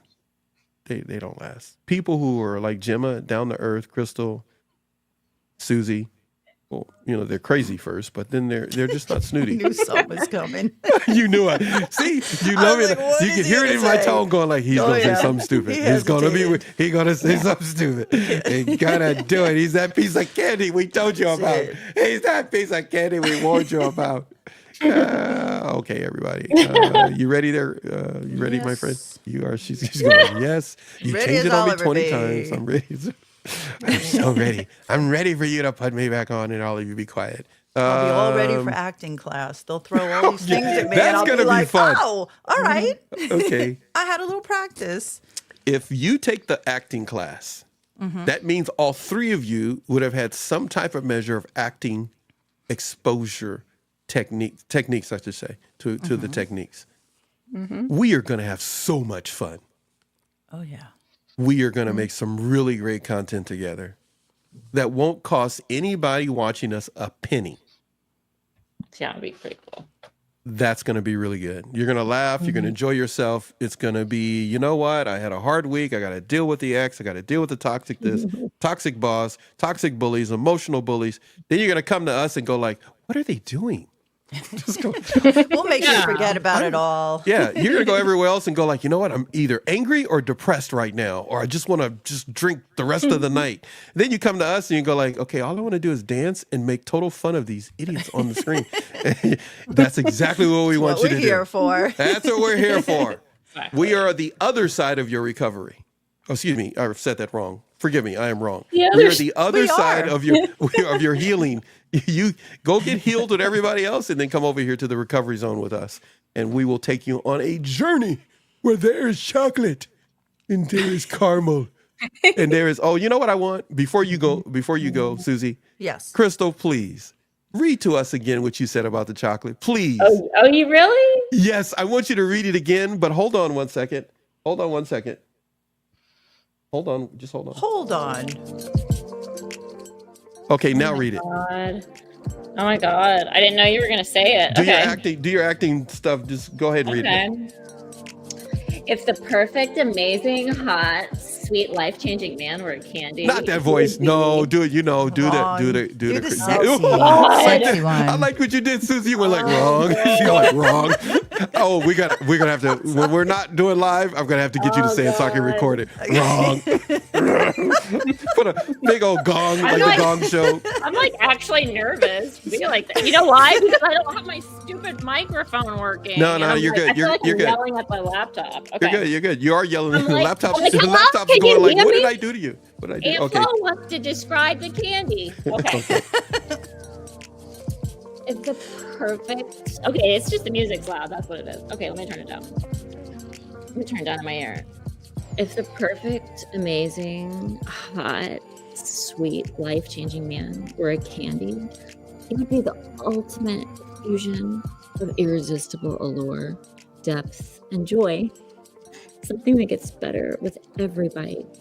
So the outer shell, it would be smooth, right? Shiny, irresistible. Just think of a glistening caramel or a chocolate with a nice, delicate, glossy finish. And he has an aura of warmth that draws you in. You know what I mean? A charismatic energy that's impossible to ignore. So whether it's his style, his smile, his confidence, everything about him, it's elegant yet approachable. His presence is sweet, but never too overpowering. It's just enough to make your heart race. With his flavor, it's rich, it's complex, and multi-layered. So as you dive deeper and deeper, you taste his sweetness, like honey. It's mixed with something a little more daring. I don't remember you having all that on there. You adding stuff? Hold on. She's over there adding stuff. Barry White's got nothing on you. Oh, man, my tell you, God, especially that since was he's dead. smooth. But yeah, I that's know. true. Well, when he was alive. No, I'm just when teasing. he was alive. Hey, Crystal, we're gonna have to work on that was pretty good. Hey, Laughing. now we know why you were doing commercials and stuff. You know the other stuff you Okay, did in the I movie got a you bone. I got a bone to pick with both of you now. did. You said Again? read it. You said read it. Oh yeah, because he knows that I wrote some notes down. Yeah. He loves this. Busted. No, he didn't tell me ahead of Busted. time. He didn't tell me. Uh, I just saved it. Just good thing I Hey, didn't like lose I it. just I want you, didn't I There like. just you want you to go. know. You write almost- quick. I know you type really quick. I just want you to know. I know my personnel. I know how she got it over there. I know she wrote that I down when know. she read. No, She's I'm prepared. She's keeping that's tabs on right. myself. I Crystal, have be That to- girl's prepared. got it going on. So I just want you to know I'm going to find a way to reuse that for some reason or another, and but I'll send you a copy once I edit all this stuff out. That'll probably be Yeah, sometime there in was a June lot by the time I more, get. but that's like half Yeah. of it. So when it comes to what you've experienced today, Gemma,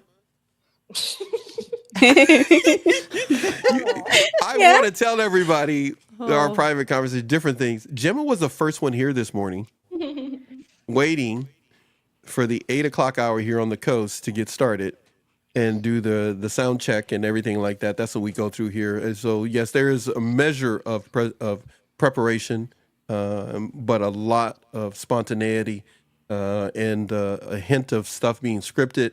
But our whole objective is, as I said before, is for you to have an enjoyable recovery day with us. To your choosing, to choose to be here or not, that's totally up to you. You got nothing better to do and you just want to goof off for a little bit, come watch our network here. But if you want to be rebuilt in your recovery, to be fortified and restored in your restoration, and if you need some type of tough love, strengthening, or whatever it may be in your transformation, then you go see these three ladies or others. But when you come here to NATV Network, we want you to smile again. We want you to laugh again, regain the ability that you gave up by being with someone who didn't appreciate the value that you have. They took your smile, they took your laughter, they mimicked you, and now people think they were the ones that were really happy. They were empty inside, and they know it. They were copycats. And let them live, let them go, as Susie says, because you can be you when you come here with us. Just make sure to share our channel with other people. I appreciate everything that's happened up to this point. I think I've given more than enough time for Susie to be ready. so I've milked every moment as much as possible and keep talking. Thank you. So, but everybody, appreciate you being here in ATV.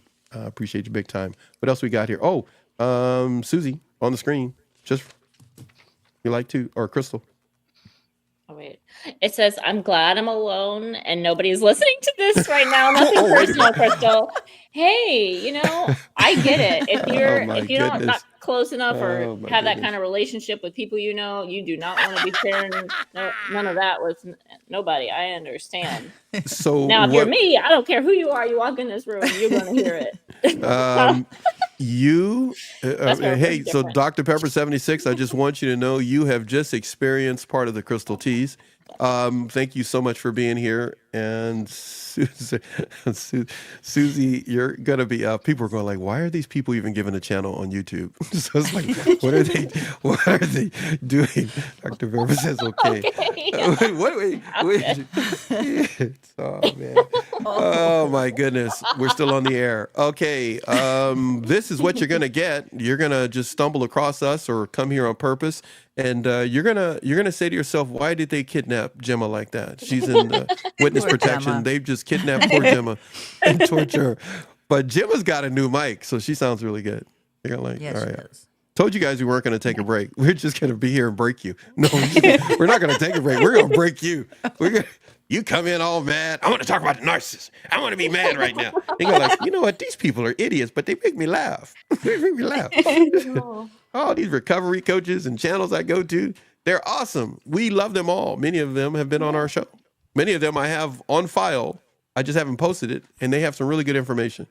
But For sure. hey, right now, we want you to end the year the way, well, maybe better than you started. We don't know.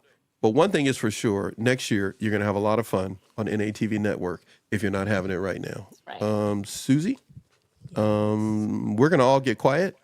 Why we're going to do that? Because it's Susie's turn. Letting go, beyond the release. Once you realize what's been draining you, you feel your energy returning. Suddenly you have the bandwidth to explore passions, nurture healthy relationships, and show up for yourself fully. You start to trust yourself again. Letting go is proof that you can make hard choices and survive them. Each time you choose yourself over what no longer serves you, you're building trust in your ability to create a better life. That self-trust feels powerful. It's a foundation you can rely on. You open up space for joy. Joy thrives in the spaces we create when we let go. You might find yourself laughing more, sleeping better, or simply enjoying the small moments you used to miss. Life starts to feel colorful again because you're no longer trapped in survival mode. Here's an easy visualization exercise. Close your eyes and imagine what your life would feel like if you let go of what's weighing you down.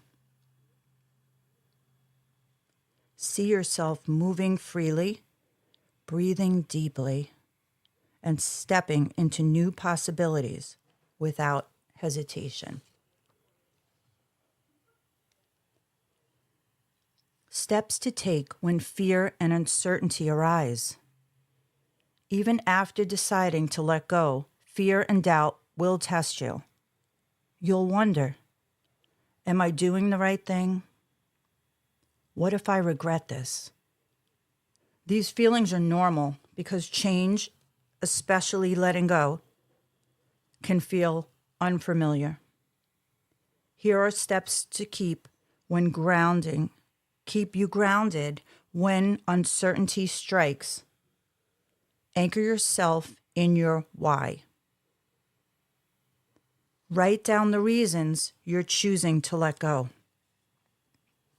Is it for your peace, your growth, your health, or your future?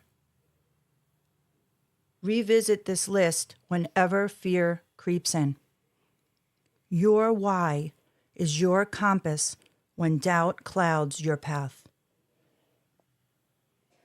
Try saying this to yourself. I'm letting go because I deserve to feel calm, respected, and free. I refuse to let fear keep me in a place where I'm unhappy. Take one small step at a time. Letting go doesn't have to happen all at once.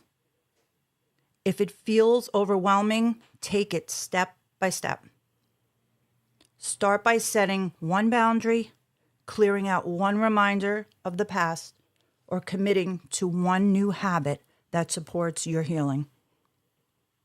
Talk to someone who supports your decision, and surround yourself with people who remind you of your strength and validate your feelings. Whether it's a friend, therapist, a mentor, or just leaning on others can help you to stay clear and confident in your choice. Shift your focus to the present moment. When fear tries to pull you back, ground yourself in the present. Take deep breaths, notice what's around you, and remind yourself that you are safe. Letting go is about moving forward, not looking back. Here's an easy mantra you could say to yourself. I am safe in this moment. I trust myself to make choices that serve me. And don't forget to celebrate the small wins. Every step you take toward letting go is worth celebrating. Did you set a boundary? Did you go a day without second-guessing yourself? Acknowledge those victories. They're proof of your progress. Imagine the freedom that's waiting for you. Fear often comes from focusing on what we're losing. Instead, shift your perspective to what you're gaining. Freedom, peace, clarity, and the chance to build a life you truly love. reflect and ask yourself, what possibilities open up for me when I let go of this burden? How will my life improve when I stop holding on? Letting go is one of the hardest things you'll ever do. But on the other side of fear is freedom.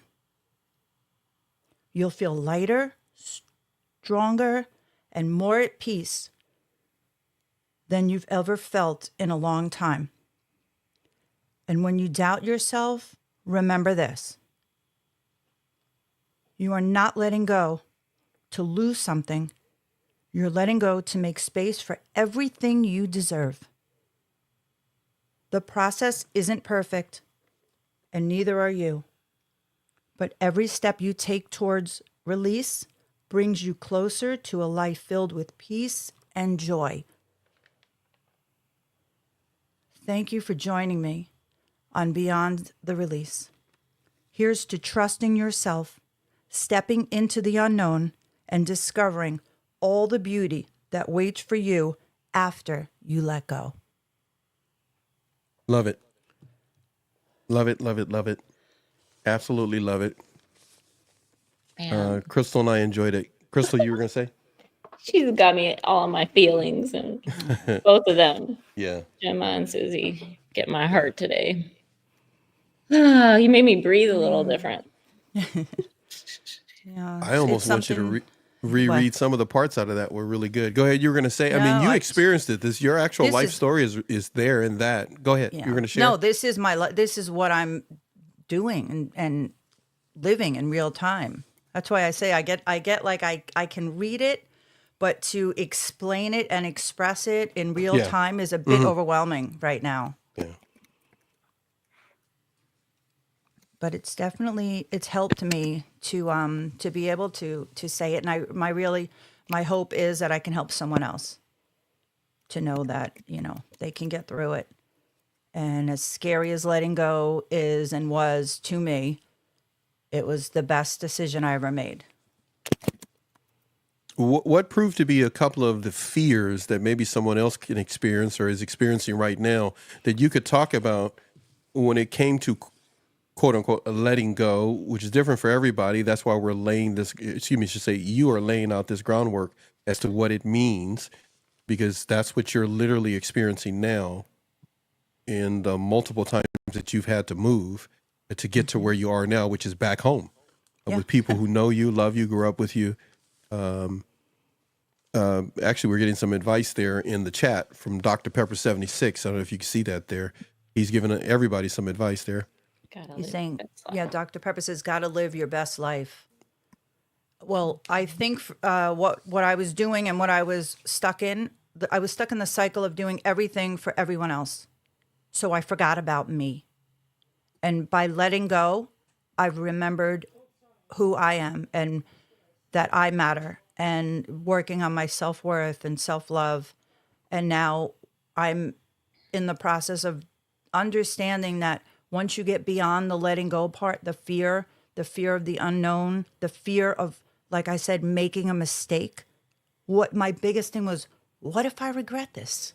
And there's so much that I could let my mind go there, but I don't, because what's in front of me is so much better and brighter and happier and more peaceful that I don't want to look back any longer.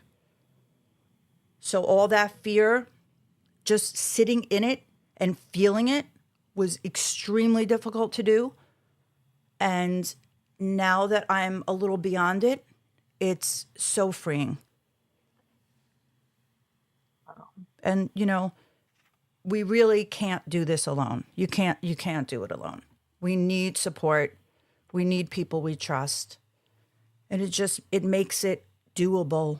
It makes it easier. It makes it happen. So, yeah. I didn't see all this coming, and here I am. And I'm so grateful that I held on and got here. Me too. Wow. It's been quite a journey. Yeah, it has. In a year, and it flies by. And look at you. Listen I to know. you. Right, Crystal? Like you can Amazing. attest to the first time I talked about it, and this was not a plan. This was not my plan. No, that's the beauty of it. Yeah, it just happened. That's the best part, right? You let go and look what could happen. Yeah. Just I'm living proof. Life happens how it's supposed to when we finally let go. And that's what Bree Clark was talking about, right? Mm-hmm. Living your life and sharing what you learn and helping other people to grow. Exactly. I know. And it's so simple how she was saying it and how we all say it. She was like, we breathe or we're not breathing. We're alive or we're not. And it sounds silly, but it's true. We all try to make something to give meaning to our life, whether it's faith and religion or our family traditions. I'm from New York. I'm from Puerto Rico. It's like we're all just searching for meaning and importance and love and community, right? Belonging. And it's like we have to find it inside ourselves, or we keep searching everywhere. We complicate, right? We complicate our own lives. Yeah. And look where it gets us. It gets us stuck with miserable people doing miserable things, and we're unhappy. We don't learn. We don't grow. I didn't anyway. I don't think you can, learn and grow when you're surrounded by negativity, especially if someone is, abusing you. And I don't even mean physically. I mean just putting you down or ignoring you. I couldn't express myself. I couldn't be myself. It limits your resources too, and like your know-how to know like how to reach out or like what to do and who to trust. Yeah, exactly. How do we trust people when we can't even trust those closest to us? Exactly. I feel like we were just talking about that recently, talking about safety and you say it so well. I didn't keep myself safe. I had to work in therapy on keeping myself safe for probably all throughout the last 3 years with Dr. Mack. I didn't know how I could keep everyone else safe. Exactly. Nothing would happen to anyone in my presence ever. But when it came to me, forget it. I was garbage. I treated myself like garbage. How crazy is that? I understand. Yeah. It doesn't so glad I'm out of it. In our head, in our brain, but it was a survival skill for what you're surrounded with. But isn't it amazing that once that switch clicks on and you figure it out, is like no turning back, right? No, not once it's really on. It takes a while. It blinks. It blinks for quite a while. Have you ever seen the lights blinking? I've always heard, they make jokes about like, oh, something's haunting or visiting you. I'm telling you, I have these lights right above the table here, and there's this one light, and it keeps going on and off. And sometimes when I turn it off, it'll like do a little blink, like just let you know, I see you, I'm here. Yes. So I don't know. It's really cute. When I was in the farmhouse before I moved back home, we had a light and there was like a closet, and every once in a while in the middle of the night, I would hear the faintest little sound. I don't even know how I heard it, but it was like a motion detector light in the closet. So how and why that thing would turn on, and I would hear it when the light would light. It was like a little light bulb ting, and it would go on randomly and then shut off, and I would freeze. Because I'm like, oh my gosh, is someone in the house? Did someone turn the light on? And then someone said it could have been like, because I was in a farmhouse and I was with the barn and the horses. So there are mice. So someone said it could have been like a little mouse running across or something. I don't know. Yeah, whether it was an animal like a mouse or something triggered that light. I hope it wasn't a spirit. It could have been your angel mouse. Your mouse. There you go. It literally... it's totally like this. There's no limit. No. Could be something looking out for us. And there you go. Did you ever hear of the story when you were a kid, the country mouse and the city mouse? Oh yeah. That was like one of my favorite storybooks when I was growing up. Oh man. I forget who visited. I think the city mouse would go to the country house. The city one would get to the country more easily. Yeah. You And get neither that. one liked it, and they ended up both going home. Sounds like all of us. We're just all making our way home. Well, and here I am, home. Here we are. Here you That's it. are. Back I'm home. happy for you. Thank you. It's It's one been an day at a time, I adventure. know. And it will continue to be, just in a different, better way. Exactly. Speaking of adventures, I owe you a message. Oh, Just yes. in case. I just remember. Yeah. Oh, We got to pick a date for when I can come down to Florida and we can go on real hey. adventures. Hey, if Gemma's around, I don't know. It's a longer Let's trip, but go. hey. Apparently I'm in a vacation capital, but so is New York. Yeah, So true. get this, Susie. I wish, I don't know, maybe I can make it up there. We'll see. My son is supposed to go with my sister because my sister offered to take him up there because she's never Okay. taken him on a trip. Oh. But I don't know if I gotta talk to them. We'll see. Ooh, that would be fun. Well, either way, we'll get together. Okay. Adventures await us. As we say it. Love it. Everyone, we're gonna have a big party. That's it. Party That's it. people in What year is it? the house. Party people in the house. Tell you right now, party Party. people in the house. Either way, right? So what adventures do you feel that you've missed out on? I don't usually like to go down this road, but I'm going to do it right now. What adventures do you feel you've missed out on because you weren't paying attention to your needs? Travel adventures, cooking adventures, shopping adventures, whatever it may be. What do you feel you've missed out on? Traveling, would you say? Me? Anybody? Through all my craziness and my dysfunction and my abuse, I did travel a little bit, surprisingly enough. And it would depend on who I went with, but towards the end, I started to get very brave, and I would go away here and there with a friend or whatever. I think that's what made him more angry. But anyway, when I traveled and when I went somewhere else, I was fascinated to see that people were kind and nice, and like I didn't have to go to sleep at 7 o'clock at night. So no, I'm serious. Oh my God. It was like an adventure. And then school. It's always been education for me. Yeah, I definitely missed out on school and a career, I'm sure.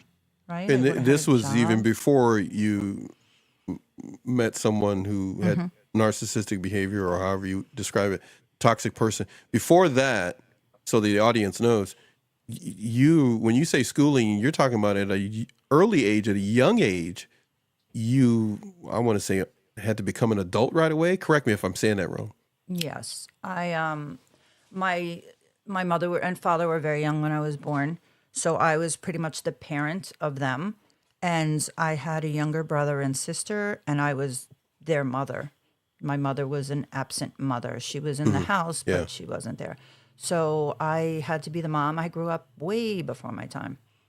And then abuse set in, and then I left school.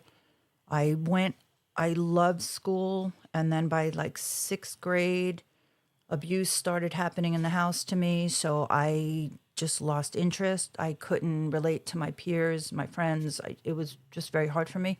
So by the time I was in 7th grade, it got more difficult, and I went a little bit of 8th grade. So I left by the time I was 15.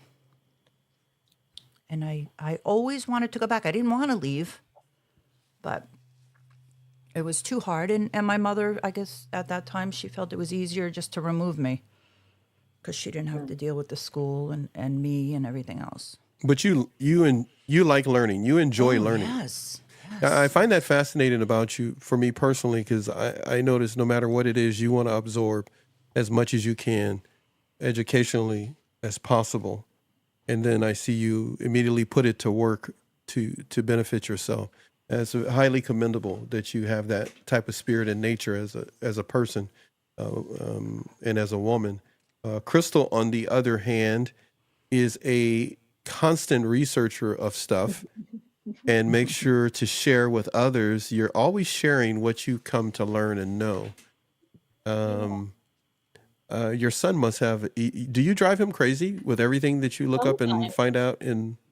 Oh yeah, sometimes when I get like hyper off the candy or whatever, and I'm like, guess what I Off the just learned? candy. Or like, look at what I'm on was just ChatGPT. Come here, and then I'm like, I just learned this in my book, and I get super hyper like a little kid, and he's like, oh my god, he's like, Mom, he's like, you need to get off of there right now. He's like, you need to walk away. Like he gets really concerned if I get too much. He's like like that. a he's I like don't a really care. he's like a bartender. He's like okay, we Yeah. need to cut you off. We need yeah, you're a little too much for you, lady. A little too excited there. And that's exactly what it is. And I'm like, wait a minute, we switched roles again. Because then he gets like that. And I just egg him on more and more. I don't cut him off. I'm like, yeah, totally. So did you have to grow up fast? I think it was touched on a little bit earlier, but I'm going to repeat something just in case people are new popping in. So did you find yourself, I know you didn't have to parent your parents per se, maybe, but did you find yourself having to be this adult person in a teenage body? Who, Crystal or Susie? Crystal. I was like, wait, are you That's your name, Crystal. Look Yeah, at me. I've talking to been you. trying so good to be good today and polite. Okay. Yeah. So You don't have to, hey, it's just us right now. You don't have to do that anymore. Free for all. Free for all. Let now. her loose. Let her loose. Let her loose, lady. You know what happens. You already heard my little Random. Andy. Okay. So what do you got for us? You've been this adult in a teenage body from young or what? I agree. I remember I have these memories, and I was described of as like a 2, 3, and 4-year-old child. I would sit in front of the big, huge window in our Atlanta, Georgia house, like a big, huge window in the dining room, and I would just sit there. I think there was ferns. You know that TV show with Zach Galifianakis, Between Two Ferns? Well, that was me, between two ferns that were in that room, and I would just stare out the window for hours, and I would just sit there. And I know I was contemplating life, intricacies, nuances of, and I was so small and young that it was like I knew it was weird, like in my own head. I was like, this is strange because I'm a little kid that I'm thinking like this, the meaning of life, death, like watching other people, observing how they're acting, and just how I'm like, is this how life is? Just the race of it all. I mean, I do feel like I was like a 90-year-old in like a little kid's body. And then at some point something broke. I think I was 5 years old, and those are more memories I had when I was 5 and 6 up, because it's very spotty when I was younger like that. That's like the only memory I have when I was younger. But something happened where I got hyper. I don't know, something activated the ADHD or whatever, and I just became like a wild animal. I was just like, I had so much energy. I was running around.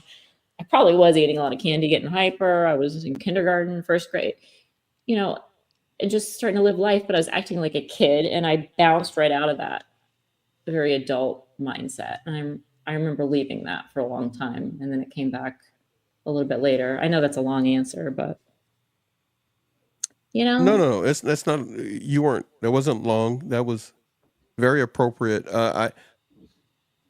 Based upon what you just heard, Susie, and I know you have oodles of information over there that you've been researching and putting together for your digital products and other things, and workbooks or journals, things you're going to be making and put out to your viewers and the public. Out of the information that you've pulled together, past, present, that you've been pulling together, based upon what you just heard Crystal say, from your information that you've been pulling together, what words of information that you have there that you can share with Crystal or the audience? You guys cannot see her head right now. She is looking at me like, I am going to kill you. Hey, I used to do this to Crystal all the time. Crystal would be like, just Did make she up stuff. react like I do? No, not even close. Not even close. Not She even. was we're all behaved different. and poised. First of all, the Me, you word get the New behave. York out of me. First of all, get all the Italian New York coming out of her. And first of all, the word behave should never be attached to Crystal.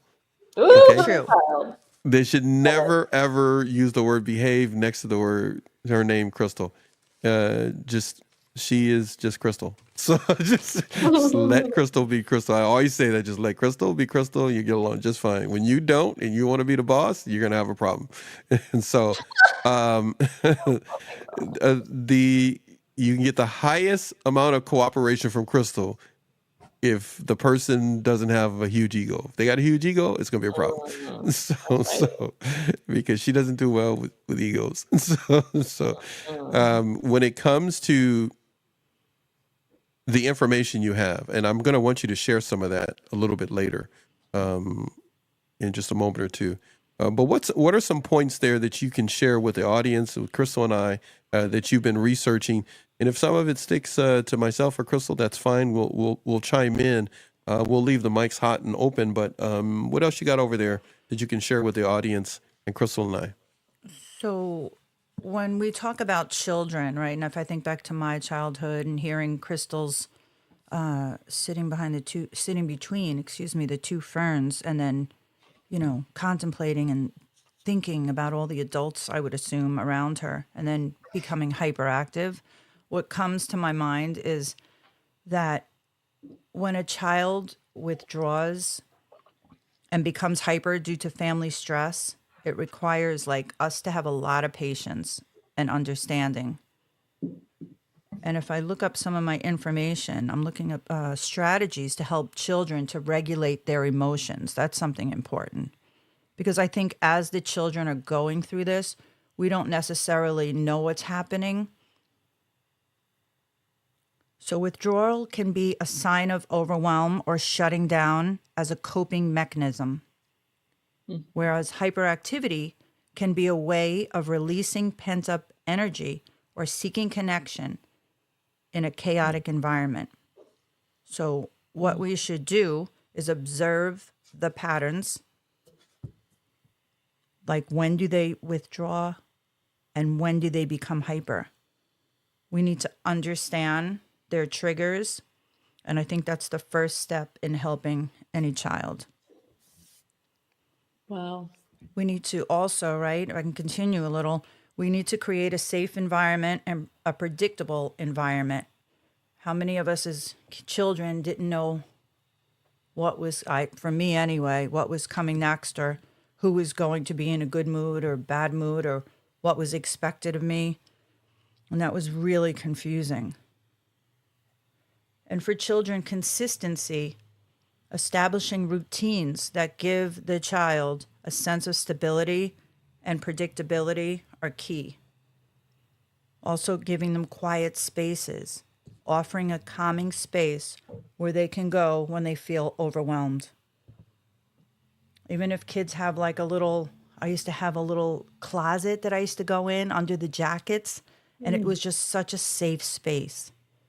Comforting toys, blankets, sensory toys, or even books. And reassure them, frequently reassure the child that they are safe and loved, even when family stress is present. So yeah, there's just a couple things. Wow. Yeah. What you said there at the top, just the definition and understanding withdrawing and hyperactivity, it's just like so perfectly defined. And I would have never thought of it like that in the past, like that. And I've been learning that, but the way you said it was perfect. And even when I was a kid, you were saying you were like watching everyone around you kind of thing. I did the same. And because my parents were so young, they were like my children, to be honest with you. They were more immature than my children ever were. I remember looking at them thinking, like, what are they doing? They didn't act like parents. I knew they didn't act like parents, right? Because my grandparents acted like my parents. And I remember thinking and knowing in my head that I would never be like them. Like, thank you for teaching me how not to be. Right. And that's what they did. That was their purpose, I think, of being my parents. Exactly. But I also know that I believe they did the best they could with what they had at the time. Right. Because they did not the best things not that they hurt me, but they didn't intentionally hurt me. I don't believe they ever intentionally hurt me. I just think they didn't know any better. Right.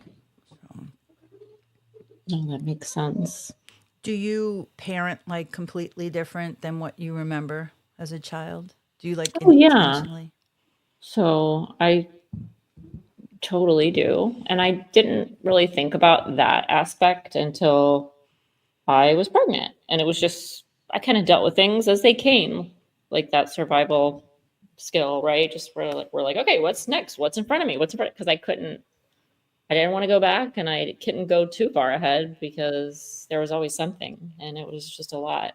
But I remember being married, and looking back, I'm like, why did I get married? What the heck was I thinking? I've gone over it so many times because I was so young, getting settled down. It was really insane. But obviously, I had my son out of it, so there was much purpose and meaning behind it. But I got pregnant kind of purposely because I was like praying secretly that, it would happen because I was so miserable and I was getting depressed.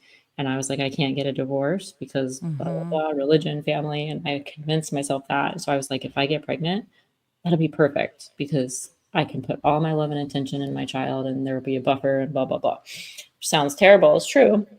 And I've said it. So it's not a secret around here, but people don't like to hear that. But I can relate. Right? It's like, Yeah, it I sounds did the same bad. thing. Okay, because then like if I say that in front of my parents now or anyone, they're like, oh my God, why didn't you say something? Like, how could you think like that? It just gets worse if you have a kid or if you get pregnant, everything gets harder and more stressed. And I'm like, at the time, I was like, nothing could have been worse at the time. Like, Yeah. and it's true, it actually did get better because of the focus. You were able to be a mom and all the love we have inside of us. Yeah. To put there. Did you think, because I remember thinking that I'd have someone to love. Exactly. And it may sound selfish, but someone that loved me. You know what? I realized that much later because at the time, I don't want to cry, but I might. I just realized I can give all my love to him and I don't need anything in return. I don't need any other man to ever love me again if I can just give it all to him. And then I realized later, oh my God, he does love me with all his heart too. Because when they're little, they can't say that or really think that or verbalize that. It's too much. They're just growing and developing. But now when they get older, my son's 14, and just the way we are together, I'm like, wow, until God really brings me with the right one and we're totally united, he's the one that's loved me out of anyone I've ever known. It's just my son. Beautiful. All these other people I thought loved me. I'm like, nah. Well, when he was little, you know how they run and hug you when kids like run and hug you and they just squeeze you so tight. There's like nothing better than that. I know, right? You can feel it. Yeah. They're so innocent. We love openly and innocently when we're young and kids. And I know we've talked about how our kids have gone through trauma and, we weren't perfect parents because we didn't have the perfect environment and dynamic set up. But I've definitely gone over that with him and asked him to forgive me and just talked about things and faced it where I'm like, oh, my family or anyone else I've known, they would never apologize or face even just a smidgen of that, let alone, face everything and be honest. So it's meant more to me and like my character, no matter what sins, no matter what mistakes I've made in my life, I could turn around and say, you know what? I can face it. I'm accountable. I don't shy behind anything and I can face anything and ask my son to forgive me. And that makes me a strong, loving mother, no matter what mistakes have come and gone. You know what I'm saying? 100%. So nobody can hold anything over my head. Yeah. Because that's how I roll. Yeah, same.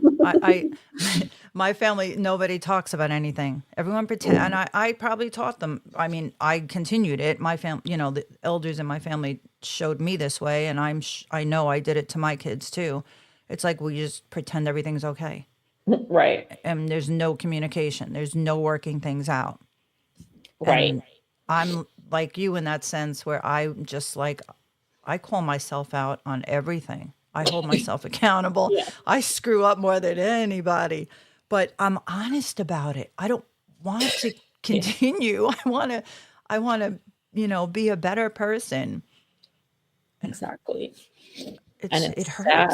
Yeah, it hurts, right? Other people, like if you're down or like they're trying to amplify it or make your kid look at you different or even take you or put space in between you or estrange you. Like that is like the worst of the worst. It's like, wow, that's just evil.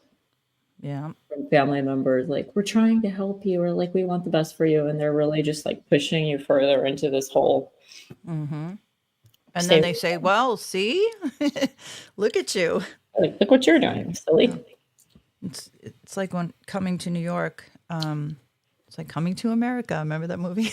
Oh my God. Coming on to New York. My Yeah. family, they say to me now, the people closest to me, they're like, we should have just taken you out of there years ago. Oh, And I'm like, I get chills.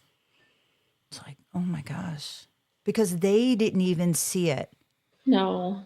Because they hear other Everyone was. stories, or, you know, and then I'm hiding things and I'm pretending everything's okay and going through the motions.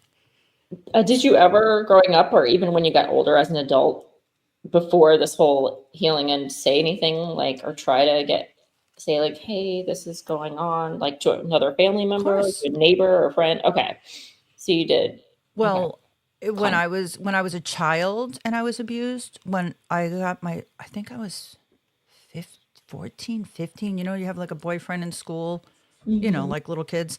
And I remember he tried to kiss me and I freaked out because I Aw. had been molested when I was younger. Yeah. And he called my mother Oh my God.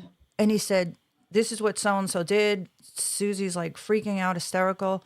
And she started crying. And then supposedly she was going to do something about it. And she never did. And other family members knew. And no one ever did anything. And I don't think back then people really knew what to do either. Because, you know, But still. this was 40 something years ago.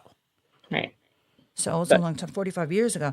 And then with the abuse from my current husband, my last husband, because I was married twice, my ex, family members had witnessed not the horrific stuff at the end, but they had witnessed the, you know, the comments and the put downs, and they knew I was being isolated, and they warned me, like, you can't move to the country. That's not you, Susie. You're a city girl. You're, you know, I remember my grandmother, who's no longer here, she said, I worry about you up there, because I was in this big house on this big piece of property. But I'm like, oh, town is only a mile away, because we were close to the town then. And my grandparents were alive. So every weekend I would take my kids back down to New York or up to Vermont, where my grandparents lived. And I did that for years because I couldn't stand to be home. Wow. So yeah, people did see things, but I pretended I didn't want help. Yeah, because you weren't getting it from those. I didn't people. get, yeah, exactly. It's like, then you what's the got use? No one helped me the first time. How, well, you know? Exactly. And I thought, oh, I can fix them. I can make everything perfect. I can figure this out. Because you were the one that made sense around it. Yeah, I was in survival mode. Yeah. Complete. Yeah. Wasn't you easy. create your own little world and space where you can survive and be okay. And because you had to. I told you maybe last year, I think I remember telling you, or we discussed it on a show, that I was like a chicken without its head, just running around. Yeah. I got a lot done. Yeah. But I sure wasn't happy. I didn't have peace. We might get a lot done, but what do we have to show for it? It's the stuff that goes on and on and on. It's not, you know what I mean? Yeah. No, I used to be the same way, like feel good and productive, and it makes you feel good. Yeah. But what's our soul producing? How are we like soul and like self-lovingly productive? Nothing. Self-valuingly productive. It shows up very different in other people like that. They don't see it. They don't know what we're doing. Like right now, nobody has any idea unless they're experiencing it, whether they're listening or they will later, or they've gone through a life change, transformation, trauma, whatever. You don't know unless you've gone through it. People don't think this is productive. They think we're wasting our time being on here, for example. Yeah. And it's like, just because you have no idea, because you value worldly things and worldly production of things, physical 3D things. So how are you going to be blessed in a much bigger, better, more soul-filled way if that's all you're focused on? You're not. Yeah. You have to do the work within that we're talking about. Yeah. Yep. And you need support. Absolutely. Amen. This A one's lot so of good. support. I'm so glad I found you guys, and Paxton found me on the formerly Yay! Twitter, now X. I'll never forget that. Jeez. Oh my goodness. And Gemma, I don't know how he found you, but he's finding everybody, just connecting everybody together. It's awesome. Well, that's Pretty part of cool. letting go, right? It makes room for all the good to come in, and all the connections and all the positivity and all the Yeah. things that I never knew existed. Yeah, exactly. Right? You Me don't too. know. You don't know until you're here. And it seems impossible to get here because I don't know if you can relate, but I didn't know there was a here. I thought that's just how life was because I Yes, didn't know any different. exactly. That's how I started writing in my journals, and like whatever, I would just write in my free writing. I'd be like, I guess this is how life is. I'm so stressed and I don't know why. I don't know why all this pressure in my, I would write about the pressure and all the physical manifestations. And I'm like, I can't figure out what's wrong or what's wrong with me. And then I would just write about random things in my day. And I'm like, I guess life's just tough like this. It's just how life is. Because that's what we were taught. And you start experiencing it, so you believe it. I remember when I was a kid and then I left school and I went to work and my mother decided then, 10 years after she found out I was being abused, that she was going to leave this person and move my sister away. So she put the house on the market and she got my sister together and she said, okay, you have to get married.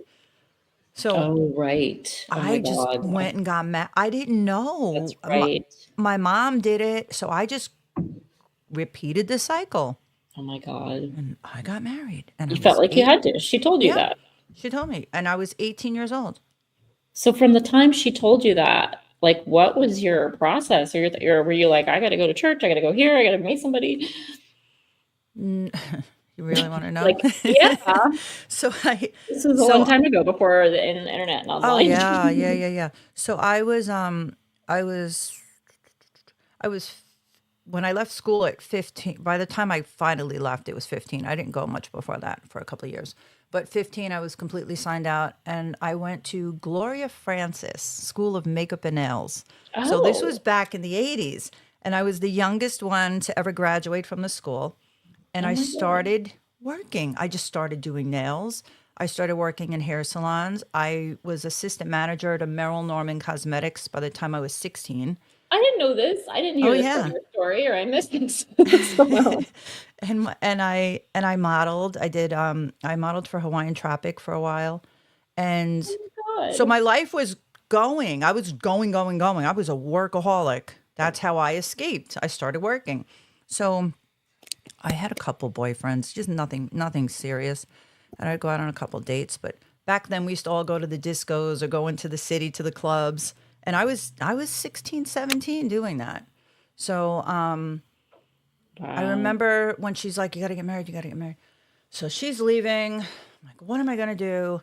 And I went into like downtown where I'm back now, Huntington Village. And I went into I guess it was like a bar, a club, something like that. And I walked up to this guy and he looked familiar. And I was like, don't I know you? And he says, I don't think so. And I think and then he showed up at my door and asked me to marry him. And I married him 30 days later or some crazy number because my mother was leaving. But I was fascinated because I always got a lot of attention and I didn't like it. So when this person, and I really thought I knew him from somewhere, when he says, I don't think so, I was like, that's it. I'm going to marry him. Like I knew it. It was weird because he didn't give me attention. So I went opposite. But then I was married by 18. Isn't that interesting? And that's why a lot of times people be like, oh, women love it when guys treat them like dirt or whatever. It's the opposite. And it's almost because you were not wanting the attention because of what had happened to you when you were younger. Right. Like you were comfortable with that. You'd feel more comfortable with someone not oogling you and giving you that kind of attention and being a little more, standoffish. Yeah, exactly. That makes sense. And that's why I got married even the second time because I was too young the first time and I had my kids and that's a blessing, obviously.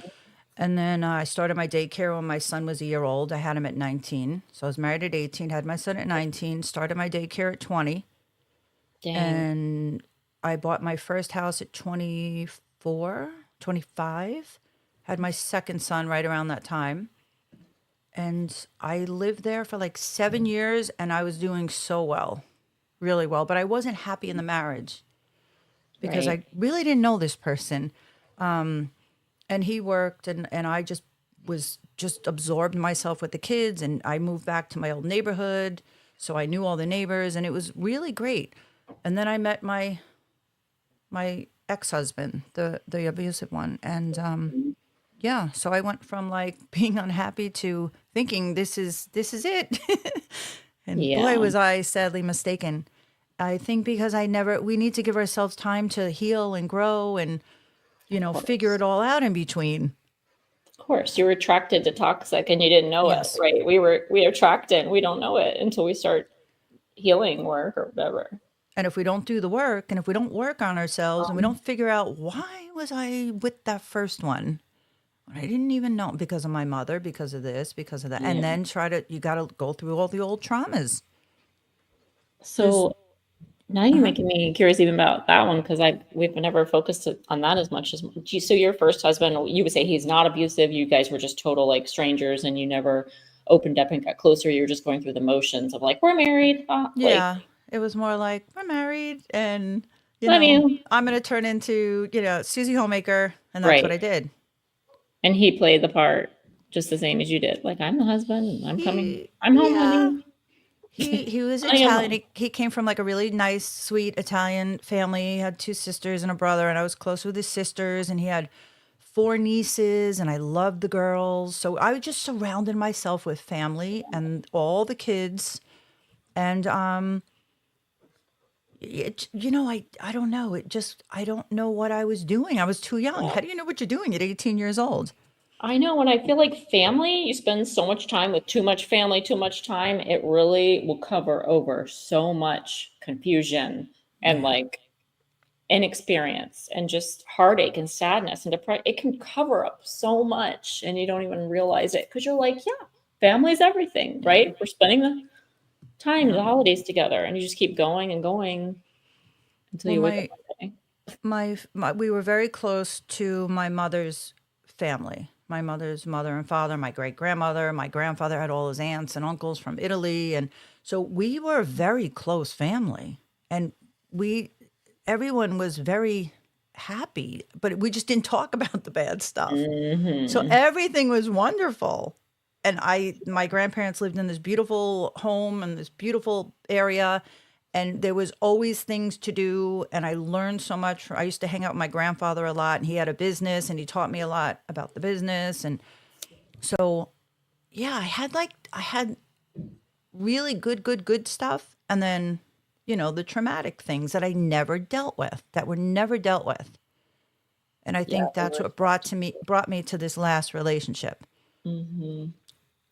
If somehow I could have worked through that, or someone knew what to do when I was a child, or I knew what to do when I became an adult, then I would have spared myself a lot of years. I truly believe that. Of course. It almost seems like it gets more volume and like more amplified and worse the more it goes on without being addressed. Like the crescendo, it's like there's a symphony and it's like, and it gets louder. And then all of a sudden, okay, we can't bear it anymore. Yeah. Like this has gone on this long without. And you have a couple intermissions in the middle there where you're like, oh, okay, I could breathe. Yeah, exactly. Yeah, sure. So wild. I'm just, and this whole time, like with your mom or like your family or anyone, like they're not like checking, right? They're not like, hey, how's everything? And you're like, oh, I'm not happy. Like you're just like, oh, it's cool. No, see, I was the one, because I grew up being the mom of the house, that I was the one that always made everything okay. Yep. So I just continued that. So everything I did was really good. I put 100% into everything I did because I always wanted everything to be wonderful and happy. And it was I made it that way for a long time. We all did. but we just didn't talk about the things that happened. Right. Like it's in the past and you're trying to move on. You Yeah. just Oh, my family, when I was with my ex, they knew. They all knew. That's when people would say, something's not right, or I don't like the way he talks to you, or these kind of things. And in the beginning, I guess because I was getting divorced and getting remarried right away. So that did raise flags. But then it was kind of like I was so independent and no one told me what to do. Right. This is what I'm doing. And this is going to be great. And I'm going to make it great. And watch me. And it didn't work because I never dealt with all the old traumas. Sure. And because you're so amazing and you cover all these horrible things and you keep going and surviving, we totally believe that you can make this awesome and just keep going because you've had to do it your whole life. I think the key was if I was around, so like when I left the house, right, and I got married and my mother left and this abusive person was gone, I started to thrive. Mm-hmm. That's when I was working, my daycare, my house. I had rentals. I had a bagel store. Dang. I just, oh gosh, I love life. That's when I loved life. And then it was like, okay, everything's great, but I wasn't happy because I was with my first husband for like 8 years. And I was just like, I don't know. I realized it was like, I don't want to say bored, but I just outgrew him. How's that? I outgrew him. He was content with working a 9 to 5 and doing this and do that. And I wanted more. I need to do more. Like, I can't just sit here and. Right. So that's when I went back and got my full diploma. And I was going to go to Culinary Institute, cooking school. Wow. And that's right at that time is when I met my second husband. Got it. So and he was larger than life and, had a really cool job and promised me the world. And we started traveling and all this great stuff. It's perfect timing when you've been bored and there's monotony and looking for something more. Enter like toxic individual that is larger than life. Yeah. I've had a few of those in my.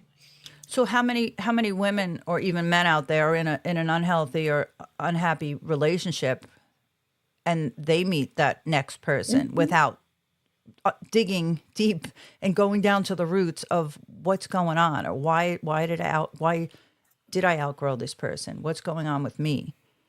Right. Or if you're feeling unhappy or depressed or anxious or any of these like signals and maybe you don't know why and you're not even sure, like me and my marriage and my relationship in the beginning and I didn't know what was wrong. And I would try to bring stuff up about counseling and I was totally shot down. Like that's for people with problems. Like how dare you even bring that up? We don't have any problems. And I just remember feeling that way and feeling so small. And it just like I swallowed everything and just kept going. And that's what made me want to get pregnant. But for people like that, like you can't figure out what's wrong because it's not this abusive thing totally in your face. Right. But there's signs like that. Like if you're getting shut down, you're starting to get dismissed. If you start to speak up, it's an obvious sign. Or if you're not speaking up and you're having all these feelings, it's another sign. It's like, why can't you speak up for yourself? Like, right. What are you have to kind of, And then once you have children, right? What happened to me was now I have to make it work. I can't do this to my kids. Yeah. I got divorced from their father. So now I put 100,000,000% into the relationship because I didn't want to fail again. I felt like I failed. But meanwhile, I never learned the tools. Yeah. Again, putting all the pressure on yourself and ourselves. It's like, where's the other accountability? Where's anyone else? Yeah, wait, there's two people in this relationship. Yeah. Yeah. It's supposed to be. Yeah, it's supposed to be. Really crazy when you realize how strong you are later. You're like, I had no idea. I was like shouldering and burdening all that. Right. That's really nuts. But I know my family now, they're all like just thrilled. They see me and people that I know that I grew up with and all that. They see the difference. They're like, there you are. Like that's the Susie we remember from when I was young. And it feels so good. It's like, oh, I made it. 'Cause I know how much hard work this was. Yeah, only you do. It's hard work. I mean, I'm an extreme case in some ways because I never got a break in there. I never found, I think I tried to go to counseling a couple times, but that was the extent of it. I never gave it a chance. I never tried to understand why I was in these situations until this last couple of years. And it took for really bad things to happen for me to finally be like, okay, it's this is it, kid. You're either going to figure this out and heal those old wounds and strengthen yourself once and for all, because you can't be putting the Band-Aids on anymore. That's right. There's like no more skin to attach them to. I totally get that. I've always been extreme too. I've had to have the extreme things happen to get my attention. Yeah. Unfortunately. But I'm grateful for that. But we're doing it. Yeah. Like whatever it takes rather than not happen and not be aware. Feels good, doesn't it? That's the real tragedy. People that have no idea. Yeah, it does feel good. Even, some women that I talk to, it's so devastating. It's like, okay, they're out of the abusive situation or the unhealthy relationship, but they're still a little stuck. It's like, come on. Like you cheer them on. You could do it. You could do it. Because you have to try different things and live life and be willing to mess up and make mistakes and not know anything and look silly and not be a beginner. You have to be willing to be a beginner over and over and over all the time, every day, whatever it is. You can't be a know-it-all. You can't be like, I gotta be perfect. I mean, if so, gonna be perfect. It ain't gonna happen. I'm the furthest thing from that, right? It's like, but it's true. Whatever we try to do, whether it's like you with cooking, but you just probably have a natural knack for it and it runs in your genes, or if it's something like me with the acting. Yeah, maybe. I'm thinking you cook everything perfect Italian. No. Okay. Of course not. Okay. No. I've just done it for so long. But, give me a new recipe. I'm sure I'll mess it up or tweak it or, And that's what that's perfect. Because these people run around like, perfectionist and like, this is my thing. And like, I do. No. Yeah, I'm known for this. And it's like, you're doing the image thing again. You're, melding yourself together into this little Stepford for image or persona. The persona is not who you are for real on the inside. It's just what I'm not afraid to try. I was never afraid to try. And the things that came naturally to me were things that I kept doing. That's good. So it was like working or being a mother, taking care of children, volunteering, taking care of animals.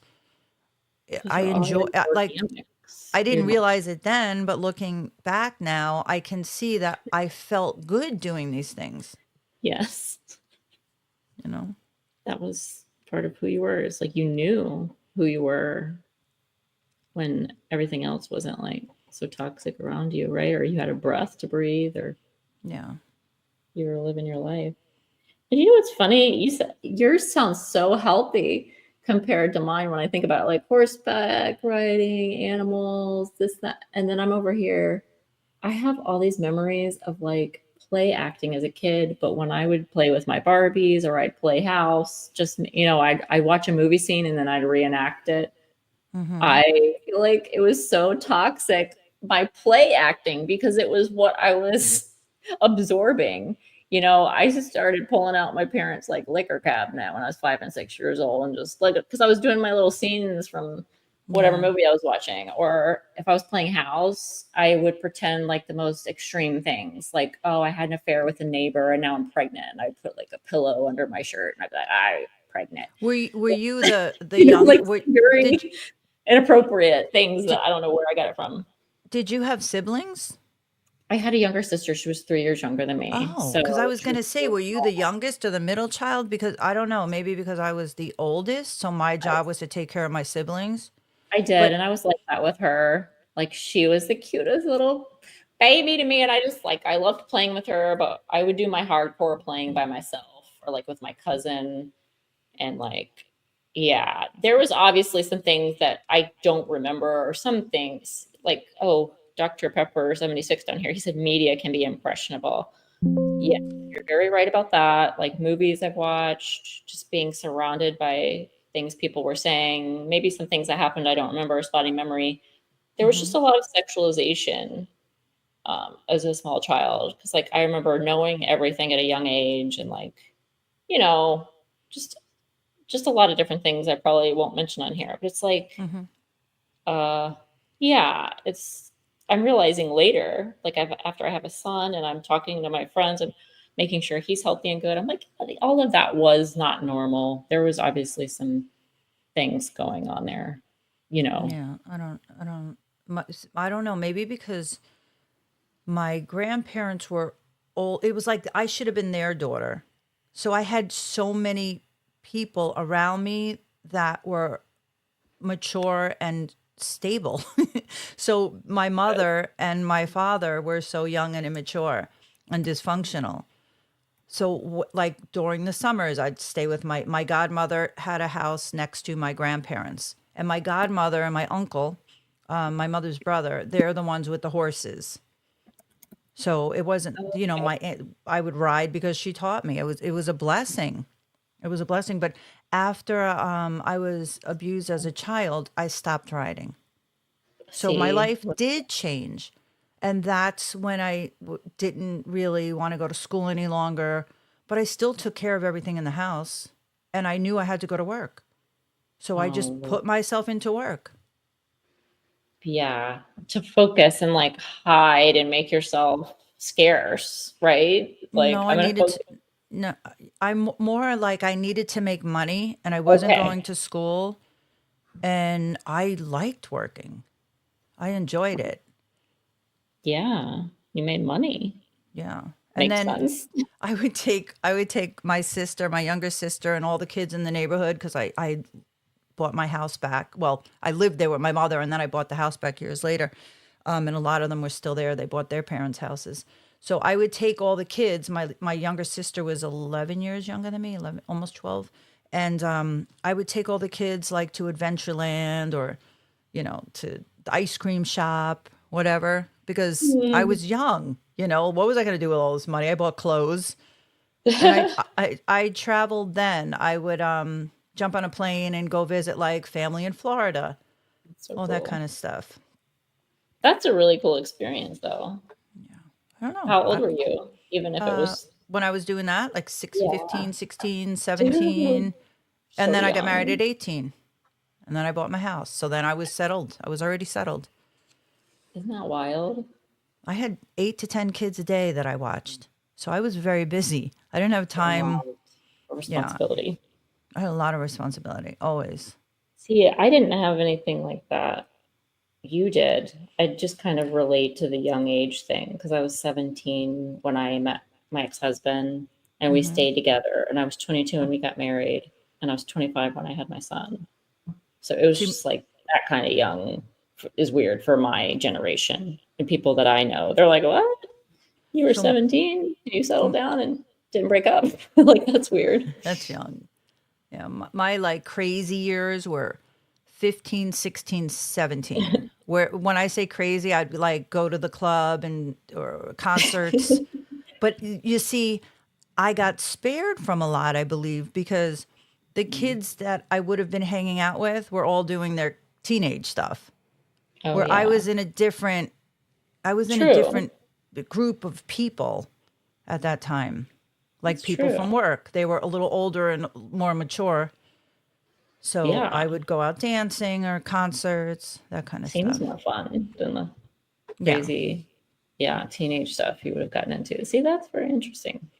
So, Were you would they would just let you in the nightclubs and stuff? It was oh my probably God. not Well, I legal, looked right? You were older. I yeah, got they're like you're dressed up. I'm fine. 5'10". I think my mother gave me her license because I used to have the paper one back in the day. Don't You try scared this the at home, bouncers kids. because you were taller than the bouncer. Oh my gosh. Nothing with you. You're like, yo, if you don't let me in, I'd get I'm in. gonna I saw New York all over. Madonna. Like, yeah, we'd all get in. It was fun. It does sound fun. It Man, I would have been was. right there. That would have been a blast. I'm telling you, I was into music and concerts. Yeah, I jumped on the train. I'd hide from the conductor when I was a kid. But I mean, if that's the worst of it, I'll take it. I could have. I Cool. could have went the other way, right? No, that was perfect. Who I knows? think I would like fantasize about stuff like that, Susie. And I think I pretended my Barbies were doing that. So maybe like in some far off world, you were like a Barbie to me. I don't know. I was living vicariously through you. When my Barbies were dancing the disco in the club, playing that music. I just I've been going back to church. So I actually talk about coming full circle. The woman who used to take me to Sunday school when I was a little girl, I used to be best friends with her daughter, and she knew my mother and my family since she was a teenager.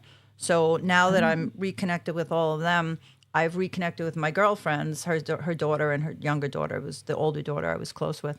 And the younger one is like, we remember you used to live upstairs at your mom's house and your mom gave you the room off the apartment because I'd work. I had to get up early for work. So she let me stay upstairs and then she rented the rest of it out. But yeah, I had no idea how they perceived me because I was the one that left school. I was the one that went to work. And it was kind of cute. I was like, wow, I never knew you all like looked up to me in that way. So it was pretty neat. You would never know. That's cool that they I shared didn't that. know. So, and now we're all back together, and here I am at church and going to be helping women in the shelters through the church. So it's such a blessing. That is really amazing. Well, they're blessed to have you. It's a cool story. Because, there's a lot of people, they give up their time. I'm not trying to be a hater, but I've seen them out in the church and the neighborhoods and families and friends. I tell you what, they're like so dedicated giving their time, but it's all about their image. That's why they do it. So they can keep up with the Joneses, and it's like, you can tell over time who is doing that.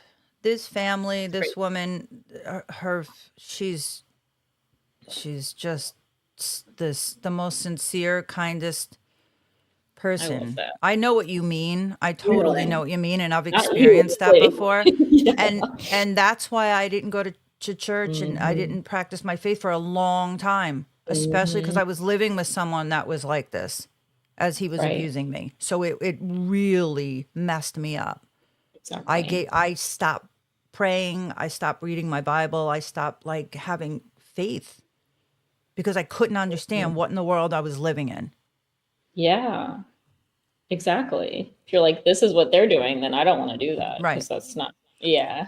So this is like my home church. I'm comfortable. This is someone I used to go to Sunday school with that's still going, that has a wonderful life and is focused on family and grandchildren. And I think she became like ordained, or I don't know what you call it. We're Christian. But so she helps other people and she does women's Bible study. And I don't know everyone in my new church yet. So from the people I've met and the people that I've reconnected with, I love it. I feel really good there. That's perfect. You're right where you need to be. Yeah. I understand that. I'm with you on that because I stopped going to church years ago. Like I was brought up like you have to go every Sunday. The only time you don't go is if you're like vomiting violently. Like even if you're sick, you have to go unless you're like just throwing up. It was like that, and it was just non-negotiable. And so eventually, I think I kept going until like I was married and I was making my ex-husband go because it was just so brainwashed into me. Like, and then I finally was like, you know what, I'm gonna stop going. And I didn't go for like years, except for Christmas, or something like that. And then I would take my son here and there, like not too much, because I just wanted him to have it, but it was more in the home that I feel like we would do prayers and we would do faith. It was like more there. And I explained to him how I didn't want him to have it crammed down his throat. Right. but I didn't Yeah, want him that's not to too have it much. either. So it was like maybe I didn't do it perfectly, but I did it how I felt like I needed to at the time. I don't know. Everybody's different. See, my family wasn't religious. They didn't go to, they got married in a church for the most part, most of them. And when a baby was born, the baby would be christened. I believe my family was like Lutheran. Lutheran. So we never went to church. I never went to church with my family. Never. Never once. It was this woman who lived down the road. They used to take me to Sunday school. So I don't have that experience. That is interesting. Not It one- was Not one about person. the family traditions then, because I feel like some people who are Catholic or like my ex-husband's family, part of them are Greek and they were like Greek Orthodox, but then they didn't continue going to, they would just do it when the baby would get baptized or whatever. They do the baby baptism instead of the christening, Yeah. which is totally interesting. But I just like Greek Easter and this and that was it. So it's like more the familial traditions, I feel like, instead of actual faith for a lot of people. Quite interesting, Yeah. actually. Man, we went into a whole story Oh, time. We went off into. were not planning on that. See, this is improv. There you go. Tell me about it. I Well, I was going to forgot talk you about were the there. Lakers, talk about the Lakers, and talk about my Oh my weekend, and God. talk about Florida, and you and Susie They got getting serious. together. They got I serious. started crying over here, and Stop it. You did not. I'm not even a mother, and now I'm eating my cashews and goodness. almonds because I can't control my emotions. So I'm Gave you going a to cry. chance to eat. You're like, perfect. He got some work done. Kind of. It's like, thanks, girls. I needed a Okay. break. Actually, that is true. My first We time knew that. eating on it. Somatically, subconsciously, we were. I was just asking Susie to say a few things that she pulled up. And you must have pulled up We a lot because unpacked the whole car. a lot came out of Crystal. I see, Susie. Yeah. I don't know. It's just something going on there between us. Yeah, there is. There's something with you people That's it. acting like your family and stuff. That's it. Well, you need someone that you feel safe with. Yeah. That's what it is. And it feels so weird at first, right? You're like, what? That feels different. Remember when Susie first came on, Crystal? Oh my Yeah. gosh. Had everybody crying? Yes, I do. But It's I like a- loved how open she was. She was ready. She was like, the floodgates are open and I am here to share. I don't even know how I got there. I could see that look on her face too. She was like, this is happening. I'm sharing this. I was So there probably was- terrified. I don't even remember. Yeah, I you do. were terrified. But like in the best way. But you leaned into your non-acting skills. And no, I'm just kidding. Thank you. So I there like was this podcaster, he's still around, who asked me, he has a show and he says, hey, you got any guests that you want? And for a moment I was going to say, yeah, I was going to send Susie to him. And I said, no, I better not, because he's not compassionate enough. Oh my God. And I'm so glad I didn't send you over there, because he would have been like, oh, that's too bad. Okay, so the next thing. You're like, wait a minute. You would have messed. I would have been still stuck you over would there. have been, Thank you you. would have been, yeah, for 20 years going backwards, you would have went. Yeah. And yeah, Crystal, that was something, huh? That was something. Love it. Yeah, that was, man, you were like, That was a I'm gonna mess. tell you what happened, but I can't even really get it out at the same time. It's like, I want don't to tell even you, but I can't remember. really. There's so much I can't get it all out. There's stuff still oozing out of you. Stuff still sure. oozing out of you that happened to you. Got to break the dam somehow. She broke it. But I have good Yeah, stuff that's it. now too. So there's hope. Hey, so let me tell you, Susie, about Crystal when she first came on. I got it here somewhere. I didn't do it today. I thought about it, editing it when she first came on. She was laughing, she was happy, then she was crying, and then she was angry, and then I was getting all of the series of grief coming out of her. It's just, she was getting all of them in one show, and I was just riding it. Like, that's interesting. That's really cool. And all I could see, Susie, was who you're dealing with right now.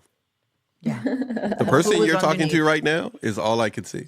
That's awesome. Through all of those layers of things happening, and each one since 2021 till now, because I think this was 2021 she came on. From 2021 till now, it's been what, 3 years? It's been over 3 years, actually. She has, she's gone through, I'm cutting my hair, I'm letting it grow. I don't like my hair, but it's growing back. It hurts. I'm shaving it. Keeping it this way, and from I don't want to get out of bed. Okay, I'll get out of bed, talk to you. All right, I got to go Paxton. It's just so many different things. It is amazing how we're talking about this right now, but there's somebody somewhere going through the same thing, and they don't have an NATV or Crystal Tease or SZTV network. They have no one to go through these phases, or they're being told you need to just get over it, which is bad. Very bad. Very bad. Very, very bad. Very, very, very bad. To tell somebody, I always credit, get over it. I credit it to the acting classes. I tell you what, Susie, if you ever, it taught me how to live life. I'm going to try it. I got to see what this is all about. If this is going to help me and help me dig a little deeper, heck yeah, I'm going to try it. Because you're a storyteller. We're all telling stories here. See, I just told her. Crystal, I just told her that the other day, as she's a storyteller, and not the way many other people hear that phrase. Very good. But your emotions need all. Our emotions benefit from all of us being storytellers. Not a storyteller, but a storyteller. And I think I referenced it to you in our private talking, Susie. That's why I tell people you got to see The Princess Bride. Oh yeah. And you know what I told you the other day, Susie? You got to be Peter Falk. I've done that to people, and they've never seen it, Susie, and they go like, he is just off of his rocker. I have no idea. He just keeps telling me to be Peter Falk. I'm not going to be Columbo. I refuse to be Columbo. Or have you watched Clue? Has anybody watched Clue? Because Peter Falk is in that one too. If you haven't watched it, you got to go watch it. Is it good? I'm going to put that on my list. He does, Susie. He does both characters per se. The grandfather in The Princess Bride and Columbo, all in one character in Clue. He kind of shows the element of his acting is in that range. And every time I watch it, because I've seen The Princess Bride before, when I hadn't seen The Princess Bride and I watched the movie Clue, I just go like, oh, okay, that's kind of cool. He's kind of doing Columbo. But now that I've seen The Princess Bride, there are elements where he's kind of like the grandfather. I just can't say it right. You have to watch him. And then too, it's my twisted brain looking at it. But if you haven't seen the movie Clue, it's made after the board game. It's a totally different. I think it's another one called Clue, but I'm not talking about that one. Yeah. But both of you have the ability that you're comfortable with using. Some people have an ability they're not comfortable in using, or they don't know they have it, of being able to tell what happened to you in a story format. Or in other words, as I often use here in my house when I'm talking with my daughters, it's easy for a man to understand a woman if she does it as a timeline, because we're very pragmatic. So if you start talking about X, Y, Z, and we're still at A, B, C, we've lost you. So and you both have the ability to talk in a time frame kind of a way. Yeah, it's kind of like, okay, then this happened. It makes sense. Yeah. And then you have the ability to totally stop and talk about the future, and then come back to the future, go right back, and so men can follow that. Yeah. They can follow what you're saying. That's why certain people can't understand Crystal's channel, but a lot of men will, and it has nothing to do about the way she looks. Because when you go to explain something, we can understand it. It's almost as if you say, okay, I could talk this way, the way I do with my female friends, or I could talk this way to you, which I know is a lot slower. So you can, and if you watch Crystal, she does it because she lives with males. And men can tell when a woman interacts with males because she doesn't talk really fast. She does. And so then this happened. Oh my goodness. Then I had ADHD. And then and a man is going like, okay, you need to talk to somebody else, or you need to understand I'm not a woman. Right. Oh that kind of is like too much. It's not. Well, it's not even really too much per se. It's at the moment.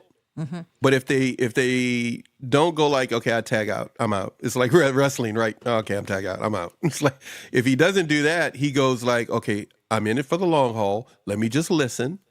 It'll all make sense at some point, just not to me right now.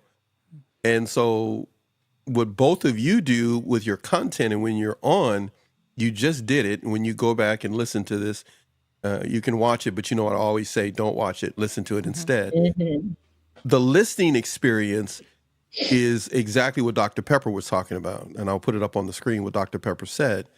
The first few 5 words or whatever, this is a great channel. The only reason he said that is not because of, per se, me. It's because of what he just experienced with both of you talking for that period Right. of time. Yes. And you both spoke, and you don't even know you're doing it, I believe, sometimes, even though I've talked to you both about it off camera. You both speak as if you're speaking to men, but you don't even know you're doing it. You're just speaking. But Interesting. men can understand you.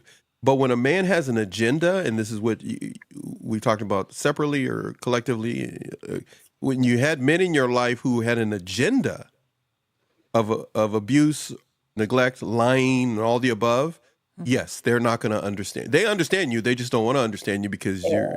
you'll figure out what they're up to, Right. which is not your well-being. And your Right. well-being, both of you have been describing what it feels like to grow. That's right. And now we get back to what Bree said, what Bree Clark was talking about. We're here on this earth to do those things, to grow, to experience life in a beautiful way. But when you're with somebody who has an abusive nature, because that's how they hold an upper hand, it's not going to work. No. You got it. You got Bad it. news. You see what the man says about you, right? Oh, On the thank screen. you. You both. Yes, both of these young ladies are priceless. Princesses. Princesses. You know what? I have to make my screen bigger. Thank you, Crystal. No, I don't There, think. it's Yeah. bigger now. So, but he can say that because, and he understands. He understands. He can say that because he's a guy, and trust me, that's a compliment he's giving. That's not Yeah. some male chauvinistic concept. He's saying that because he recognizes that you understand that you have a gift, but you were using your gift talking with one another, and men are going to more than likely listen to you do a show. That's good. Because Bree Clark just did it. Sarah that was on earlier does it. Gemma does the same thing. You all have the same talent and ability. You make it easy for people to understand you, That's a good. even when you cry. It's the men that don't care that don't understand you. Right. Yeah. You're the same person that you were going through, that was going through those things. You're the same person. Thank you, Dr. Pepper. I mean, you know what, man? Look, hold on a second, man. Hold on a second.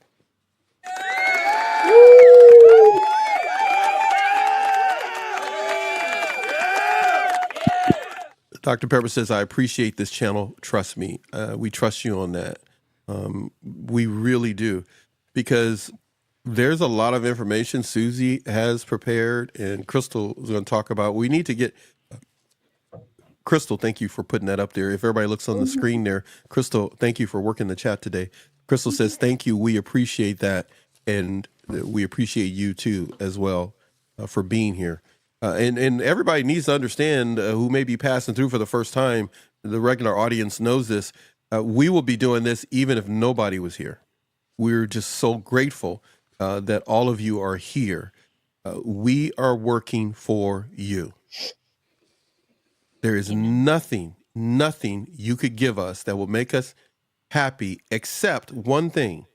You come and tell us that your recovery is building momentum. We want to know that you're picking up speed and momentum and leaving the narcissist, the troublemaker, the toxic person, the haughty person, whichever label you feel comfortable using, that you can tell us that you're moving forward. And thank you back at you, Dr. Pepper 76, in his reply to Crystal. So we want you to experience what is waiting for you, which is different than what's waiting for me or Susie or Crystal. But you're going to hear conversations just like this on their individual channels. You don't have to always come to NATV. But when you show up, when you come here, when you find something, we ask you to watch it or a combination of things for only 10 minutes. If you want to watch it longer than that, we appreciate it. But we're looking for 10 people to watch 10 minutes of everything we put on so we can be encouraging. You'll find 10 minutes of something in what we put on to be encouraging to you. Don't tell me, as one person wrote me and go like, I'm watching 10 minutes of shorts, YouTube shorts. I said, dude, if you want to do that, I wouldn't do it. But if you want to do it, I know what I post. But if you want to watch that and that helps you, something short, fine. The 3-minute ones, if you want to do that, fine. Watch 3 of them. Whatever you do, we need you to get outside. We need you to put the social media down and get outside and start living. I'm going to ask Crystal to share some information on the other side as we step into our next segment. We appreciated Gemma. Gemma, of course, it's nighttime where she is. She had her scheduled segment. Everybody's going to be back at some point next year. We start streaming again. Always go to our channel. Look at the first thing. It's going to tell you the upcoming shows.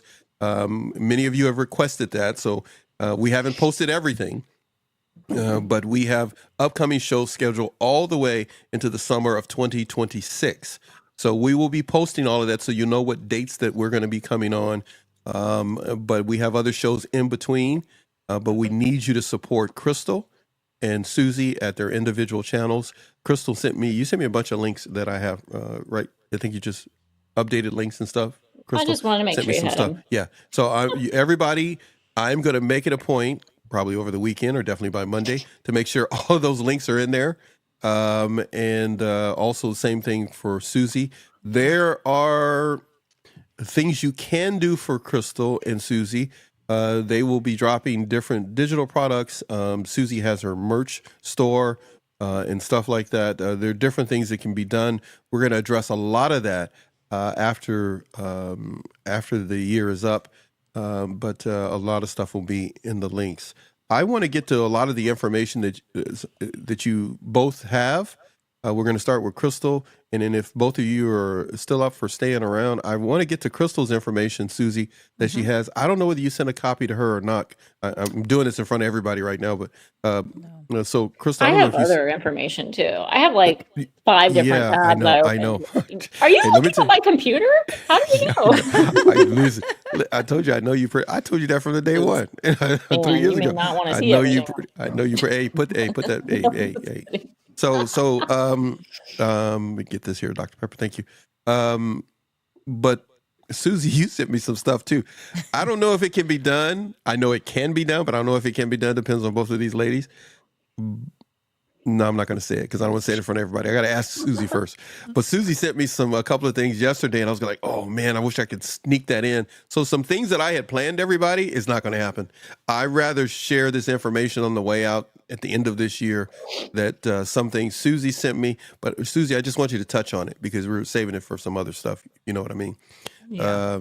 So we just want to whet everybody's appetite with some things Susie has. But Crystal, I know you sent me some information, and please correct me if I say it wrong, but here we go. Mm-hmm. Is it on resiliency or no? I could be wrong. Guess what? Forget. What I have open, I was going to talk about. Or just tell me. You just tell me, yeah. It's about how trauma forces a shift in the brain, and then I was going to piggyback on the letting go. There we go. See, you guys don't rely on me. Rely on them because I got too much in my small little brain. I knew it was one of those, but we're going to talk about breaking free or something, which it all goes together. Breaking free as well. Okay, so we're going to have a breaking free segment after a little commercial break, and then Susie, we're going to piggyback, or you can toss in. We'll just have an open discussion between all of us. Which will probably, most of us will either be on camera or not. But everybody can come back for that. Improving, as I said, if you're just getting here, we're improving all day, the last show of 2024 here on NATV Network. My daughters and myself truly appreciate all of you being here, supporting us for the past 5 years. It has truly been a pleasure. But we got some more work to do on the other side of this break. We've gone 5 hours and 53 minutes and 11 seconds. We truly appreciate you being here. Just in case you're wondering, and just in case you missed it, I'm going to say a few things. But right now, I'm going to take Susie and Crystal. We're going to take them off stage, take their mics off, and you guys do whatever you need to do. And I will be back in a little bit. See you guys in a little bit. See you soon. All right, you're stuck with me now. But let's get this stuff off the screen here. We got, and let me find something else we got here. We can put the mouth up. Here we go. I'm going to come over here.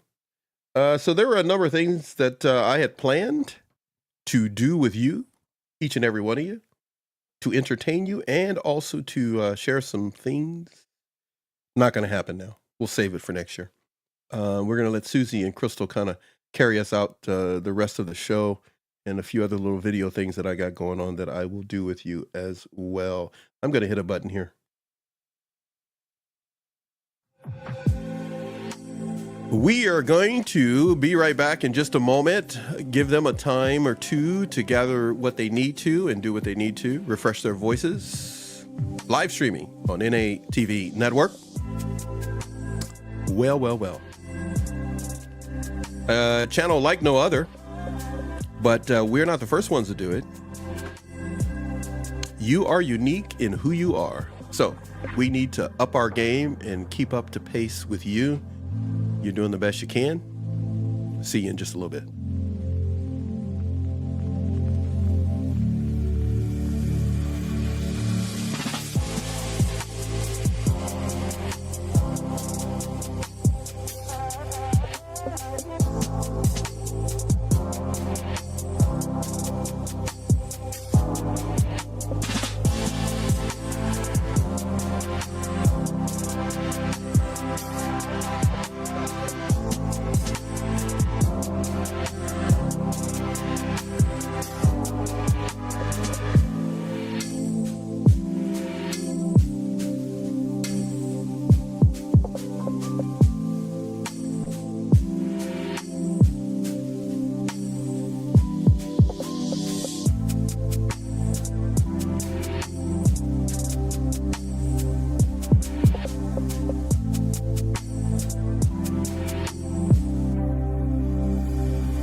It has been an honor and a pleasure to spend 2024 with all of you. Let's see, I got too much sound happening in the back of my head. How about turn that one off? All right, I'm telling you, it's been fun. Spending time with all of you in 2024 has been a blast.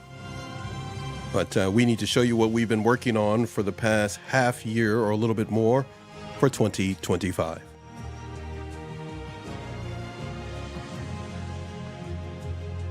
All right, we're going to be handing the attention of all of us over to Crystal. Susie's going to join after that, and then we're all going to talk to you for a bit before we say goodbye for our last stream of 2024.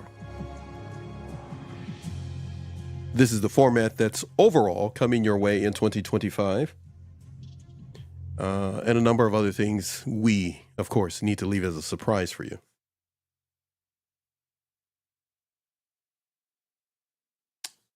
Let's see here. What do I need to bring to your attention? I want to thank everyone that has responded to our videos and everything else. You have made it worthwhile for Susie and Crystal, myself, and our guests for 2024. But we need to bring this thing to a conclusion. Crystal's going to start it off for us, and then we're going to go from there. So, you ready, Crystal? You're there somewhere. You're ready. You ready? Ready? Sure. Okay. All right. So, let's drown the music out. And Crystal, what is on your mind? Just one thing? Well, we'll pick one thing because there's always too many things on my mind, but I love how we covered just so many different topics today and weave the stories in between. We were just talking about that. I love that. I live for that. So I know we started off talking about like coercive control and coercion, and that's been like one of the hot terms, one of those hot button topic terms that I've thought more about lately, but just to switch it up a little bit. So I might bounce in between that, breaking free, letting go. But I thought about this one today. Between all of this, whether we call it coercion, manipulation, abuse, just life challenges, right? Toxicity, what have you. Things just trying to get in the way of us living our own best life, just to put it bluntly to the point. I thought about this, of course, from one of my favorite books I keep referring to and telling you guys about, The Body Keeps the Score, The Brain, Mind, and Body in the Healing of Trauma by Bessel van der Kolk, MD. But there's this section called Trauma Forces a Shift in the Brain. And this is one of those things that I've learned more recently in the last year or two. And I don't know about you guys, but I, over the years, I've been obsessed with getting online and taking all these different types of quizzes, whether it was like a personality quiz or, you know, stuff, just funny stuff like that. Like, what's your best talent or what are your strengths and weaknesses? Like a SWOT analysis on yourself. And then I came across some quizzes and tests that were like, are you more left or right brained? And I became obsessed with those tests for a while because I was amazed. I tried a few different ones and it came to the same conclusion that I was a split down the middle, 50-50 left and right brain. I just couldn't believe it. I was totally obsessed. And I started learning more and more about like the left versus the right side of the brain and what the differences are and how that impacts our life and our experiences in life. And now, as I've learned about trauma and how we've experienced trauma and healing and moving forward in life. So I've learned some new things amidst my obsession with the left versus the right brain. But in The Body Keeps the Score book, Dr. Bessel van der Kolk, he delves into how trauma can profoundly affect both of our mind, our body, and one of the central concepts he explores in this book is how trauma forces a shift between the two hemispheres of the brain. It's really fascinating. He explains that trauma impacts our ability to process experiences in a balanced way. We always talk about balance and we're joking. Yeah, I'm not balanced at all. Well, this is part of the reason why. Like, I'm going to say it again. Trauma impacts our ability to process experiences in a balanced way, often pushing us to rely more on one hemisphere than the other. So, we're going to just break down this idea and have a few key points that might work well for us to discuss here. But the first one is brain function and trauma. So, this book explains that our brain has two primary hemispheres. And just like any anatomy, right, physiology kind of class, anything you look up online, you're learning in school, the basics are here, but we just take it a step further with books like this and actually learning about breaking neuroscience news. Okay. But there's two primary hemispheres, and each is responsible for different functions. So the left hemisphere, this is what we call the left brain, the left side of the brain. It is more analytical, it's verbal, it's linear, right? That's how we all experience and talk about life and ourselves and our experiences as being linear. And then we learn later, if you get more into neuroscience and quantum physics and quantum mechanics, I sound like a total nerd, but if you get more into these topics, you'll learn, oh, it's actually not linear, but the left side of the brain is. Okay, so it's involved in the more logical thinking, language, learning languages. So it's not just math and science, it's learning languages, making sense of events of our life in a more structured manner. That this is the side that likes to get organized, right? If we're cleaning house, talking to family, to friends, I would say most people operate more out of the left side of their brain primarily because that's how our society runs. That's how the world respects organizations, people, places, things. It's just how it is. It's how everything's set up in the world and what we're viewing as our experience in the world. And that's where the ego resides and comes from, right? Because the ego, it was here to help us with our survival, but it also a little puffed up there with some chest puffing and a little shoulder pad to puff up. But the ego wants to know it's important. It's proud, right? That has something to show in the image and that it's logical and thinking and smart and intellectual, right? You like how I explain that?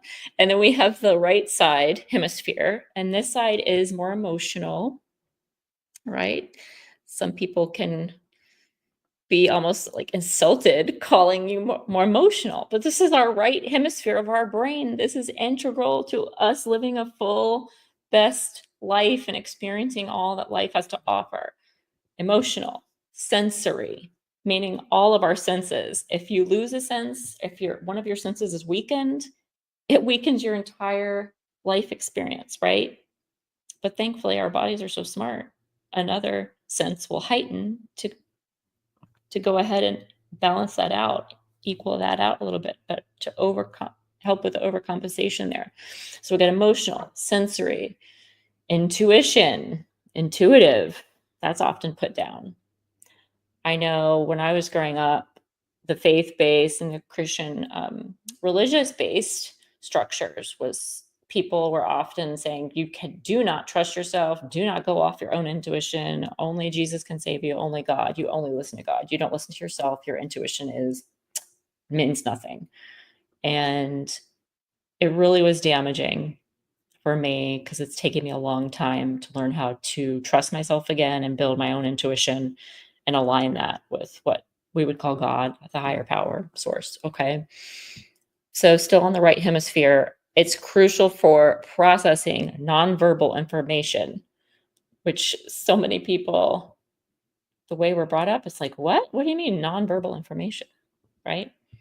Have you ever just like the wind blew or something happened and then all of a sudden you just knew something?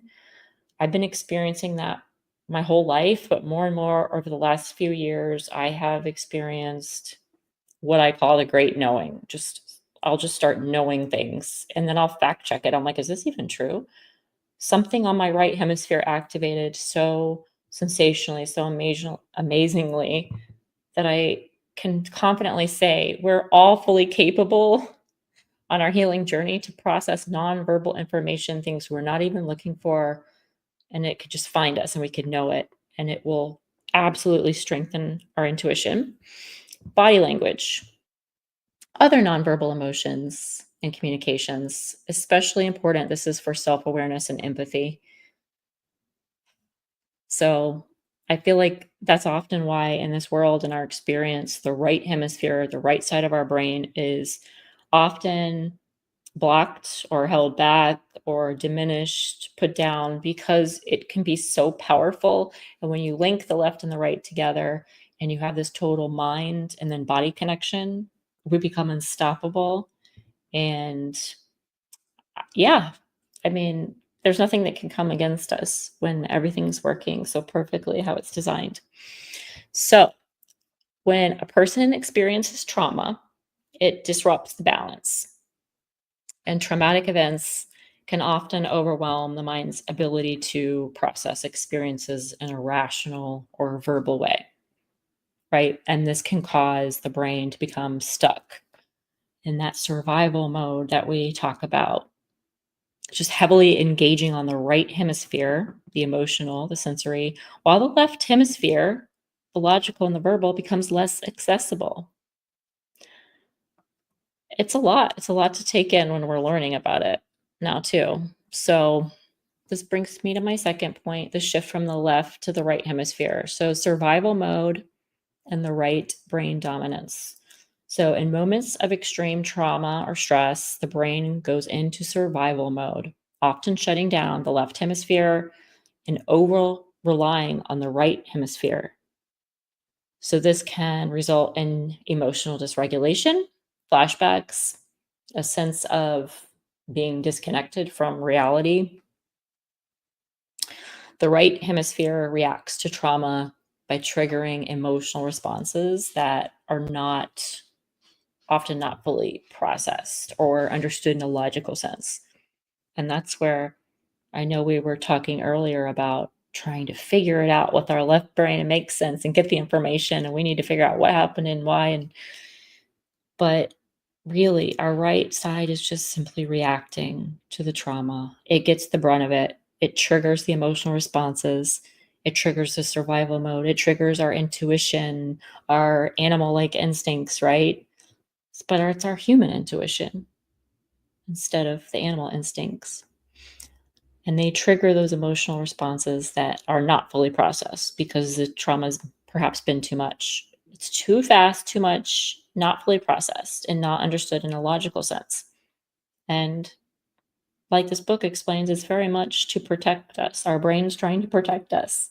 And so is the body, even when they got disconnected.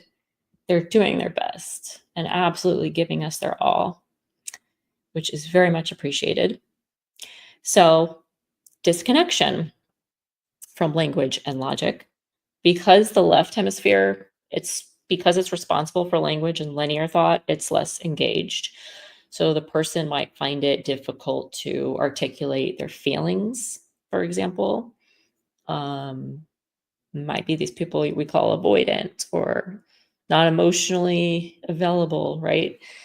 They might not be able to explain their feelings or understand the trauma in a coherent way, period. This is why trauma survivors often struggle to find the right words for their experience.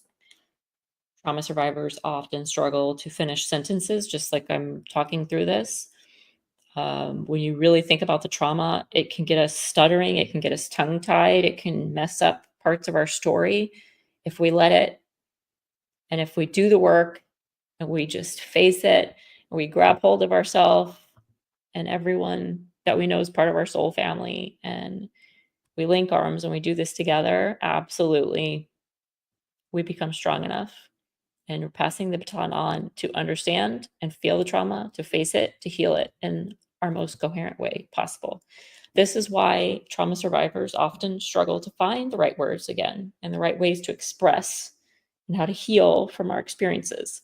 So it's not that They don't know how to feel. We don't know how to feel. It's just that the brain has shifted away from the areas that would allow to express those emotions clearly, if that makes sense. So this brings me to my third point, the impact on money perception. There's trauma and fragmented memories. So one key aspect of this brain shift is how trauma affects memory. The right hemisphere, the right side, is responsible for storing emotional and sensory memories. So it can lead to fragmented or incomplete recollections of traumatic events.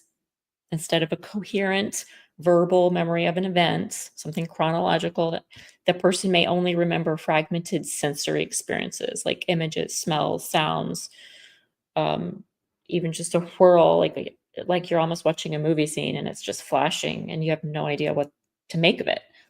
So those are often the overwhelming and hard things to put into context, are those fragments. And then there's flashbacks. And this is where the phenomenon of the flashbacks come into play. When the brain is overwhelmed by the trauma, the body and the mind may relive the traumatic event, which triggers involuntary sensory-based recollections. That's why people feel like they can't control themselves, because it's involuntary. It's like, where did this come from? I'm triggered, right? And these experiences are often vivid, emotional. They're disconnected from the logical understanding of the event completely, which is why it can feel so overpowering, disorienting, and why other people can distance themselves from you and say, I don't know, you're crazy. What's going on with you? Like, why you're overacting? Why are you acting like that? Instead of saying, wow, well, I've never heard or seen you react that way. What can I do to help? Like, you're obviously hurting. I'm so sorry that something hurt you, right? That's somebody who's loving, and empathy would come out and reach out to grab hold and help you, right? That's what that sounds like.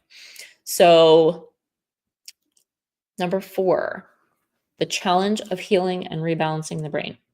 So the author here emphasizes that one of the main challenges in trauma recovery is helping the brain reconnect and rebalance the hemispheres. Healing involves not just understanding the trauma intellectually, which is what we keep talking about. You can understand and learn as much as you can later, but it's really not the focus. Healing does not involve just that, but it also processing it emotionally and somatically on the right side. And for me, I know that was most important. Everyone has a different experience and healing journey. But integrating the mind and the body techniques such as somatic experiencing, we're talking about what you're feeling in your body. When you hear people, like if you're doing yoga or dancing and trying to get you more comfortable with your body and moving, you might hear somebody say, like, drop down into the body, drop it down in there, so you can actually feel free to move without judgment and loosen up yourself so you can work through some of that pain. Okay. Somatic. Then there's neurofeedback. And there's yoga, all different kinds of modalities. That's an example, a way to help survivors just reconnect the emotional, the sensory experiences that's stored in the right hemisphere, to pair it with the logical verbal processing abilities on the left side. I think that's why yoga has been such a popular healing modality and exercise and all that somatic experiencing for so many people. And then there's trauma-informed therapy. But this one's like utilizing therapies that engage both sides of the brain. Like, have you ever heard of EMDR? It's like this I'm going to say it wrong, eye motors desensitization, blah, blah, blah. I'll read it to you later once I'm looking at the, the actual thing. But it's when your eyes are doing a certain movement and they get you to say certain things or talk about the trauma. And it's almost like you're doing a trauma therapy with the way your eyes are moving along with what you're sharing to your therapist about the trauma or whatever you can remember from it. There's also sensory motor psychotherapy. So individuals can work together toward integrating these fragmented aspects of their experience, gradually regaining access to both the emotional and the intellectual components of the memories. So trauma-informed therapy, that's been more popular in recent years because this has been a huge movement and revolution happening. I feel like it just got bigger and bigger during COVID times, during the pandemic, which I'm grateful for. So just some more key points I was going to pull out from this book, and just learning about how trauma forces the shift in the brain and what can we do to reconnect everything, right? Here's a quote. Trauma is not just an event that happened in the past. It is also the imprint it leaves on the mind, the body, and the brain. Traumatized people are often stuck in a state where the right hemisphere dominates the left, leaving them unable to process the event logically or narratively. The left hemisphere tries to make sense of the world through language, analysis, and logical thought. The right hemisphere, in contrast, processes things in a much more holistic way. So it relies on sensory experiences and emotions. And trauma often bypasses the logical, verbal processing abilities of the left hemisphere, which leaves people feeling disoriented and unable to make sense out of their experience. And it can be very maddening and just debilitating when people are trying to do that. And if we're trying so hard, we really have to let go. We're talking about letting go. We have to let go so that we can let ourselves begin to truly heal. Because the body knows the score, and the body knows how to heal itself if we get out of the way. So in the aftermath of trauma, the brain can become disorganized. The left hemisphere, which helps us to organize and narrate our experience, it shuts down. And then the right hemisphere takes over. And this can lead to a sense of chaos, disconnection, emotional reactivity. But trauma really has a powerful impact on how our brain processes the world, our life, all these experiences. So by disrupting the balance between the two hemispheres, it can lead to emotional dysregulation and fragmented memories. Healing from trauma, it's not just about working through the pain. It's about reestablishing the integration between the emotional, sensory right brain and the logical, verbal left brain. And they really do speak different languages. I was going to read just a short part out of the book while we're still chatting. Very well put. Oh, thank you. I'm just looking at the screen now. Dr. PPR. If you haven't checked out this book, I would recommend it. I'll write it in here for you in just a moment. But get this. I'm on page 44 where it says shifting to one side of the brain. It says the scans, talking about brain scans, revealed that during flashbacks, our subjects' brains lit up only on the right side. Today, there's a huge body of scientific and popular literature about the difference between the right and the left brains. Back in the early 90s, I had heard that some people had begun to divide the world between left brainers, the rational, logical people, and the right brainers, the intuitive, artistic ones. But I hadn't paid much attention to this idea. However, our scans clearly showed that images of past trauma activate the right hemisphere of the brain and deactivate the left. How interesting is that? We now know that the two halves of the brain do speak different languages. And the right is intuitive, emotional, visual, spatial, tactual, and the left is linguistic, sequential, and analytical. While the left half of the brain does all the talking, the right half of the brain carries the music of experience. It communicates through facial expressions and body language, and by making the sounds of love and sorrow, by singing, swearing, crying, dancing, or mimicking. And the right brain is the first to develop in the womb. And it carries the nonverbal communication between mothers and infants. So we know the nonverbal communication between mothers and infants. We were just talking about that earlier. Susie talking about our children. It's so powerful. We know the left hemisphere has come online when children start to understand language and how to speak. And this enables them to name things, to compare them, understand their interrelations, and begin to communicate their own unique, subjective experiences to others. And the left and the right sides of the brain also process the imprints of the past in dramatically different ways. The left brain remembers facts, statistics, the vocabulary of events. We call on it to explain our experiences and put them in order. The right brain stores memories of sound, touch, smell, and the emotions they evoke. It reacts automatically to voices, facial features, and gestures and places experienced in the past. So what it recalls feels like intuitive truth, the way things are. Even as we enumerate a loved one's virtues to a friend, our feelings may be more deeply stirred by how her face recalls the aunt we loved at age 4. Under ordinary circumstances, the two sides of the brain work together more or less smoothly, even in people who might be said to favor one side or the other. However, having one side or the other shut down, even temporarily, or having one side cut off entirely, as sometimes happened in early brain surgery, is disabling. I'll read just a little bit more and then we can chat. The activation of the left hemisphere has a direct impact on the capacity to organize experience into logical sequences and to translate our shifting feelings and perceptions into words. Broca's area, which blackouts happen during flashbacks, it's on the left side of the brain. Without sequencing, we can't identify cause and effect, grasp the long-term effects of our actions, or create coherent plans for the future. People who are very upset sometimes say they are losing their minds. In technical terms, they are experiencing the loss of executive functioning.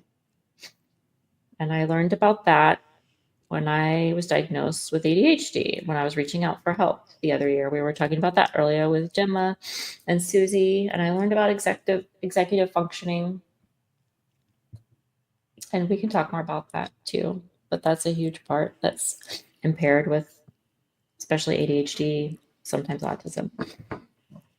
When something reminds traumatized people of the past, their right brain reacts as if the traumatic event were happening in the present. But because their left brain is not working very well, they may not be aware that they are re-experiencing and reenacting the past. They are just furious, terrified, enraged, ashamed, frozen. After all the emotional storm passes, they may look for something or somebody to blame for it. They behave the way they did because you were 10 minutes late, or because you burned the potatoes, or because you never listened to me. But of course, most of us have done this from time to time. But when we cool down, we hopefully can admit our mistake. Trauma interferes with this kind of awareness, and over time, our research demonstrated why.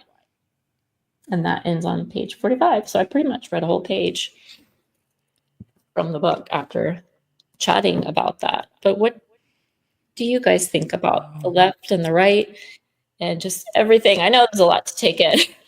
No, I'm processing it all. It's like someone opened the blinds, right? And now by you explaining all this the way you just did, I always thought that the traumatic things I went through, I would get like a physical response. I would feel it physically. Right. I would shake, you can't breathe, you anxiety attacks. But basically, let me see if I understand this and correct me.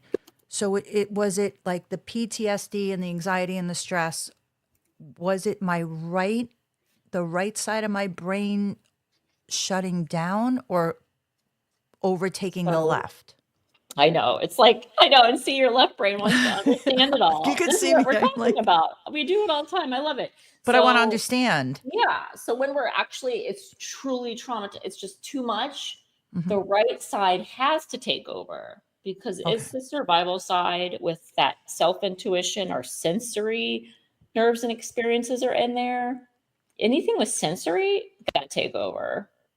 There's emotions, there's sensory, there's survival, there's tactual, like you're feeling, you can spatially kind of figure out where you are, maybe where you need to get to a safe place, Right. Stuff like that. And the left side is the one that shuts down, because the left side's the Okay. one trying to figure out exactly what Logic. we're doing. It's going, wait, what happened? Where am I? Who did that?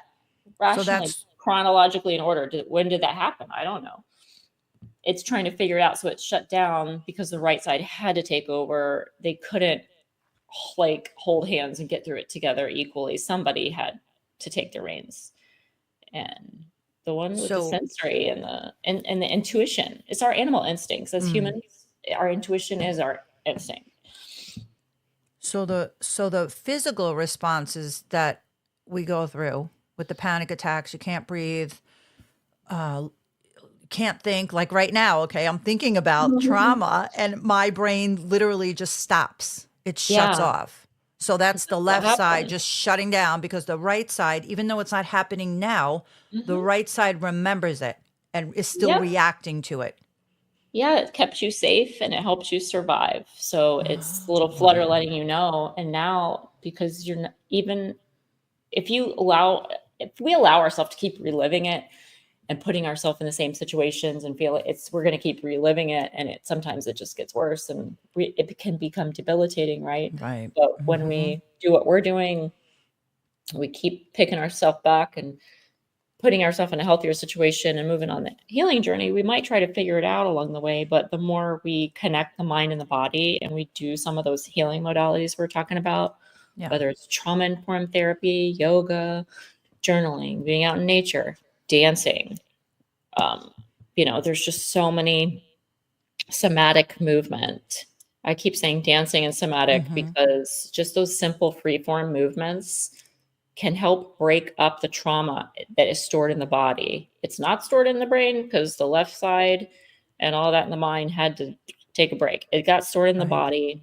And that's when we have those panic attacks and like we get stressed and tense muscles and we have all these problems. But little things like that can help break it up. And then I feel like when it got so bad, when it was one episode or one memory after another, or something kept triggering me, or new things were happening that remind me of the old things and everything is just in there, what would happen was I completely shut down. And I would did you ever like just go like full on zombie, like just stare, like disassociate?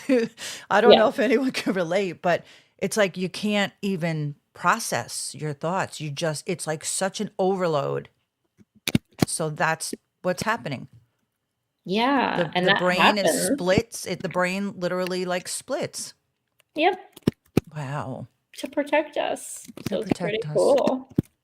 And then doing all these things, yoga and you said dancing, what does it start to like rewire, like sends a little spark and we're like, okay, we're safe. Yeah. And it starts to get the connection back. And a lot of times, depending on how intense, extreme it was, you can feel something moving, like the energy flowing through the body in different ways. Like they call it the chi, right? The chi centers, the energy centers of the bodies, the chakras. Like you're gonna feel there's 7 major ones in the body, and then there's a couple right outside the body. So sometimes people say there's 9, whatever, 12. Like it just depends on what you're reading or who you're talking to. But there's 7 within the body, and acupuncture is another thing that helps with that. And holistic side, they'll totally talk to you about chi and energy centers. Yeah, even like chiropractic care helps because it kind of loosens and opens everything up and gets everything flowing. Yeah, I always just disclaim, just hopefully do your research and find the right practitioner and make sure you talk with them and let them know, like, hey, I'm connecting my mind and my body again post-trauma, or I'm trying to do some somatic healing with the traditional medicine therapy. If that's what I did. Everybody's different. I wanted to do both. So I did a little bit of everything. But one without the other, just like the left without the right, the left right without the left, it's still not connected. So we need to give it all a chance and really see what works for you so you can fully connect the brain and then the mind and the body back together. Yeah, like we were Great. talking about acting earlier, and you're like, oh, that's another interesting modality and technique. Yes. It's not about to get famous or like be a working actor for everybody, right? It's It's about also, expressing myself because I yes, couldn't. How many years if you're, if you're stuck in a traumatic experience or memories of it, you don't express yourself. exactly. Is that now? That's because the left side shuts down or doesn't work as It well. had to. Yeah. So just like when we were kids, this is part of the modalities on my list right after like dance and movement therapy Mm-hmm. and breath work. Right after that, drama, role playing. They don't even call it acting. We don't even call it that. We're talking about healing, drama, role playing, just like when we were kids. Like, yeah, So Barbies. Mm. therapeutic drama. It like here, I'm just reading it from my notes too. Using role play, improvisation, structured drama exercises can help trauma survivors explore their emotions in a safe and controlled way.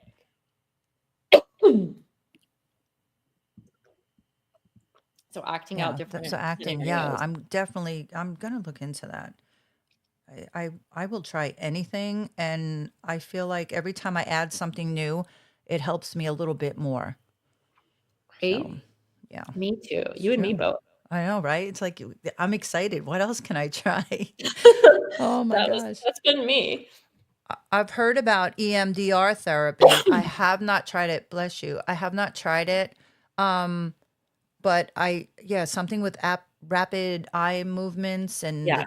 I think Let's you think of a thought and then pull they, it up. So we both said it a little off, yeah, right? I'm not quite sure. EDMR. I keep thinking wait, EDMR, EMDR. They have it wrong on EMDR. this internet. Let me look at hold on. Which one? Maybe they're telling me different things. Okay. EMDR. EMDR. Activation. So okay. Eye movement desensitization and reprocessing. Eye EMDR. movement. All right. So it involves the steps where the therapist is to help the client recall and focus on a traumatic memory, just whatever you remember from it. And then the client makes eye movements or some other type of bilateral stimulation like tapping, humming. Mm-hmm. I feel like I've done this to myself. This is so weird. I was I've done supposed to tapping. do this. Have you? Yeah. I've done tapping, but I've never done the eye movement with the tapping. Okay. Because I was supposed to do this with the therapist, and then that was the Mhm. last time I talked to the therapist because I had to Oh, move and do all this.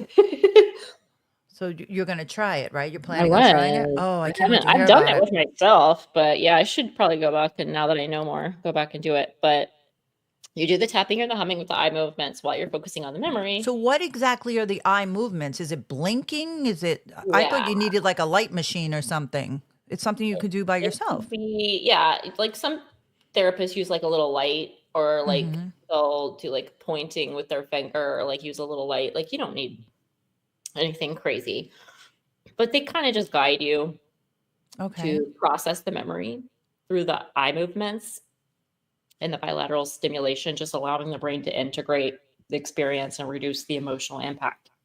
So you're So- replacing it with something different, like tapping. Yeah, Like, it's something the right side of the brain and just the body in general. Tapping and humming is a natural therapeutic soothing. Yeah. soothing thing. It just is. Or like rocking. It's not I on was my going to list, say but rocking. rocking. Do you know I used to rock myself to sleep?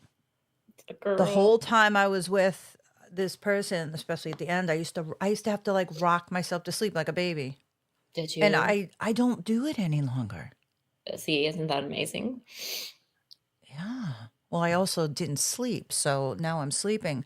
But it's Okay. amazing how once you heal and then you realize you're not doing old behaviors or don't need to do certain things to survive and kind of feel safe, because I never really felt safe. Right. But that's amazing that you did that. Like Yes. your body knew or just you felt open To like to do that. self-soothe. Yeah. That's really cool. Oh my gosh. Pretty wild. So I then know. the R is the reprocessing. So you're supposed to keep processing the memory while you're furthering the eye movements and and allowing the brain to integrate the experience and then reduce its emotional impact. It's supposed to be like you're reprocessing, so it's a little bit less on you. It's not quite as intense and extreme, like because your body's starting to calm down a little bit and be soothed through it, just like what Right. you did by rocking yourself, just little bits at a time, little bits, because it's so Yeah. extreme. You can't get it all at once. You have to go at it a little bits at a time. I wonder who thought of this. Did they?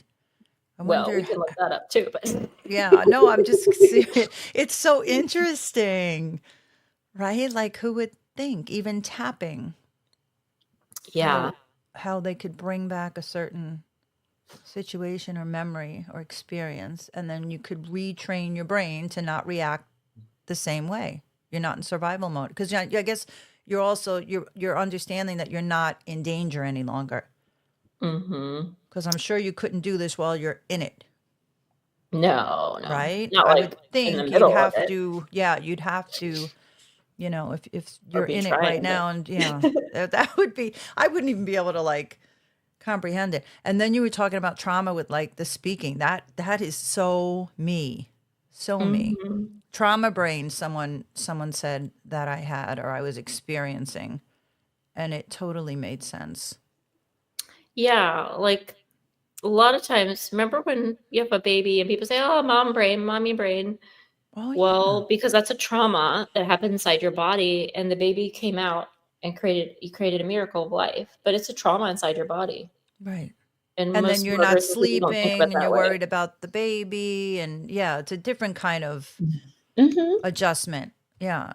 It's a different Huh. kind of little internal trauma, but there's brain injuries, there's trauma, there's all sorts of things. And we look at our behavioral or like whatever conditions we want to call it. And we were talking about ADHD earlier, and if you do Yeah. have hyperactivity, how you so eloquently described like why and how that could happen, it could be tapping. Like you see people with extra energy bouncing parts of their body, Yeah. like their leg, arm. Sometimes I would fidget with my fingers. You're twirling your hair, you're bouncing, you're tapping. Some people do the humming automatically. They call it stemming, like you're stimulating yourself. So Mm-hmm. lingo is stemming for like autistic people, ADHD people on the spectrum. Some people stem more than others. That's why they started creating these things like fidget spinners and Yes. this and that while you're humming or you're always singing or it's like you're soothing yourself. Your body is so smart, it's self-soothing itself to stimulate and to stem, quote unquote, to get through the next moment and the next moment, whatever you need to keep flowing through your day, through your life. No, that makes sense. I've used the spinners before when the kids had them. And Really? I didn't know. Yeah, I really liked it. Or the poppy things where you pop the things. I've done that many times. I was like, give me that thing from the kids. Oh my God. Did you know like how hide in their helping toys? you? No, I didn't know. I was like, now I understand why it worked. Yeah. Makes Why sense. it calmed me down. Yeah, it's like whatever works. Now I play like Tetris. I do the blocks on the phone, and it's so, because I was never really a person that played video games. So by doing it, it's just like if I wake up in the middle of the night and I can't go back to sleep, I'll play for like 20 minutes and I go back to sleep. It totally just distracts me. Yeah. See, and it's distraction. It's escapism. We all need it to some point. It doesn't have to be unhealthy. It can be such a great tool, just like that. Do you think video games? Do you think kids that play a lot of video games? Do you think that's like an escape? Of course, everything's an escape. I mean, everything in moderation. Everything's an escape. Yeah, that's true. Really is. Whether it's cooking. You know, you look at our mothers and their families. Yeah, you're like, oh, I'm working so hard, and you're drowning yourself in cooking and being a mother, or the dad out here working because you don't know how to balance out your life and spend time with your kids and be emotionally available and face all this stuff and be yourself. So you're hiding behind these images and these personas and behaviors. So if we go to the beach and just chill out and have a picnic and go swimming, then we're not escaping. We're enjoying life. Yeah, that's a good totally. But like, if we'll you're have to work on that. Let's say you have so much anxiety and you're like, oh my God, I got to do this thing for work. And for whatever reason, it's causing so much anxiety. But it's like, you don't hate your job. Let's say you're in a fine job. You're not in an unhealthy atmosphere, but you're like, you have internal issues, maybe some kind of trauma, maybe some kind of something related to something, and you haven't been facing it or dealing with it. You've been escaping it. You've been ignoring it, pushing it down. So it gets bigger and bigger, grows more over time. And let's say you're like, Crystal, let's go to the beach because I'm going to D out on this thing I got to do for work. And you know what I mean? And then it becomes... That's like procrastinating. Yeah. And yeah. That's a whole other issue. We might enjoy ourselves, but the whole time you're going to have that feeling in the bottom of your tummy. Because like, you know you're not doing what needs to be done. Well, that's another thing. Like, I feel like I have to break that habit of procrastinating because I work better under pressure. Yeah. Does that make sense? Like, if you throw something at me, I'm like, okay, I'll figure it out. But if you give me like 2 days to do it, then I'm like, I'm overwhelmed. I'll look too much, or it's not good enough, or I'll try to fix it or find something else. Yeah. It's like I overdo the job. Yep. I know that all too well. And it is a trauma response. And it's just something that you know from surviving and what you're used to. Otherwise, if you have too much time, you feel like you have to make it perfect. Right. But if you don't have too much time, you're like, I got to do it. I got to do the dang thing, and I'm going to do it like I always do. And then you feel so much better. Yeah, you feel so much better when you're done. It's like, oh, I got it done. Well, I was even funny. I was doing that with laundry when I first came on the show. Like once a month, I would do my laundry, and the only reason I would do it is because I didn't have any clothes left. So it was like really bad. Really or have you ever rewashed things? I was like the queen of like leaving stuff in there and then it going yucky, and I'm like, oh, I don't ever rewash it. That's fine. Just rewash it. No big deal. That's all. Yeah, I've done that. So many weird things like that. Or I would wash them and dry them and then just leave them in the baskets and like travel them from the bed to the chair, back in the bed, like moving them around. Like clearly that's... All right, they're almost in the drawers. They're from the basket on the bed now, or they're on top of the dresser. Yeah, I've behaviors done that. like that and clutter in general are just different things. They're all been linked to signs of trauma and just not dealing with certain traumas that might have been hidden or just not dealt with. It's like OCD, another one. Oh, man. It's like if you can control how neat the towels are or all the cans are turned a certain way, it's a way I was like that for a long time when my kids were young. Really? Yeah. What were you OCD about? The towel? Like the towels, yes. The lines. Like if you have like a stripe on your towel, and I'd like fold them. This is, back in the late 80s, early 90s. So I would put them behind the toilet, and if the lines were off a little bit, I would have to fix them. I'd have to take them off, refold them, and line them up perfectly. That's amazing. I was pretty bad with it. My house. Yeah, was your son gave me your youngest son gave me a call. He wanted me to talk to you about that. He's having a problem driving down the street with the lines. He's traumatized with lines at this point. He's like, Mom, what'd you do? I can't even get to work on time. I got to back up and go again. He can't use lined paper anymore. He's just a little... It just messes with his brain. What did you do to that poor boy? My poor kids. He's afraid of lines, so he will never become a coke user. He will never. No, thank God. He'll never have a drug issue. There you go. That's a plus. It's one thing. Well, hold on a second. Oh my God. You're an excellent mom. You won't have to worry about that. They had clean towels and they were organized. They would talk at night. Can we get Mom some towels that don't have lines? I think She'll that's finally what come out of the bathroom. She'll finally come out of the bathroom. She's been in there for 20 minutes. She has a measuring tape. She's just... Oh my God. The kids in school, man, what's the deal with your mom, man? She keeps coming to the school and saying we gotta walk by these lines on the ground. Get her some help, man. Please. She needs some help, man. Help that woman, man. They would have helped me then. Would have saved me a lot of time. Hello, Miss Cosman. Can't wait for her to leave. Hide all the lines. I'm organizing the kids' crayons. Crayons. The pieces of chalk. Oh, there's broken ones. Oh God. You go into the classroom, grabbing the chalk from the teacher. You're like, what are you doing? No, I'll take care of this. You got a line problem here. I'll take care of your line problem. Yeah, here. bring the box for me. Try this piece. You start breaking them so they're all even. That's a good idea.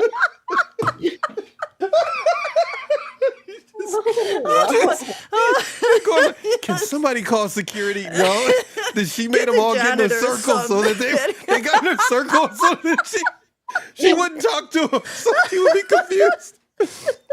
Everybody would get in a circle so they can avoid you. It's the lady with the lines. Get in a circle. Get in a circle. Get in a circle. Circle. They call early dismissal. She's here. Early dismissal. You get an extra recess today. Just go. No, they're just. All your kids are passing with flying colors. No, you get an A. But I didn't do the work. Get an A. Don't tell your mom. No, she doesn't come to PTA. No PTA first. Just here's an A. Go. Leave. The line boys. You're just the line children.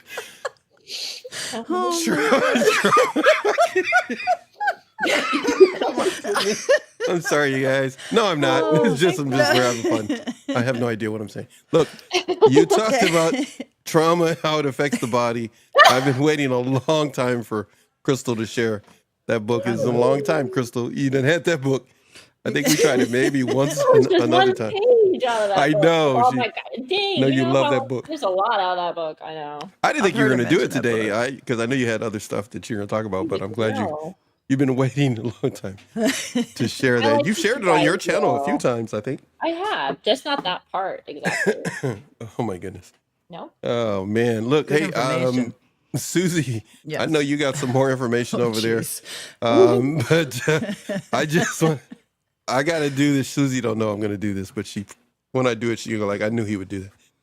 So most of you may not know that Susie, her last name is Cosman. She just recently legally changed it to Churchill. So she.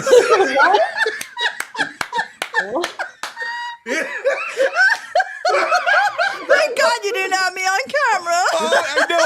I was going to, but I changed my mind. my God. Just so nobody can see Don't you. do that to Because I me. can see what you're doing. I know Crystal you can't see. can. But I had to do it to you. I just would wasn't going to spit put you on my camera to do teeth it. So. I was trying to say it as serious as I could possibly do it. Oh, Nobody's watching this unless Dr. Mac is watching or anybody you told Probably is. what you told me.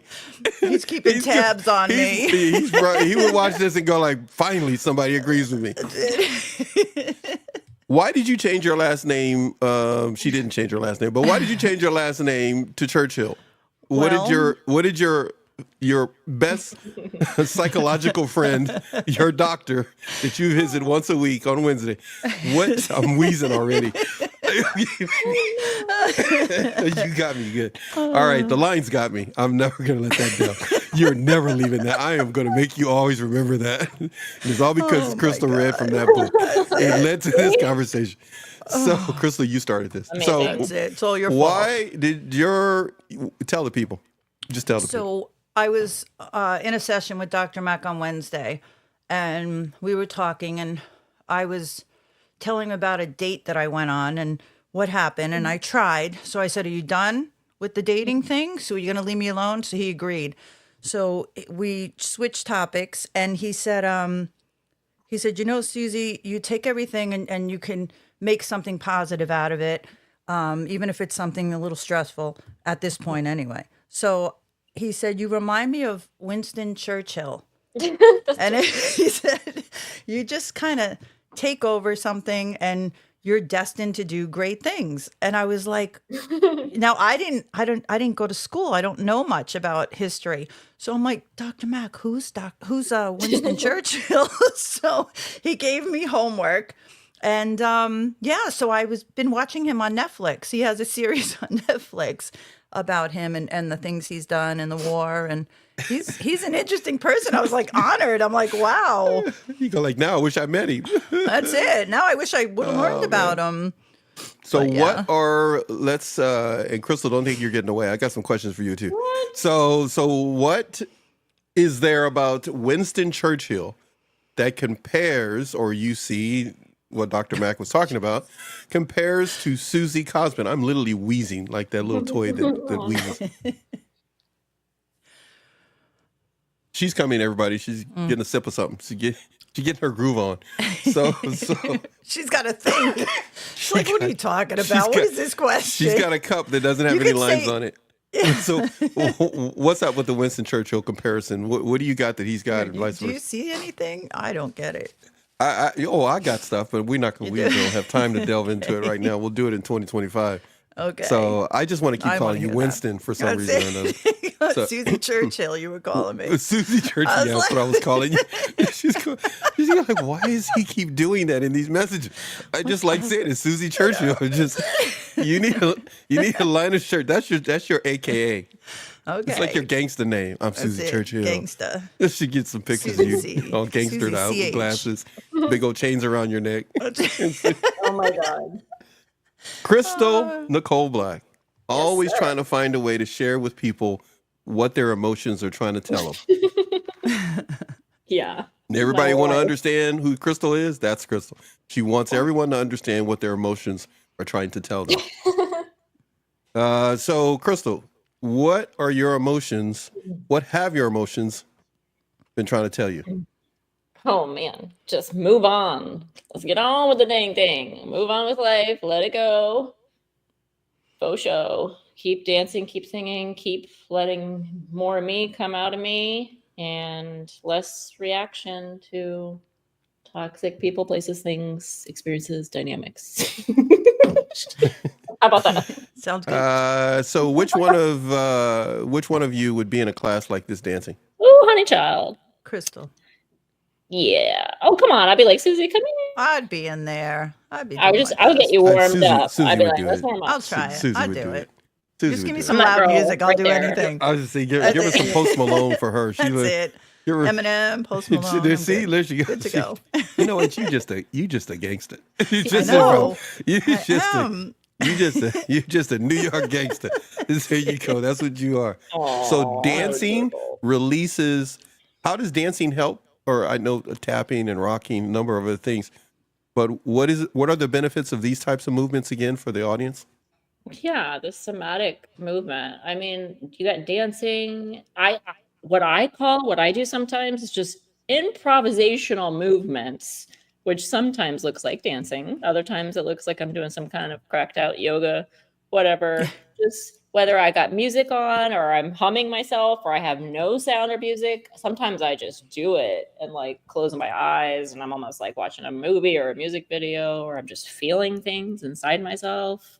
I know that's a very feely, like granola tree hugging way to say it, but it's true. I've learned how to do that. You just have to listen to your body. Like, is there pain? Is there something that's like stored up in there? Whether it's trauma, whether it's physical trauma, emotional. You know, some people have had an accident, a physical accident, and you have pain there, and you need to break it up and start moving and just stretching and do some of those yoga stretches. They are really good for the body. And you can even end up in a dance-like state after doing yoga. I love floor dancing. I know people are like, what? You dance on the floor? I know there's a lot of sexy dances that go that way, but also it doesn't have to be. It could be very like what we call lyrical floor dancing. TMI, right? You guys didn't know you were gonna hear all No, that. I'm visualizing it. Hey, can show you. we not those mean people or abusive people or No. whatever I that can be show giving you a you. hard time. We're not criticizing nothing you're saying. You're all good. You're all good in the neighborhood. I'm like, I know you can picture different things, but yeah. Not me. I only picture what you tell me. My brain don't work that way. No, I'm just kidding. So what you're saying, what you're sharing with us are different ways we can move our body that will help us process everything. Well, you actually got me this time. I'm literally wheezing. This is worse than any other Yeah. time we've ever laughed. You got me good. So Dang. a question. Here we go. Question here. How about this? Can either one of you see yourself doing what I'm about to put up on the screen? Uh-oh. Mm. Yeah. Totes. That? I've done that. That looks the same as the one you just showed us. This is what we call improvisational movements. All right, so I'm going to have to do this in acting class? Is that what you're telling me? I'm not telling you that. Crystal, don't tell her. Mentally. She's second guessing it already. She's already processing and going like, let me overthink this one. All right. Over processing it. No. If I taught no, you're not going to have to do that at all. No. Okay. Yeah, right there. That lady, that's so me. Okay. Oh, like, I could do that. I haven't in a million years, but would you be willing to do it outside? Would I what? Would you be willing to do it outside if you thought someone was out there? At the beach? I would do it at the beach. I wouldn't do it on the front lawn. I wouldn't do it in the street. People doing that in New York right now on the streets. What are you talking about? Oh, I'm sure they are. Well, that's you can just join when you're in. in New York, you can do anything. You can do anything. Yeah. Right. You can. You can. No comment. I'm not going to touch that one. So they just gonna. It's New York. I'm in California. Oh, it's fun. In California, you got to pay somebody to watch to do that. And it's probably overpriced. So getting into body movement, you mentioned different type of stretches. Mm-hmm. Just call me Wheezy toward the end of this show. Wheezy. George and Wheezy. I can't believe it. I can't believe I just lost my voice talking to these people. So we have experienced a lot together in the past few years. Susie, you joining us here. Hold on, everybody. Joining us, and then Crystal, you being around for 3 years. We've got to help a lot of people over that time frame. A lot of them you have not personally met. I get to see all the messages. It's too many for me to send your way. Sometimes I have told you. Sometimes I've mentioned one thing or another. I wait to the end of 2024 to finally lose my voice in a show. No. But I have to say, what both of you talked about today in multiple segments is going to be beneficial for a lot of people for a long time. Evergreen content, without a doubt. Good. Awesome. I want to be able to say a few things before we end up leaving. There's a lot that I need to share with the audience that came in late that I'm going to play on the way out. Both of you don't have to stay for all of that. If you do, of course, I'll talk to you on the other side because there is no Laker game. But what I was going to say is, this is too funny. And if you're watching the screen right now, you're going like, why is the dancing up? Anyhow, so I thought this was going to be about coercive control. This is how you release the tension that comes from coercive control. Now, you're going to go other places, and they're going to mention a number of beneficial things that we may or may not talk about here, and they're going to do it in a much better way. That's not our role. That's not our monkey. We stay within our lane, and our lane is one lane only. That's to help you connect with your emotions to restore and transform your life to what it needs to be, or get back and go beyond where you started before you were dealing with a narcissistic, toxic, again, you're going to hear me say this a lot, whatever label that is the popular one to use at the time. If you're wondering about my voice, Susie did this, but Crystal started it. Oh my God. So I want everyone to reach out to Crystal's YouTube channel, Susie's YouTube channel, for one fundamental reason. Because they're going to say something within a half hour, an hour, whatever it may be, that's going to be beneficial to you. You don't stay for the whole period of time. That's totally up to you. The three of us are not trying to go viral or become subscriber kings and queens and all the above.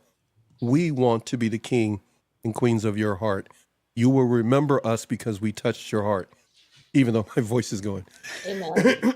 We want to be the people that you remember that cared enough for a few moments to make you laugh, to make you smile, and to hear me lose my voice. On the last show, I wasn't planning this at all. I had a lot to say, by the way. Almost that when I was thinking about it, it was making me cry. We really love everybody that comes through our platforms. We really love you guys. We really, really do. There is nothing you could give us that will make us any better than what I said before, than for you to tell us that you're recovering and you're smiling. Focus more on yourself and connecting with your body, correct, Crystal? You got it. Making sure that you understand how this affects your children, coercive control, and other things, correct, Susie? Yes, absolutely. And knowing that what you are going through, you're not the first, but you are unique. There's only one you. So you need certain things other people don't. And we hope you will reach out to us and tell us what you need, and we will put it on for you. If we can't do it, we will find somebody and bring them in as a guest. I've never had this before. Literally in my entire life, talking in front of a microphone. This is It was never all happened. that laughing. I know. I'm being quiet Sorry, because I still got I lines. don't want to make it I'm worse. stuck with I know. lines. I'm going to tell Bree to make you a shirt that has something to do with lines. That would be so funny. She's gonna, yeah. Look, everybody. We're going to end the show, but it's going to take us like 20 hours before we actually end. It's going to seem like that because I have a lot of footage that I'm just going to toss at you. And it may not make sense and it may make sense, but we hope you go out. If you're not doing it right now, we hope you go out and get some dancing in.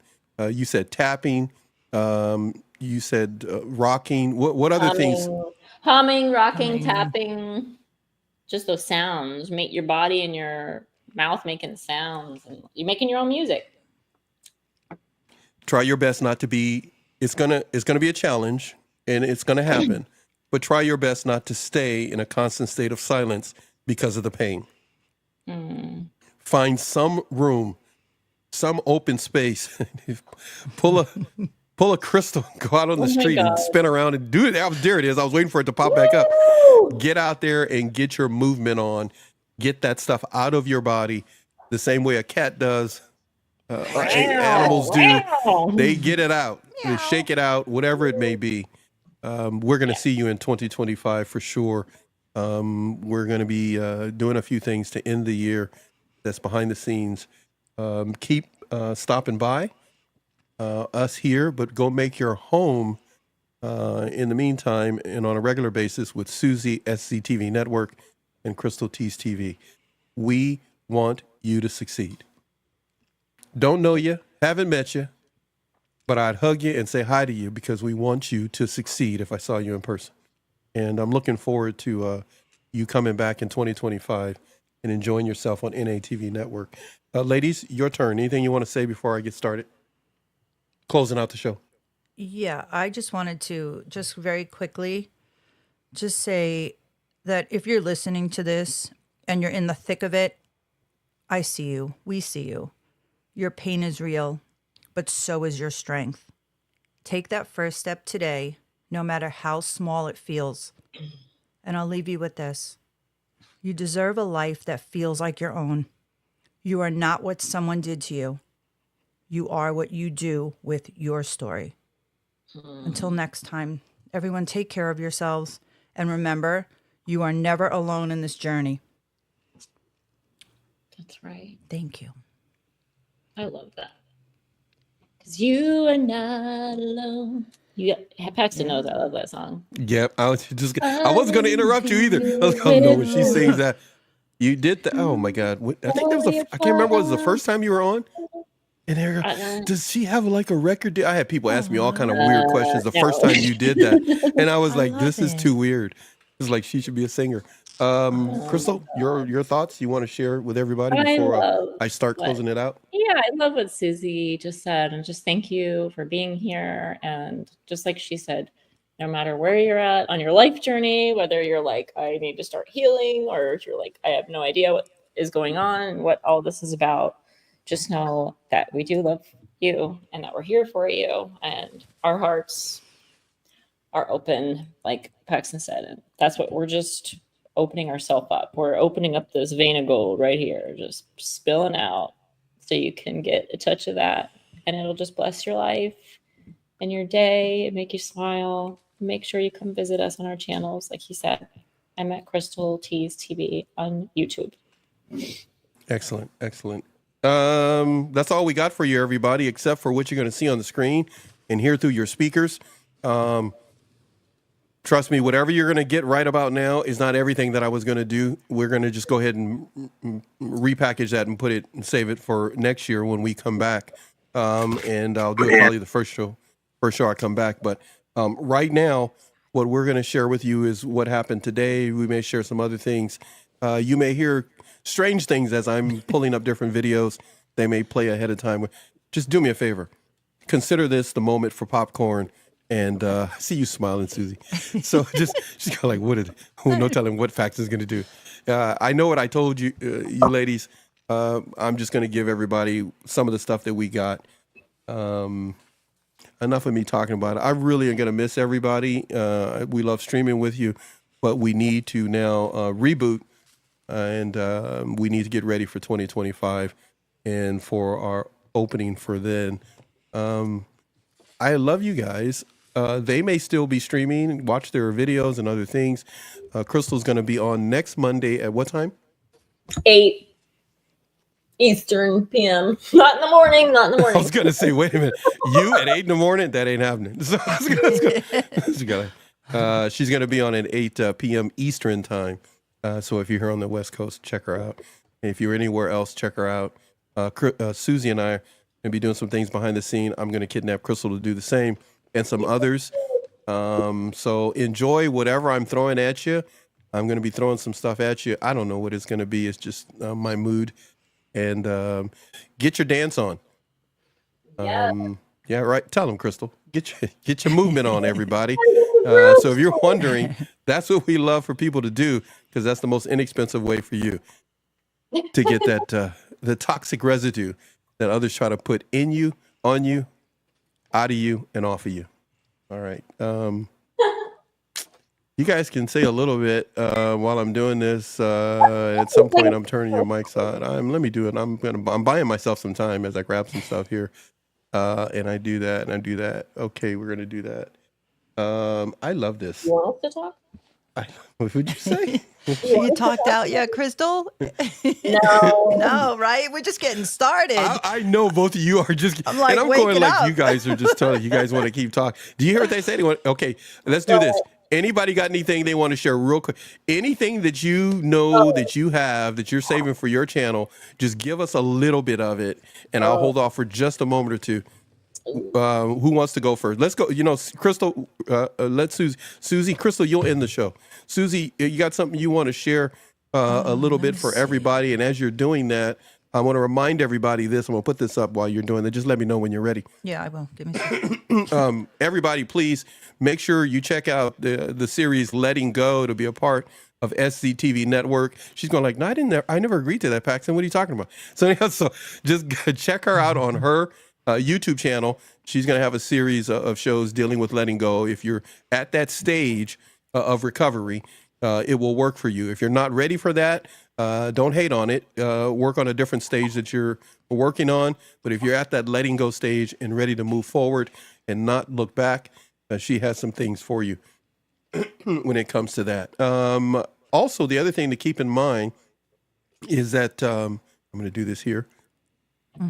Make sure. Hold on one second. I have Just hold on, something if you everybody. You still got your camera on there? Okay, so I'll put this one up. Everybody, please make sure to support Crystal Nicole Black. I just mentioned that to you. Are you about ready, Susie? Okay, Susie, all yours. Okay. Untitled. Just want to throw this out there. When you've spent so long pretending that everything is okay, hiding your true needs and emotions, it can feel incredibly isolating.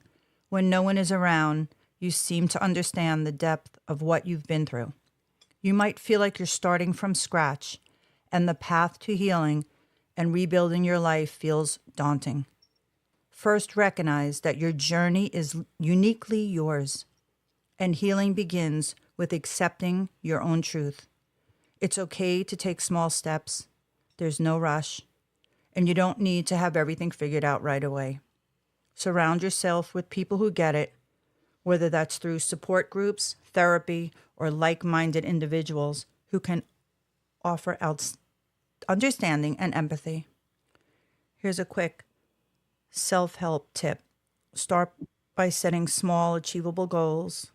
Practice self-compassion. Reclaim your voice. And keep going. The road to recovery can feel long, but with each step, you are becoming the person you're meant to be. There will be days when it feels hard to keep moving forward, but remember, you've already come so far by choosing to heal. Don't give up. You're worth the effort, and your new life that you're creating is waiting for you. Surround yourself with positivity, whether that's through uplifting books, podcasts, or people who empower you. As you rebuild, fill your life with the things and the people that nourish your soul and remind you of your strength. Never forget that you are worthy of peace, joy, and love. Wow.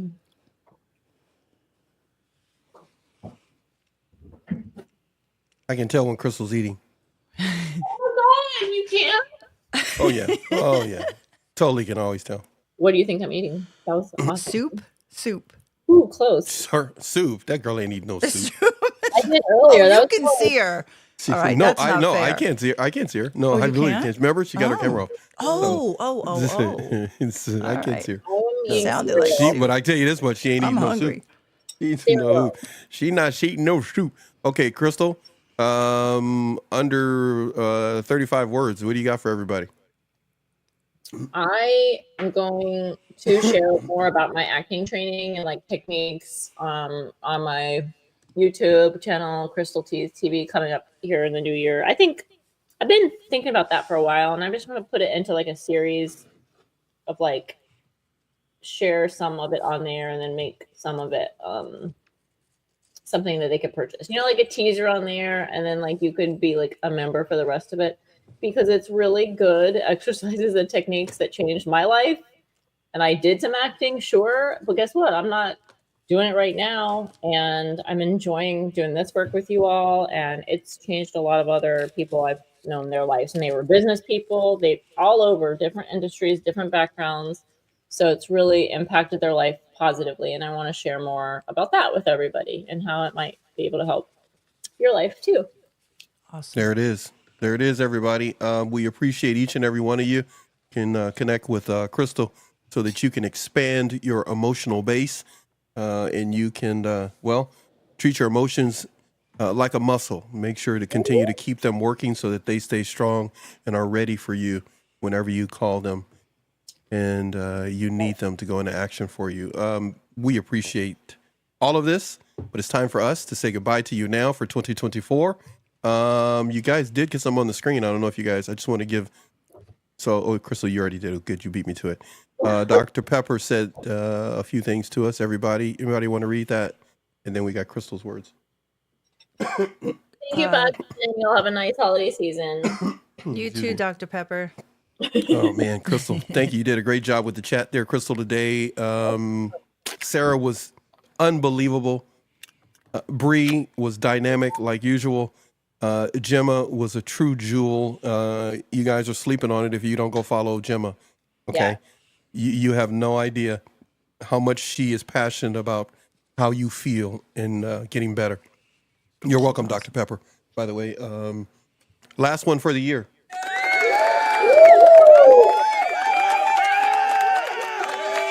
I have to say, next year's going to be different, everybody. I found some new ones. I just didn't play them today. I just can't get a guy to scream like this one in the background. Go get something to eat. Susie and Crystal, if you guys want to take off, I love both of you. I'll talk to you soon if you're here when I'm done. But I'm about to, let's hit this button. And let's do that. And let's do this. This is kind of the way I'm feeling right now.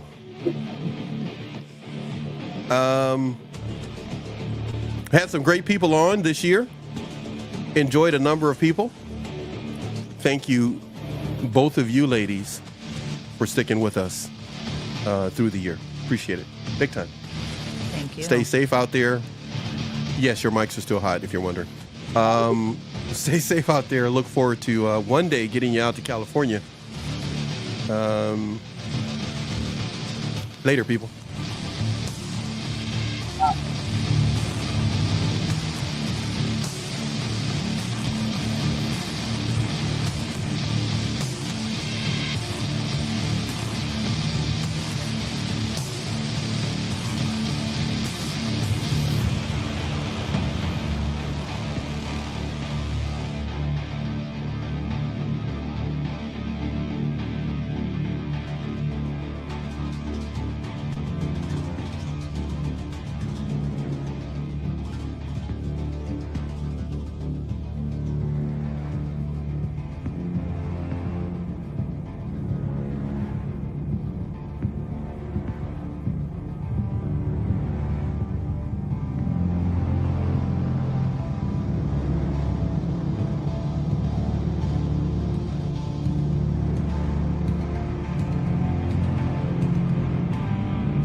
We have enjoyed ourselves.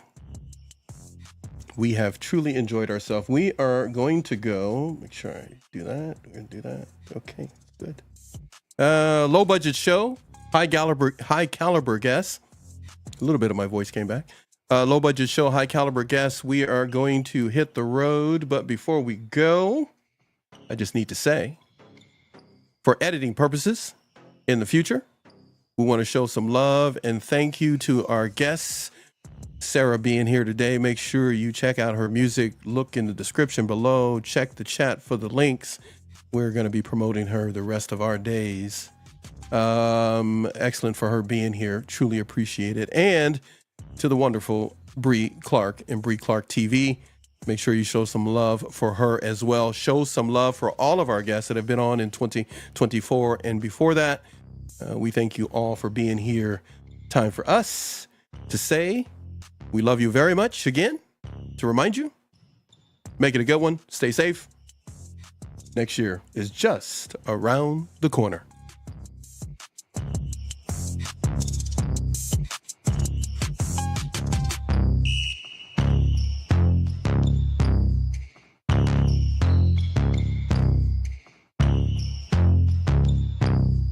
NATV Network.